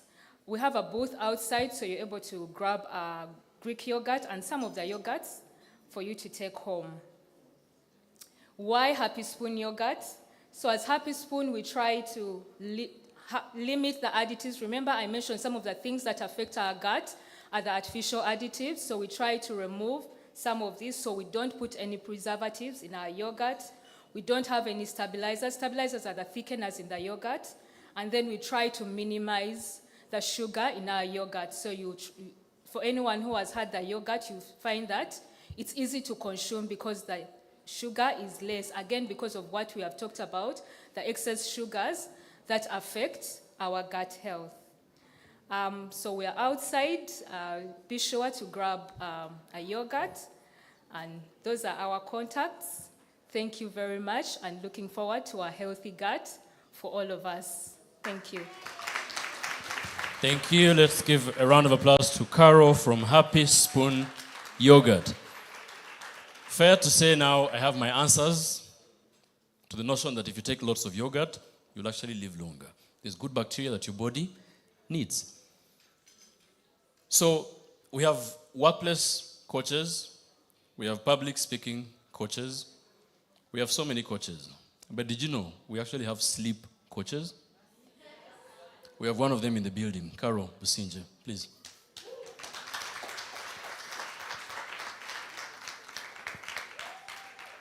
Please, let's clap for her as she walks to the podium. All right. You could ask yourself how long you slept the last night. Do you give your sleep priority? The answer is with you, Carol. Thank you very much, Don. So what's the best time of the night to have sex? That is one of the most common questions I get as a sleep coach. You'll come to my office, I'll tell you about that. So today we have spoken a lot about the things that happen between 9 a.m. and 5 p.m. And I'm here to talk about the things that happen after work, between 5 p.m. and 9 a.m. of the next morning. My name is Caroline Businje. I am a sleep coach. What Don didn't tell you is that I'm the first and only certified sleep coach in Uganda. Thank you very much. So you might wonder what a sleep coach is doing at a workplace nutrition summit, right? The truth is that the people we have left behind in our workplaces and we ourselves are very tired. If I ask by show of hands, and let's be honest, how many of us slept 6 hours last night? 6 hours. How many of us slept 4 hours? The hands are becoming more. How many of us are not sure, but we slept? There was some sleep somewhere. Yes, so the truth is that we are tired. Our workplace people, the people we are here to represent, are tired, and there are very many different things that make us tired. There's just lifestyle challenges. People, people are dealing with school fees, people are dealing with bills, people are dealing with tight work deadlines from us, the bosses, and just about everything else. If you live in Kampala, just the traffic is enough to stress you. So the truth is that we are very tired, but it's also very good to know that now our workplaces, these organizations and companies are taking wellness very seriously and adopting it into our work spaces. So what is the connection between nutrition and sleep? Whether we know it or not, our relationship with sleep affects our relationship with food. I don't know about the men, but for the women, when we are sleeping well and we are working out well and everything is going well, we'll find that we are also eating healthy. But on the mornings you don't get enough sleep, those are the mornings you wake up and you're craving cheese. Yes, and you're craving a Inaugural. So yes, your sleep affects how well or how poorly you eat. In the same vein, how well you're eating is going to affect how you're sleeping. So if you're having your dinner at 10 p.m. and going to bed at 10:30, we had Susan talk about acid reflux. You're not going to have a good night. I don't know if there's someone here who has woken up the next morning, they sit up and they burp or belch, and you can smell last night's dinner on your breath. Or for the people who drink alcohol, you wake up and you can tell what you drank last night because it is still fresh in your belly. That means you went to bed immediately or too soon after eating, and your body didn't get the time to digest, so you can't sleep very well. So the two are very interconnected, and we cannot talk about nutrition and not talk about sleep. Likewise, I can never talk about sleep and not talk about nutrition. So how do we take up sleep as a workplace performance tool? The truth is that we plan for everything in our lives. We plan for school drops, we plan for work, we plan for our families, we plan for workouts. There's a lady who was sitting next to me who said she came late because she had to go to the gym first. But I've not heard anyone who plans for their sleep. Sleep is something that we just do at the end of the day. Sometimes even say my work day is going to end at 5 and then I will go to the gym, but then something else comes up and you push work, then you go to the gym at 8. At some point, you know that you'll sleep. So it could be 10 p.m., it could be 2 a.m. You'll still sleep, right? But the truth is that you'll wake up the next day very tired. You're going to show up in office. Maybe you're present in body, but you're not sure what's going on next. You're like, did we have a meeting this morning or was that at, is it later in the day? I know there are very few things that change moods. One of them is food. When people are hungry, they tend to get agitated. Another of those is sleep. If you're not sleeping well, you're going to be moody, and usually the people that take the brunt of your mood swings are your family, your spouses, and your subordinates in the workplace.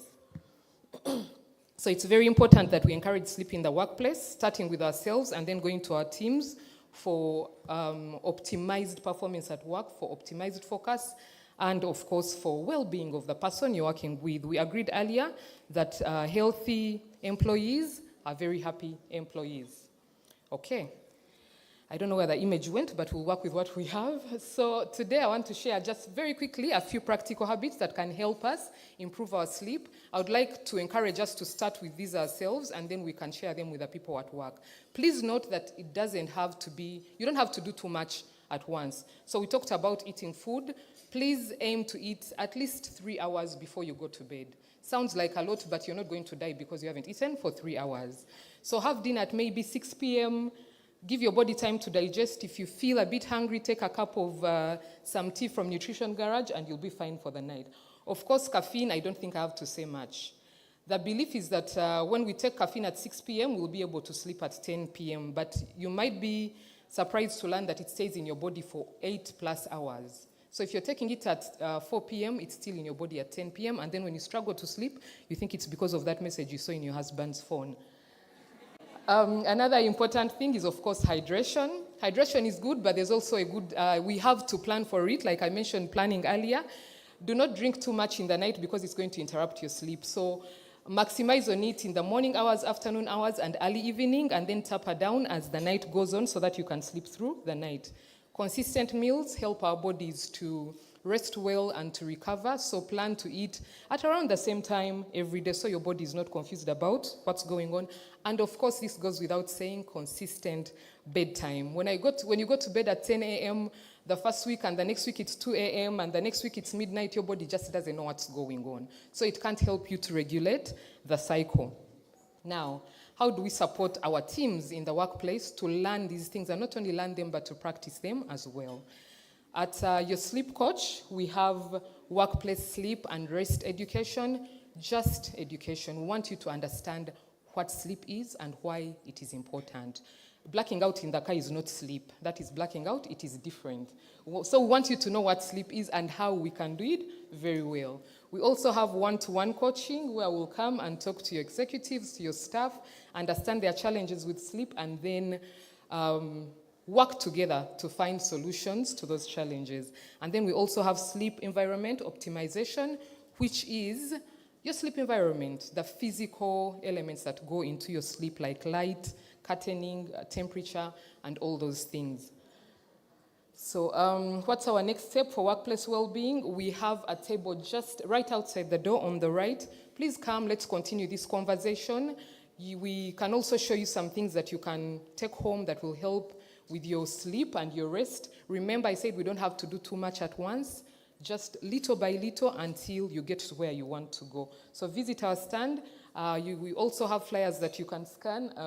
The code is very far here, you'll not be able to see it, but we have flyers that you can take home and a QR code that you can scan, and then we'll continue the conversation from here.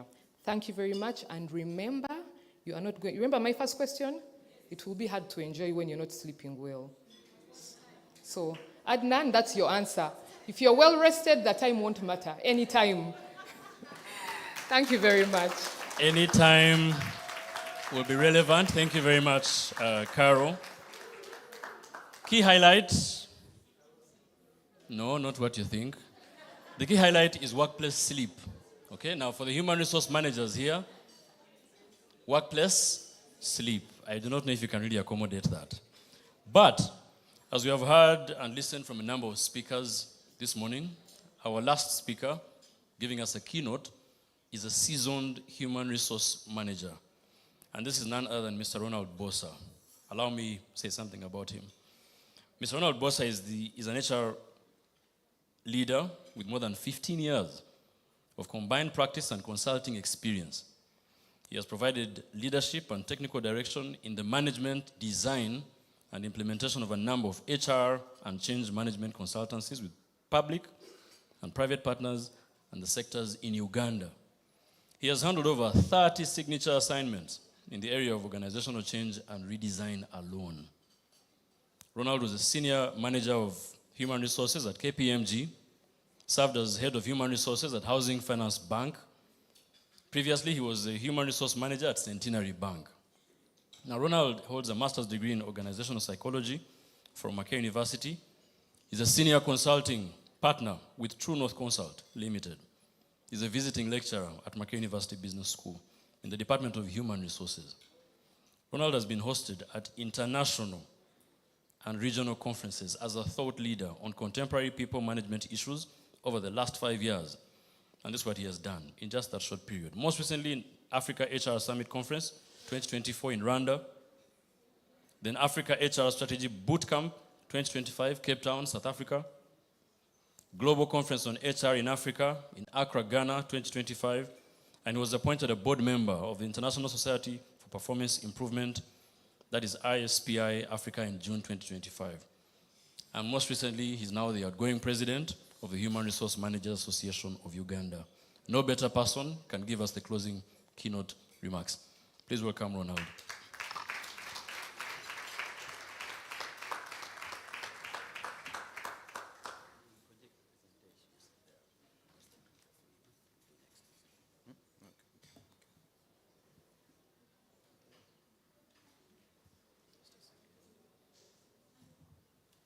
Put it on my right.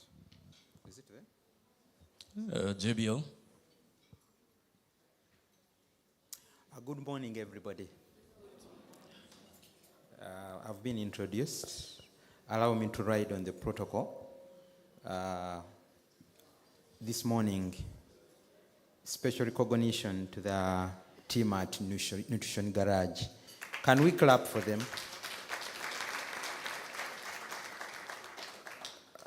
I've been sitting there for a while and wondering why we didn't have this 10 years ago or 20 years ago.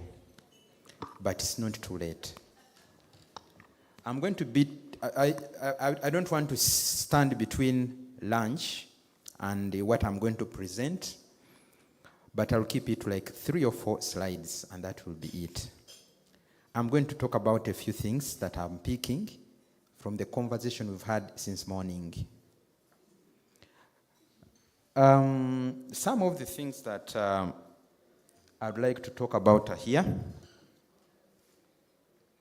I'll talk briefly about the dynamics of workplace nutrition.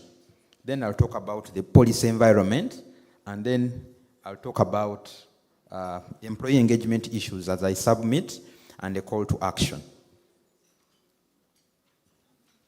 Some of the things that I have here have already been said. Interestingly, most of the time, have you ever wondered that we spend 8 hours at work, the standard hours, not so? Most people usually add 1 hour, but there's also an hour lost in the morning driving to work, and also an hour sometimes lost going back home. A total gets to about 12 hours or 11 hours. And what do we do? What happens at the workplace? How have we designed our workplaces to make them more accommodative of the subject that we have today? Nutrition profiling has been talked about by the experts, but I'll talk about a few things. We have so many things here that I have there relating to policies, relating to practices, but I'll pick out a few things and I try to dwell a little more on them. The best way to understand issues of nutrition is to understand the employee cycle. Right from the time people are hired, you need to appreciate the dynamics. At the workplace, we have people who are in their early 20s. We also have people who are in their what? maybe late 50s, their assumptions and views about what nutrition is and what diet is different. Not so? So when I hear Nutrition Garage talking about things, doing surveys, understanding, profiling, that is music to my ears. Because when you look at the dynamics at the workplace, I've done HR for more than 20 years. But interestingly, very few organizations have nutrition and dietetics in their induction programs. That is a call to action. So many things are talked about, the premises, the colleagues, the people they are going to find. But interestingly, when you talk about culture, you hear people say culture swallows what? Strategy. So, now, the starting point, when I join an organization, what happens? Who inducts me? What do I see? What is considered to be pomp? What is considered to be class? Have you ever noticed that when people get into employment, within 6 months, all of the neighbors, everybody compliments them. You are looking better. Everything is okay. People put on weight when they have just joined employment because their lifestyle has changed. Not so? So you need to look at the demographic dynamics when you try to understand the issues of what? Of dietetics. What is in there? We have all of those things. We have issues around stigma. There are different interpretations. I liked what the doctor said. He said, you become what you eat, or you are what you eat. So if you keep getting people applauding you, commending you for either reducing or adding weight or looking better, you'll continue to default in your chosen ways. What happens after 5? Where do people go after 5? Chadondo Rugby Club. There is a lot of abuse of food between 6. You take one for the road. These are very, very common. And we induct the new people who have just joined into employment, into this lifestyle, that it is not in order to go back home after work. You have to branch off somewhere to be able to socialize. Our story about workplace nutrition is incomplete until when we look at the entire cycle. I liked my sister who talked about sleep. I'm one of those, I'm your what? Your client. When you do consulting work, there will always be pressure from clients and you have to regulate. One of the things she didn't mention is that if you have a pattern and you've been used to sleeping for 4 hours, the day you sleep 8 hours, the next day you'll be very sick. And vice versa. If you are used to sleeping 3.5 hours and you have a major event the next day, please don't say, because now I have this event, let me sleep for 9 hours. You've lost it. The body has gotten used to a certain routine. Are we together? You've seen people who eat by the dump pits, and they're able to live 5 years, 4 years, 10 years. You get it? They are used to a certain routine. The body is very, very flexible. If it gets to a certain routine and you disrupt the routine, that's where the problems come. Actually, for me, when I spend sometimes, because I had gotten so used to the routine of sleeping a few hours, so when I sleep for 9 hours, the next day I will struggle to see. I'll have blurred vision. Why does that happen? You need a coach. Allow me to also recognize all the coaches in this room. I can see Diana, she's waving. I salute her. I like her guts and her energy.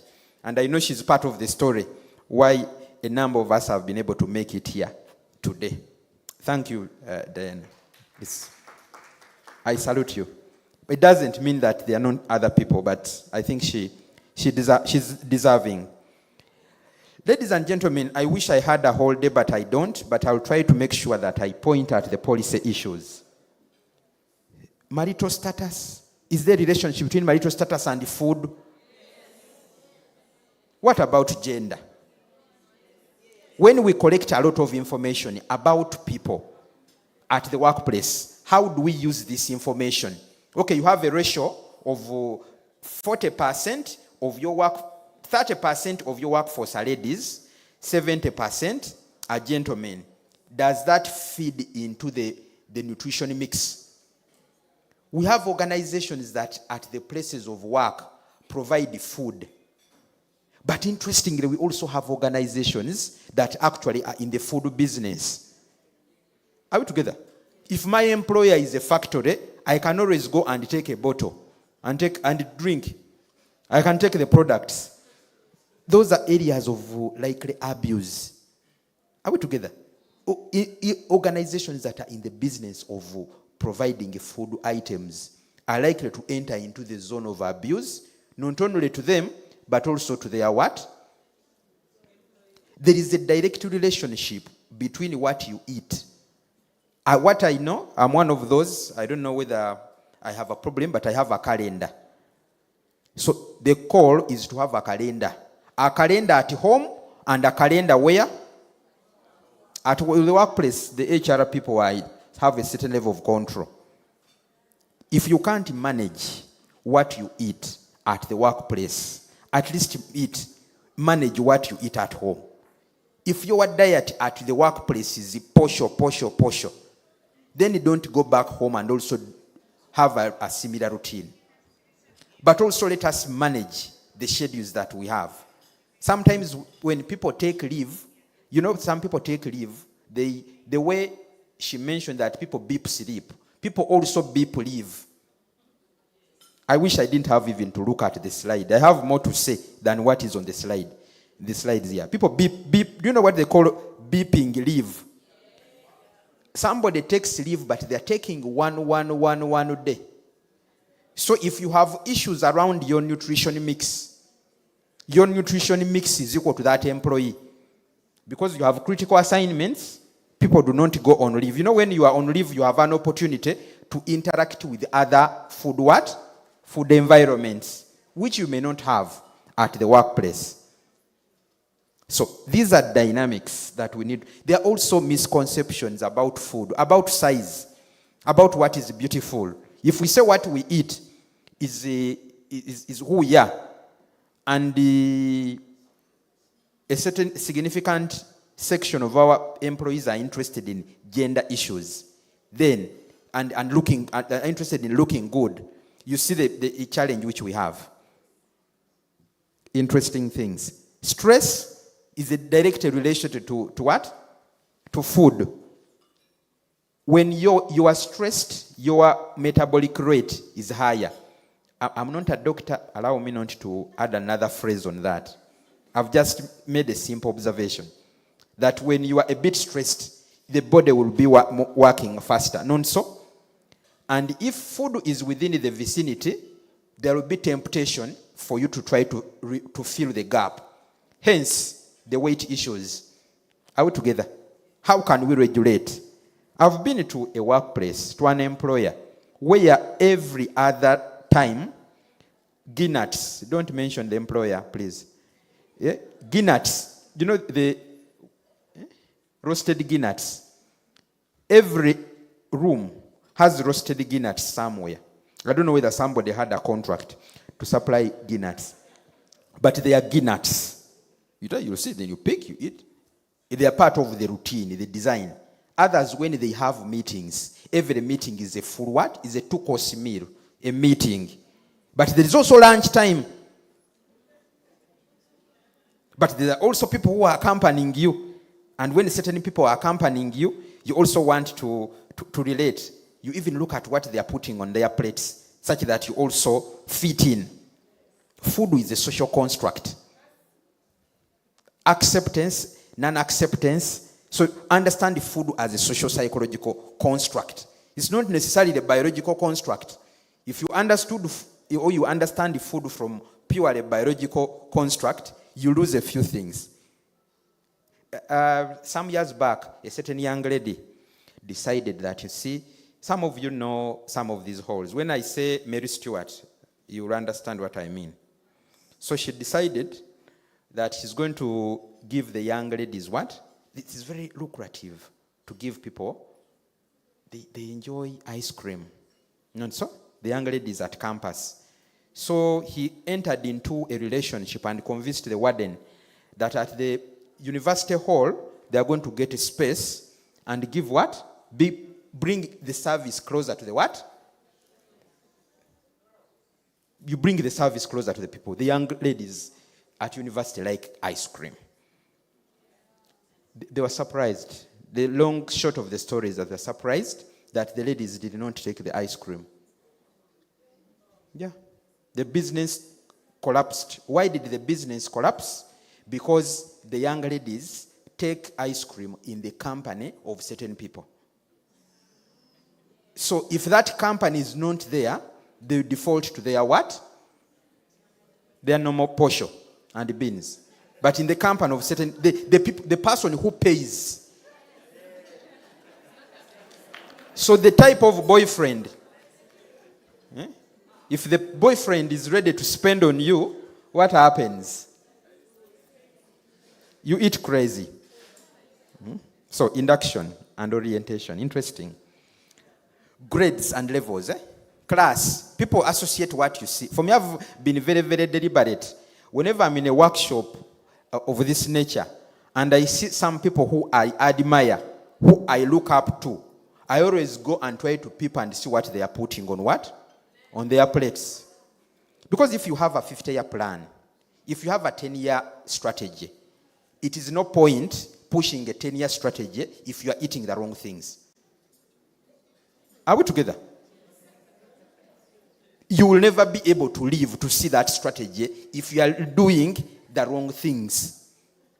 Are we together? That's what the people who tell you age is just a number. I don't agree with them. Age is just a number if you are doing the right things. I just want to qualify it. Age is just a number if you are doing the right things in the right time with the right people at the right time. You can defy age 100%.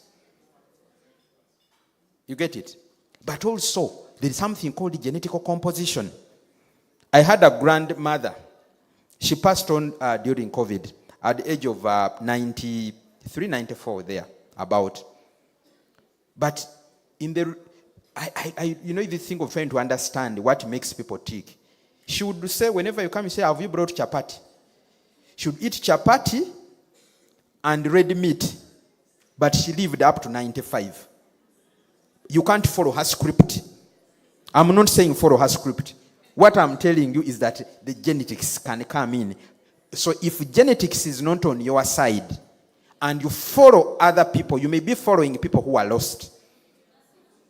You know that peer pressure. Food, there's no exception. Counseling, when we are designing our counseling programs, rarely do we incorporate the component. The physical versus sedentary jobs has been talked about. I've talked about the social aspects. Affordability is key. Budgeting is key. The HR professionals in this room, how much money do we give? Space is key. Ladies and gentlemen, it's interesting what happens. We have all of those things. How often do you monitor your gym membership? Aerobics. We have those things. Friday aerobics lessons. But people are eating the wrong food, and we are emphasizing Friday aerobics classes. These things must be. The medical insurance, do we do analytics to see where most of the money is going? We receive these quarterly reports, and the insurance state gives you the loss ratio. Do these things make sense to you? You are able to see which staff are at risk. And when we go about issues around food and nutrition, we cannot run away from the whole conversation about privacy and the right to access to information. Interesting things. Regular screening has been talked about. Job redesign, shift work. The food you serve at night. Some of you have workers who have a 24-hour cycle. You are the first clients to Nutrition Garage. If you have a 24-hour cycle, what you feed people may have a relationship with the accidents you have at the factory or wherever. Alternative work arrangements. When people work from home, when they come back to report, do we pick some of these analytics? Sometimes I tell people to adopt the AP model. Some of these things are very, very, very difficult. AP, when I say AP, I'm talking about accountability partner. An accountability partner is somebody who checks you. How often do you take your weight measurement? BMI index. How often? Do you go for regular? Do you ask your employees to give you reports about the annual checkup? It is there on the insurance cover, isn't it? But do we get these reports, and when we get them, what do we do with them? All you need is to allow these individuals to give you access, you analyze this information, and you do those graphs. Interesting, the areas where we eat food from. Some of these places are so tiny. That is now not budget, but competing for space at the workplace. The dining area is so small. Let me give you a good scenario. You've done a balanced diet. For me, I have a problem with eggs. Somebody has put an egg on the plate. Another one has put liver. Another one chapati. And you are all in a space of a few meters. From here up to there, that is your dining. And you are 84 people who must use that space. I'm telling you, I'll enter the room, the smell alone, because you pay me well, I'll opt to go and eat. Or I'll tell somebody to bring junk at my desk because I detest the dining area. Not because it is bad, not because it is aerated, but because of the mix. Are we together? Simple things. You won't find these things on Google. It is personal experience. You walk into the dining room and the appetite goes away. It has not gone because it is just the air that comes off. How aerated are these areas? Interesting things. Competing for oxygen. Some of these places don't have enough aeration. Closed spaces. Sanitary facilities. If your sanitary facilities are for chewing up, and people are almost counting how many times I have gone to the place of convenience. Because what comes in must come out. So it just means that I'm going to eat little. I'll try to moderate. If I was supposed to take water 5 times, as recommended, as you guys recommend, because we only have one place where we go. Some people even have a key, because you have shared space. So you have to go to the reception to ask the reception to give you the key 9 times a day. Because there is a lock and key policy on the place of convenience. And I mean, me, I'm on, I go to the lowest level. Because of the stigma people attach to having to ask for the key several times. Someone says, now, should I really take 5 bottles of water or 2 can do? The medical people are also very funny. For me, the design. How much education are we giving? Safe drinking water is a right. You cannot discuss nutrition and you don't have a paragraph on water. But interestingly, in most of our workplaces, there is always only one sentence about nutrition. In the entire HR manual, are we together? There is one sentence. Open yours. You can just open yours. The word meal is opened once when they tell you you have a lunch hour. And you have shift workers. Can we adjust our policies and have a 2-hour break, but regulate? Or lunch starts at past midday, such that you can regulate traffic. Where is it written in the Bible that lunch hour must strictly be? Can we adjust our hours of reporting such that people can report at 7 and beat jam and then leave at 4? And we get the dividend that comes from that. All those are HR policies. Equal employment opportunity I've talked about. I won't talk about leave, because leave comes in so many forms. There is sick leave. All the things are related to what? Maternity leave. All sorts of leaves. That any type of leave has a direct link to nutrition. So how are our policies aligned to pick the conversation we've had this morning? Call to action. Last slide. Okay. There is one that I'm particularly passionate about. That one there. That one. This one. If you forget everything that I've said, just remember one thing. Can we have a standalone policy in our HR manuals about nutrition? If we have that, we create pathways for consultants to come in. We create pathways to report on it. We create pathways for budgeting. We create pathways for engaging different sectors, the ministries, the law. We have an Occupational Health and Safety Act, but it doesn't have sufficient cover on nutrition. Can we push for amendments? Interesting. The rest are things that have been talked about. But engagement must happen internally and, most importantly, externally, to be able to influence the right mix when it comes to nutrition. It's about what is in the environment, the aspects around design, the aspects around attitudes and emotions, the issues around upbringing and how we are brought up. People think that if you can afford it, eat it. You get it? Money should not dictate what I eat. I have the resources, I can afford my children.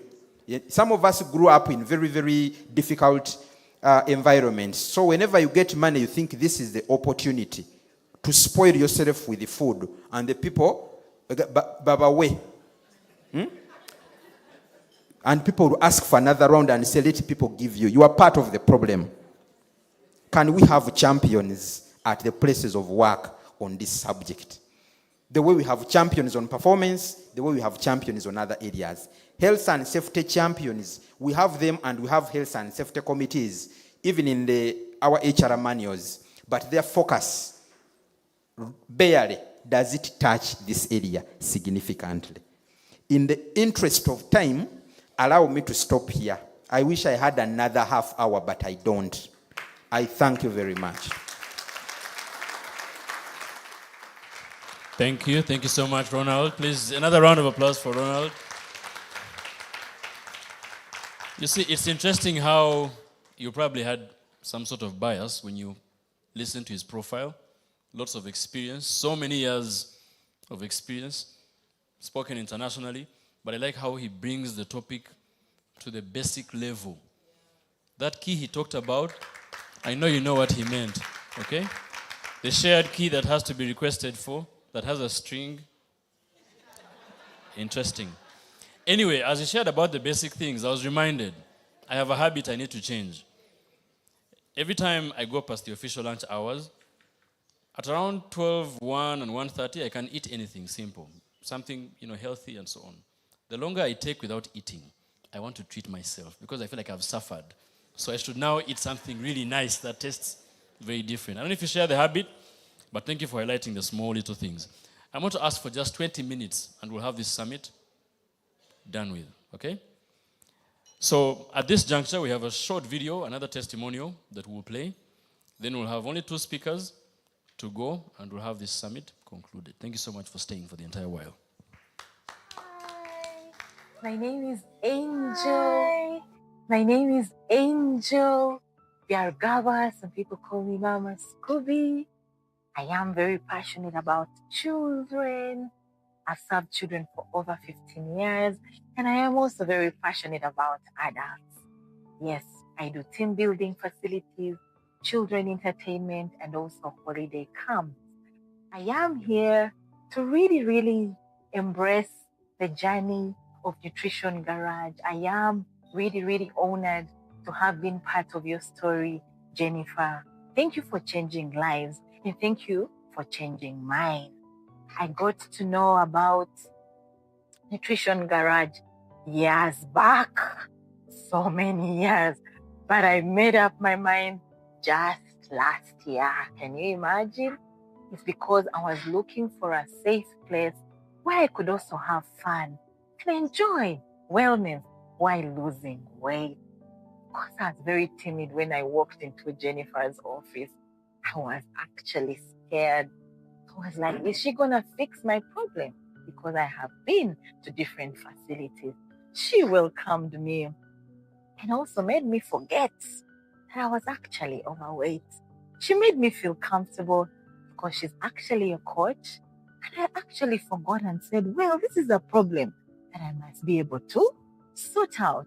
So we sit down, a long journey on my weight. The weight, I was 94. Yes, you heard me right. And I was like, I want to lose about 5 kilograms. And she was like, let's stretch it to more. And we tuned it to 7. So my journey started last year.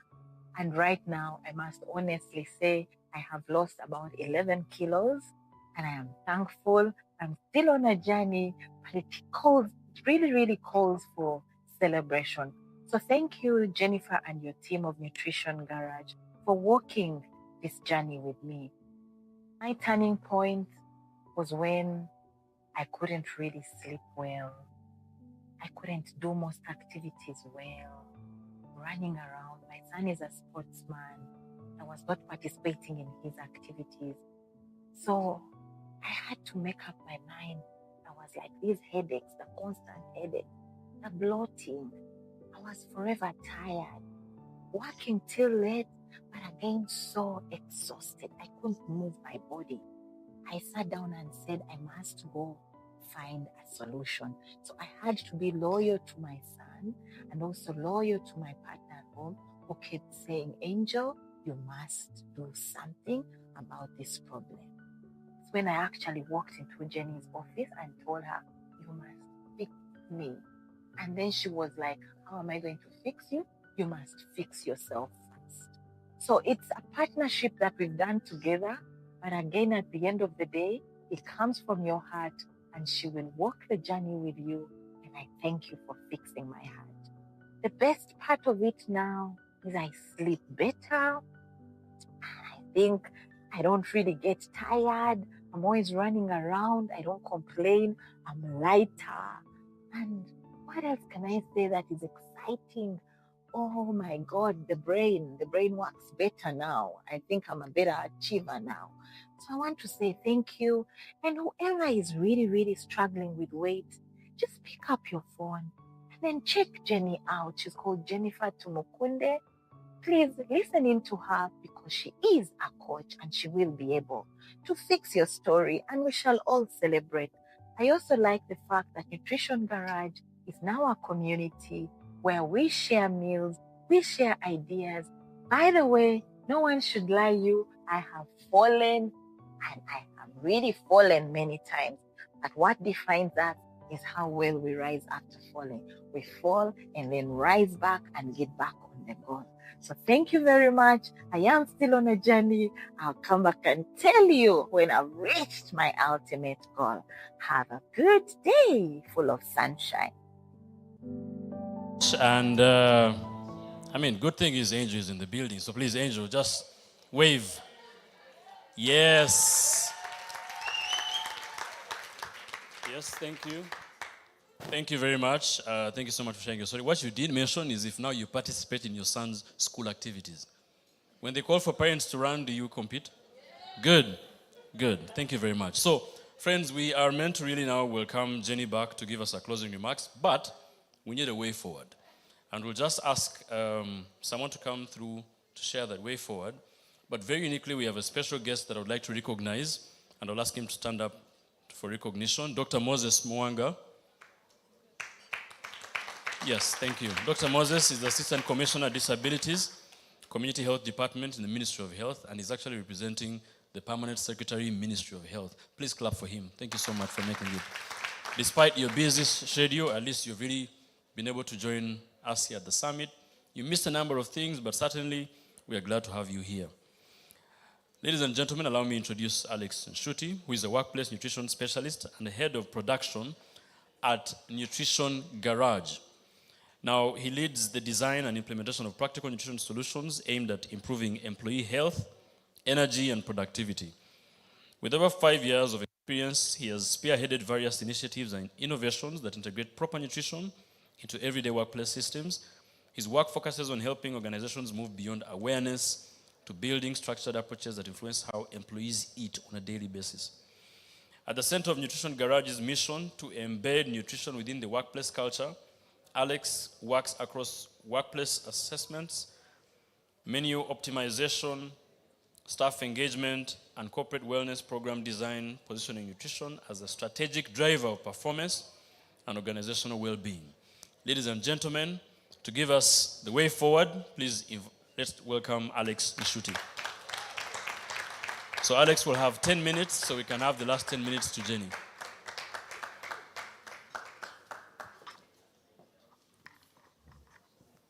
Thank you, Don. You know, it's hard to start a speech in Uganda without saying your name first. Allow me, don't say my name again. It was part of practice. Shoot, Alex. Today, there are so many things to celebrate, and welcome all of you, including that today I'm sharing a podium with one of my teachers. I think he has left the room, Dr. Fungo. So if anything goes well, know that I learned from the best. And if you don't like anything, know we need to change the curriculum. Well, a lot has been said about nutrition, and from so many speakers, we have managed to learn a lot. But however, we need to know that nutrition should stop being a random concern. We now need to structure it. It has to become part of our systems as we run our workplaces. And Nutrition Garage, we are here. We want to support you on that journey. Most importantly, an informed journey. We want to give you all the evidence, want to give you all the expertise and knowledge that we have gathered with our team of experts. So one, for us to structure this, for us to have this organized in our environments, one, there are things we need to put into account, as some has been elaborated by Mr. Bossa. One, we need to fix our policies. It's very important that this is not casual concern when we come here and talk about it, but is it a policy? Is it in our frameworks as organizations? So we need to fix the policies. These are things that inform what we do about nutrition. And we are here to guide you, to give you expertise on how to embed this in our organizations. Another thing to talk about, we need to fix the food environment.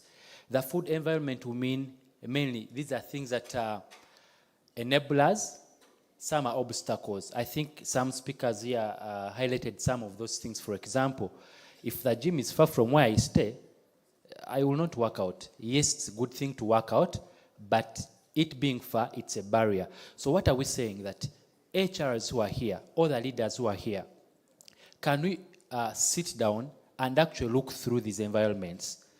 We talked about coffee machines all over the place. I think it's Jerry who brought it up.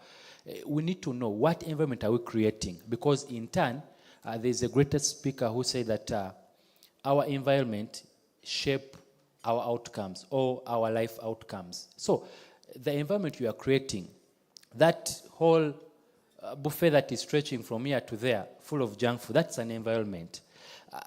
We know when we studied in primary school, we said the environment is man and his surroundings.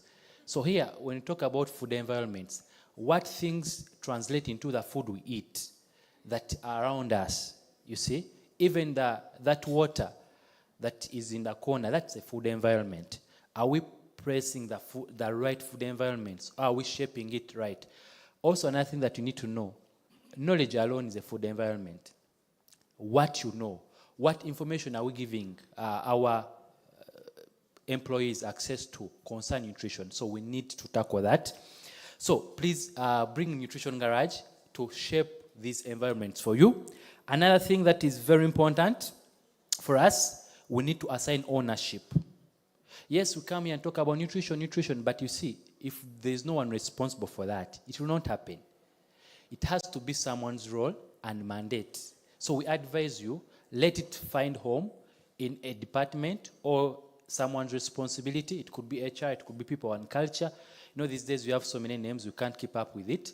But the point is home, that we need in our organizations. Where is home? Where is nutrition going to be placed?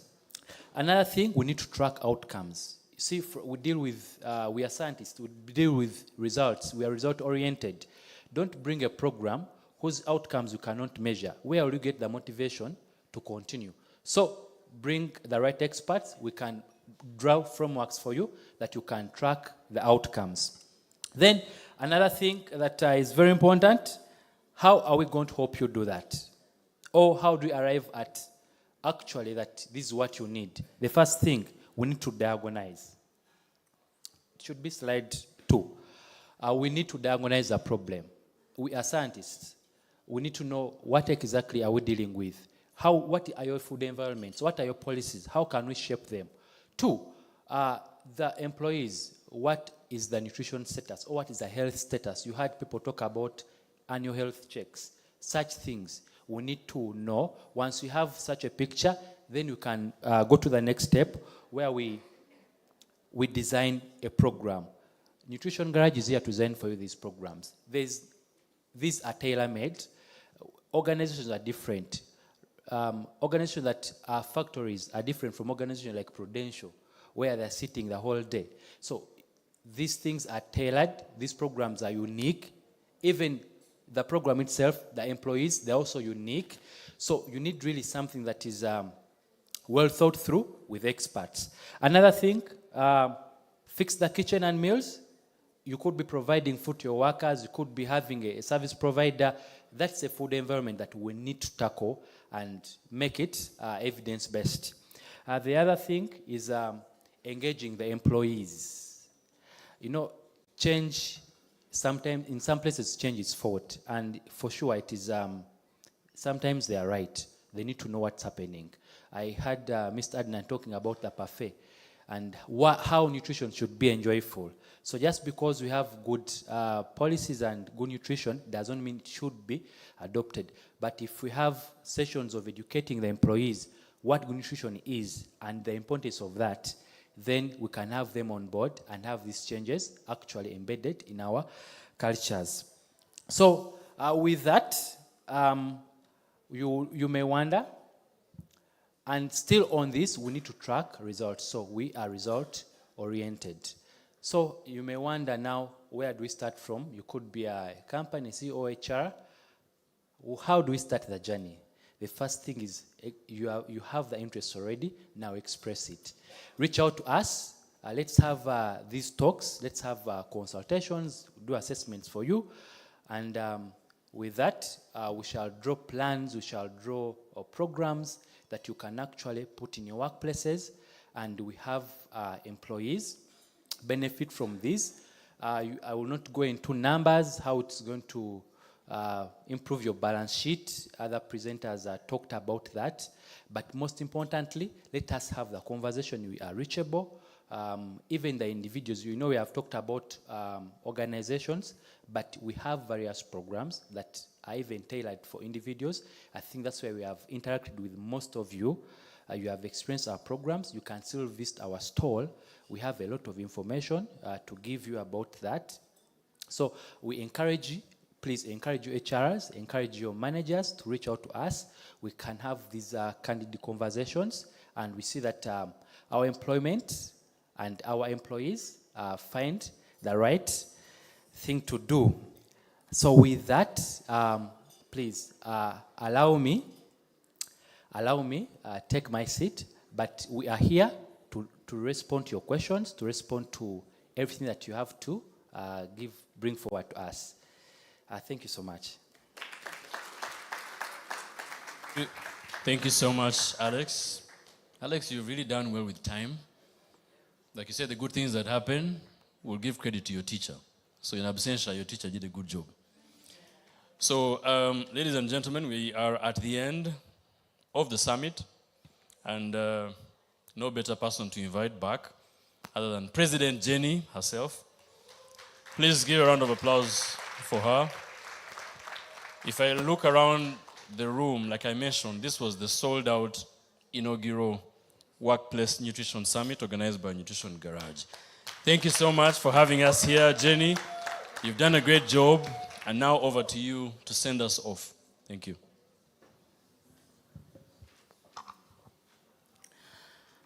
Well, I'm so happy that all of you are still here. Thank you so much for staying. This should have taken the whole day, but we've tried to pack everything so that we, again, don't bore you, because we've seen so many summits and conferences that happen, and you know, nothing much comes out of it. So we said, let's make it half, and the biggest thing that I'll ask of us is that let us not keep quiet with what we have learned.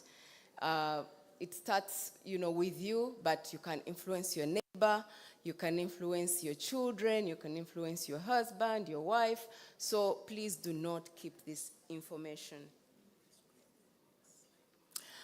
Okay, I received a message on my phone that I cannot close this without proof of concept.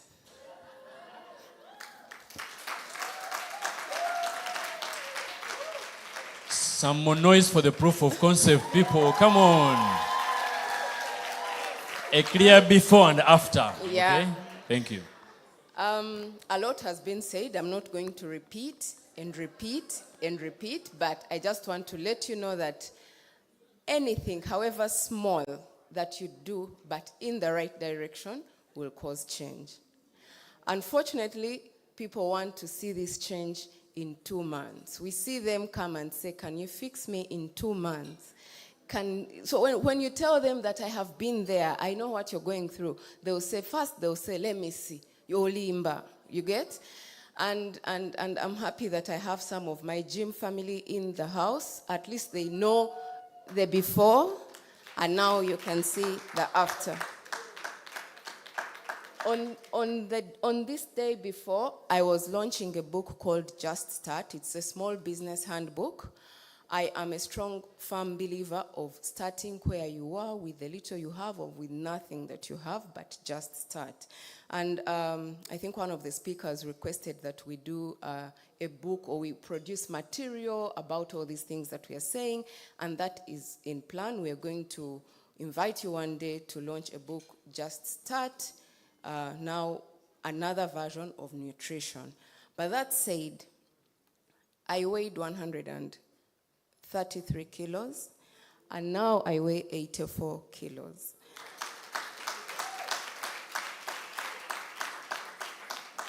All the things that have been said, I also worked in the corporate space, and it's not that I woke up one day and I was like this. It built up slowly by slowly. And I started enjoying it when people were telling me, oh, you look good, I think you're getting money, because when you put on weight, people associate it with a good life, But there is a lot behind the scene that nobody talks about. Nobody knows that I was not sleeping because of acid reflux. Nobody knows that I was pre-diabetic. Nobody knows that one time as I walked actually on my brother's wedding, I broke my stiletto trying to put on a heel. Nobody knows that if you're directing someone to my home, they will ask that a home child or munene. Nobody knows that clothes for plus sizes are much more expensive than clothes. Same dress, size 12 is 200,000. Size 22 that I was putting on at the time goes for twice the price. And they'll tell you the truth that they use more material. You understand? Yeah, so there is a lot, and it is a very, it's hard. It's a space that not even your friends want to tell you that you're not okay. It's sensitive. Because now I keep asking the people who knew me then but why didn't you tell me? And they say it is sensitive. But, again, I got a message there saying, please share tips. One, service your body. The way you service your car, service your body. Some of the things that I did to service my body as recommended by my nutritionist were once, at least a month, take a fast. I take a 72-hour fast every month as a way of giving my body rest so that it can produce new cells and get rid of old cells. I hydrate at least 2.5 liters of water in a day. Is it that I manage every day? No, there are days that I have failed. I eat clean. I now understand that on days when I'm not going to be in the field, I should eat less energy-giving food, and more of the fiber food, which are the fruits and the vegetables. About the vegetables, someone mentioned about pesticides and all. You cannot, even they'll tell you even electricity brings cancer, so you cannot run away from all these things. But when you get the vegetables that are probably having pesticides, what do? do a DIY, like wash your water, you have your fruits and vegetables with water and some vinegar and eat. It is still better than not eating them because you are running away from disease, and then in the evening you take a Panadol. A Panadol is also chemical, you know. So at least try. There is a lot, but I also exercise quite a lot and consistently. I have been exercising for a long time. So I cannot go through all, but I just wanted to let you know that it's not about weight loss. There are so many things, but this is a product of the so many things. So when you start, if you realize that even when you're overweight, even before the doctor takes his measurements, he will already have predetermined that you're hypertensive, that you have heart disease, that you cannot conceive because you're overweight. You understand? So this is just the outcome of the so many things that have built up. And you'll understand why maybe medication for diabetes makes people lose weight. Why? Because the problem is going to come from being overweight. So when you start fixing the overweight, you'll now see that even the diseases will go. I will not mention some other things and the benefits, like having a beautiful skin, like sleeping better, like having better sex, and the rest.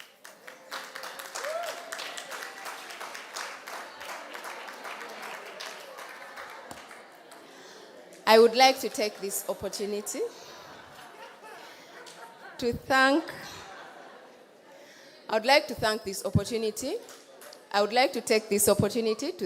all of you for coming. We have so many organizations. I tried to list them, but I couldn't. There are quite many. And thank you all for allowing to come. Today is a working day, but that was the plan, so that you come and we discuss this. I believe that all of you have taken away so much. In particular, I would like to thank my family. My family has really bared with me this season of preparing this. My son yesterday called me from his school to ask how the preparations were going, and that warmed my heart. He's called Israel. I would like to thank my friends. I have personal friends that have taken this as if it is their own. We are thinking something for the country, but your friends get the burden. Your friends suffer because of your vision. Your friends suffer because you're borrowing money from them to make this vision come true. Your friends suffer because you can't attend their baby shower, bridal shower, wedding meeting, because you also have an event that is going to help fix the country. So all of you, my friends, thank you. I'm not going to mention your names because it's been really personal for many of you, but I really appreciate. I would like to thank the team at the Nutrition Garage. If in the last maybe 2 or 3 weeks you've not received a very, very good service at the Nutrition Garage, forgive us because we were preparing for this. We've worked pro max. So the team at Nutrition Garage, thank you. We are open, so there's a team that stayed back. They were dying to come here, but we told them where we've reached, we cannot close. So they are there. I know probably they are watching this. So thank you, especially to Brenda, the manager, for holding back the team while we are doing this. I would like to thank my BNI family. My BNI family is responsible.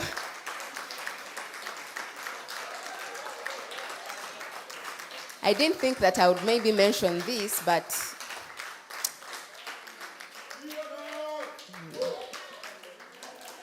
every person you see there is a representative of a business. Don't just think they're just people. Those are different businesses. And I pray that my BNI family, you take whatever we've learned, one for your personal gain, but also take it back to your businesses. BNI, led by the beautiful Diana, I hope she's still here, is what has pushed me. Fear people who ask you that, so what next? So you've done this, what next? What next? What's your plan? What's your strategy? What are you cooking? What's your next growth level? That is what BNI has done for me. So they are responsible from taking me on, one as a friend, as a family, but also supporting me and making sure that when things like this come up, they are here and they are holding me. I kid you not, I think I wouldn't be where I am And Nutrition Garage wouldn't be if it was not for my membership in BNI. So thank you so much. When we started practicing and seeing clients, so eventually I went and did a small course in nutrition, still on the road. But when I started seeing clients, I didn't know what to do, how to handle clients. I would, see a client who was supposed to be seen for an hour, and then I would see them for 2 or 3 hours, and then the person who came with a weight loss issue or, medication issue, we end up somewhere else, and you realize maybe they needed counseling, they end up crying in your office, and I was confused. I said, I'm turning into something I didn't plan. I'm turning into a counselor, starting to cry with clients until, until I was introduced to workplace coaching.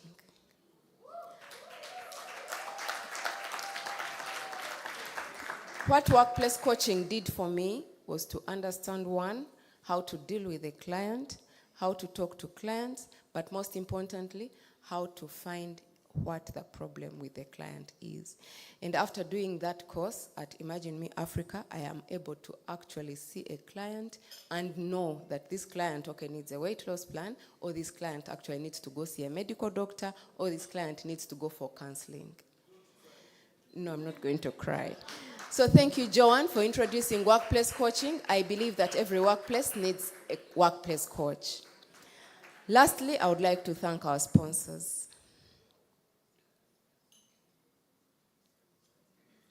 So when this dream came, as you can all imagine, it's hard to find a place in the central business place here in Kampala that can converge many people, and it comes with a cost. So this cost burden comes, and it goes either to your spouse or your savings, your friends, your family. And so there are people who came on board and said, Jenny, let's do this. I have friends who just say, I know, don't explain, and you just find some money in your account. There was a small fee for us to cater for our venue, but there's a lot that goes on in the background. And so for our sponsors, who I'm not going to mention name by name, I want to say thank you. Thank you so much for allowing us. Thank you for taking on this nutrition burden. By supporting us, you have showed interest. You have allowed that we have a problem as a nation, and we need to fix it, and you have decided to join hands with us. As a small business, we couldn't have done this without you. So thank you very much. We have stalls, we have people who are exhibiting products like healthy snacks. I know inside there you're telling us not to over snack, or if we are snacking on chapati, what is the alternative? We have some exhibitors. Kindly do not pass by those stalls. It would be nice if we actually made sure all our exhibitors leave with empty tables, because they have supported us, they have supported the cause, and their products, we had so many applicants, but we had to screen and see what resonates with us as Nutrition Garage. So I can tell you that all the products that are at our stalls are some of the products that we use at the Nutrition Garage, and that we do recommend them. With that said, I would like to say thank you so much. We have a small gift for our speakers. Kindly don't be in a hurry to go. But I'd also like to ask, maybe Don, you can help me, if we could have some, pictures and all, so that our inaugural, workplace summit can go in history. Last but not least, I would like to thank Dr. Moses. Thank you for coming in late. Dr. Moses is the Assistant Commissioner from the Ministry of Health for Disabilities, who is representing Dr. Diana Atwine, who is officiating another event, much as she was supposed to also come and officiate our event. So thank you so much, Dr. Moses, for coming. Thank you so much. Thank you very much, Jenny. I'll ask you to just stay there. Please, a round of applause for Jenny. Do you mind just taking center stage? Just hold nothing, just take center stage, so you can be serenaded with all the love and the hand claps from all of you, please. Yes. Keep them going. Oh, okay, fine. Standing ovation. Thank you very much. It means a lot. Thank you very much. So I'll ask you to stay by. We're only going to recognize some speakers. Jenny will stay by. Our speakers, I'll ask that you kindly move forward and receive your packages from Jenny. We're going to have a group photo after, so kindly don't leave. We need to show the world how big the Workplace Summit was, especially the inaugural one, sold out one. And don't forget, please, to give us feedback. You can scan that QR code right now, and it will take you to a unique link where you can really share feedback on the summit, how you found the summit, and uniquely how best you can have it in better form next time. So the first person that I'd like to invite over is none other than Jerry Opoka, please. So you receive this from Jenny and have a photo op with her.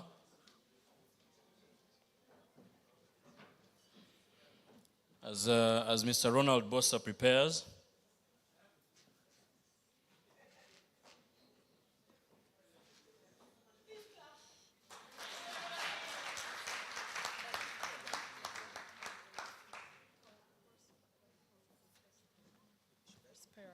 Okay, then Mr. Ronald Bossa, you can come through to receive yours.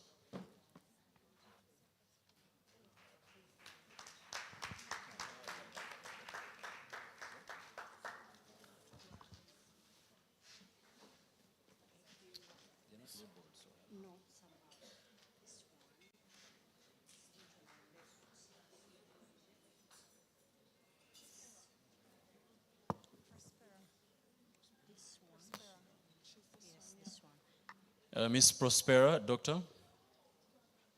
Yes?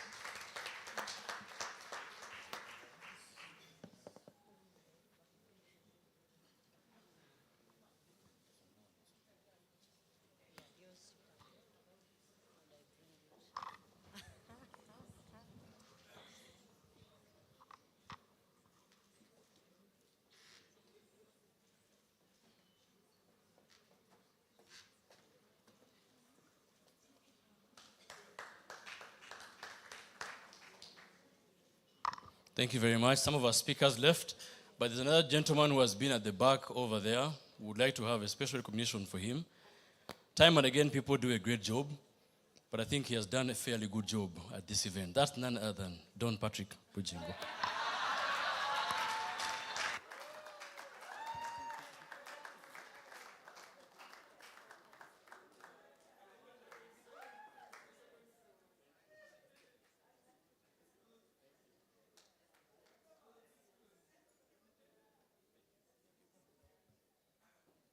So as Jenny is still here, I'll ask our speakers to kindly come forward for a photo. The speakers that are still here, kindly come forward for a photo with, and Dr. Mwanga, please come through for this photo. Then we'll ask the entire audience to join in. Some of us will be on the platform and we'll take the center stage, then others will be on the lower end.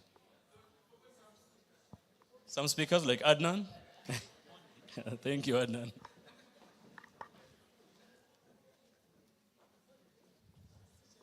So our phenomenal speakers that have really been part of this day, we thank you so much. That photo will represent us. It wouldn't hurt if I join it.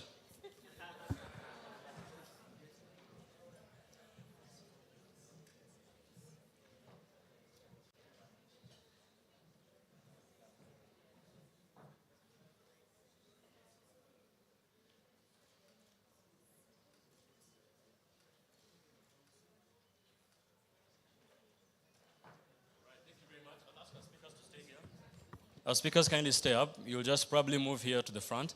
And I would like to invite the audience, please come through and join in. We'll find ways of making this work. Our media team will guide us on how best we can really have this group photo. So kindly come forward. We'll probably fill up this space. Some of us can still join the stage up here. There's so much space. Then we'll probably be part of the photo here as well.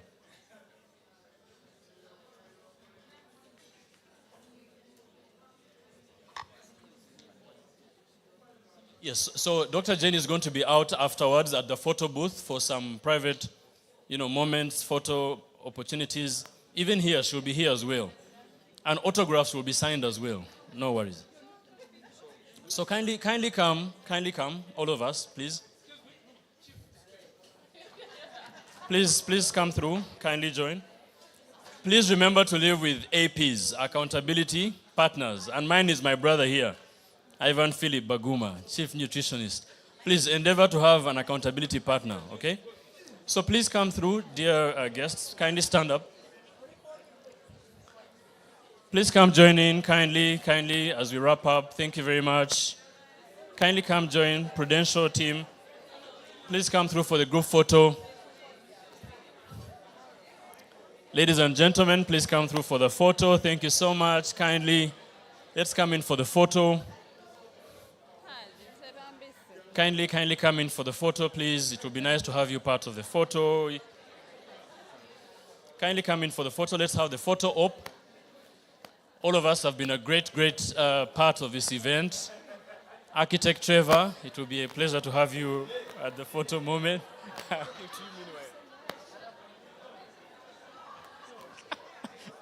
Please come through for a group photo. Please come through for the group photo. Kindly join in for the group photo. Let's find a way to make it work. I trust it can work.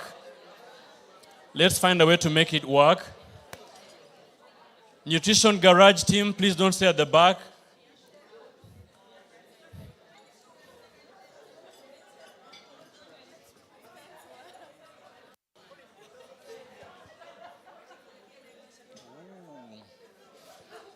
Okay, that group photo is very much needed because we'll have categories after. BNI, of course, is coming in next. But that group photo will be needed. Please smile like you really had a good time because you just did. Yes. All right, 3, 2, 1, smiles. We're going to do a short video, okay? We're going to do a short video, but let's have the photo first. So we'll say Nutrition Garage together. We will say Nutrition Garage together on a count of 3, okay? 3, 2, 1, Nutrition Garage. Now let's make it more playful and fancy. 3, 2, 1, Nutrition Garage. Yes, superb. Thank you so much, ladies and gentlemen. It's been a pleasure. So the next category is BNI. BNI members, please stay back. BNI members, stay back. Yes. All BNI members, please join the photo. Let's have BNI. Oops. Let's have BNI members. Yes.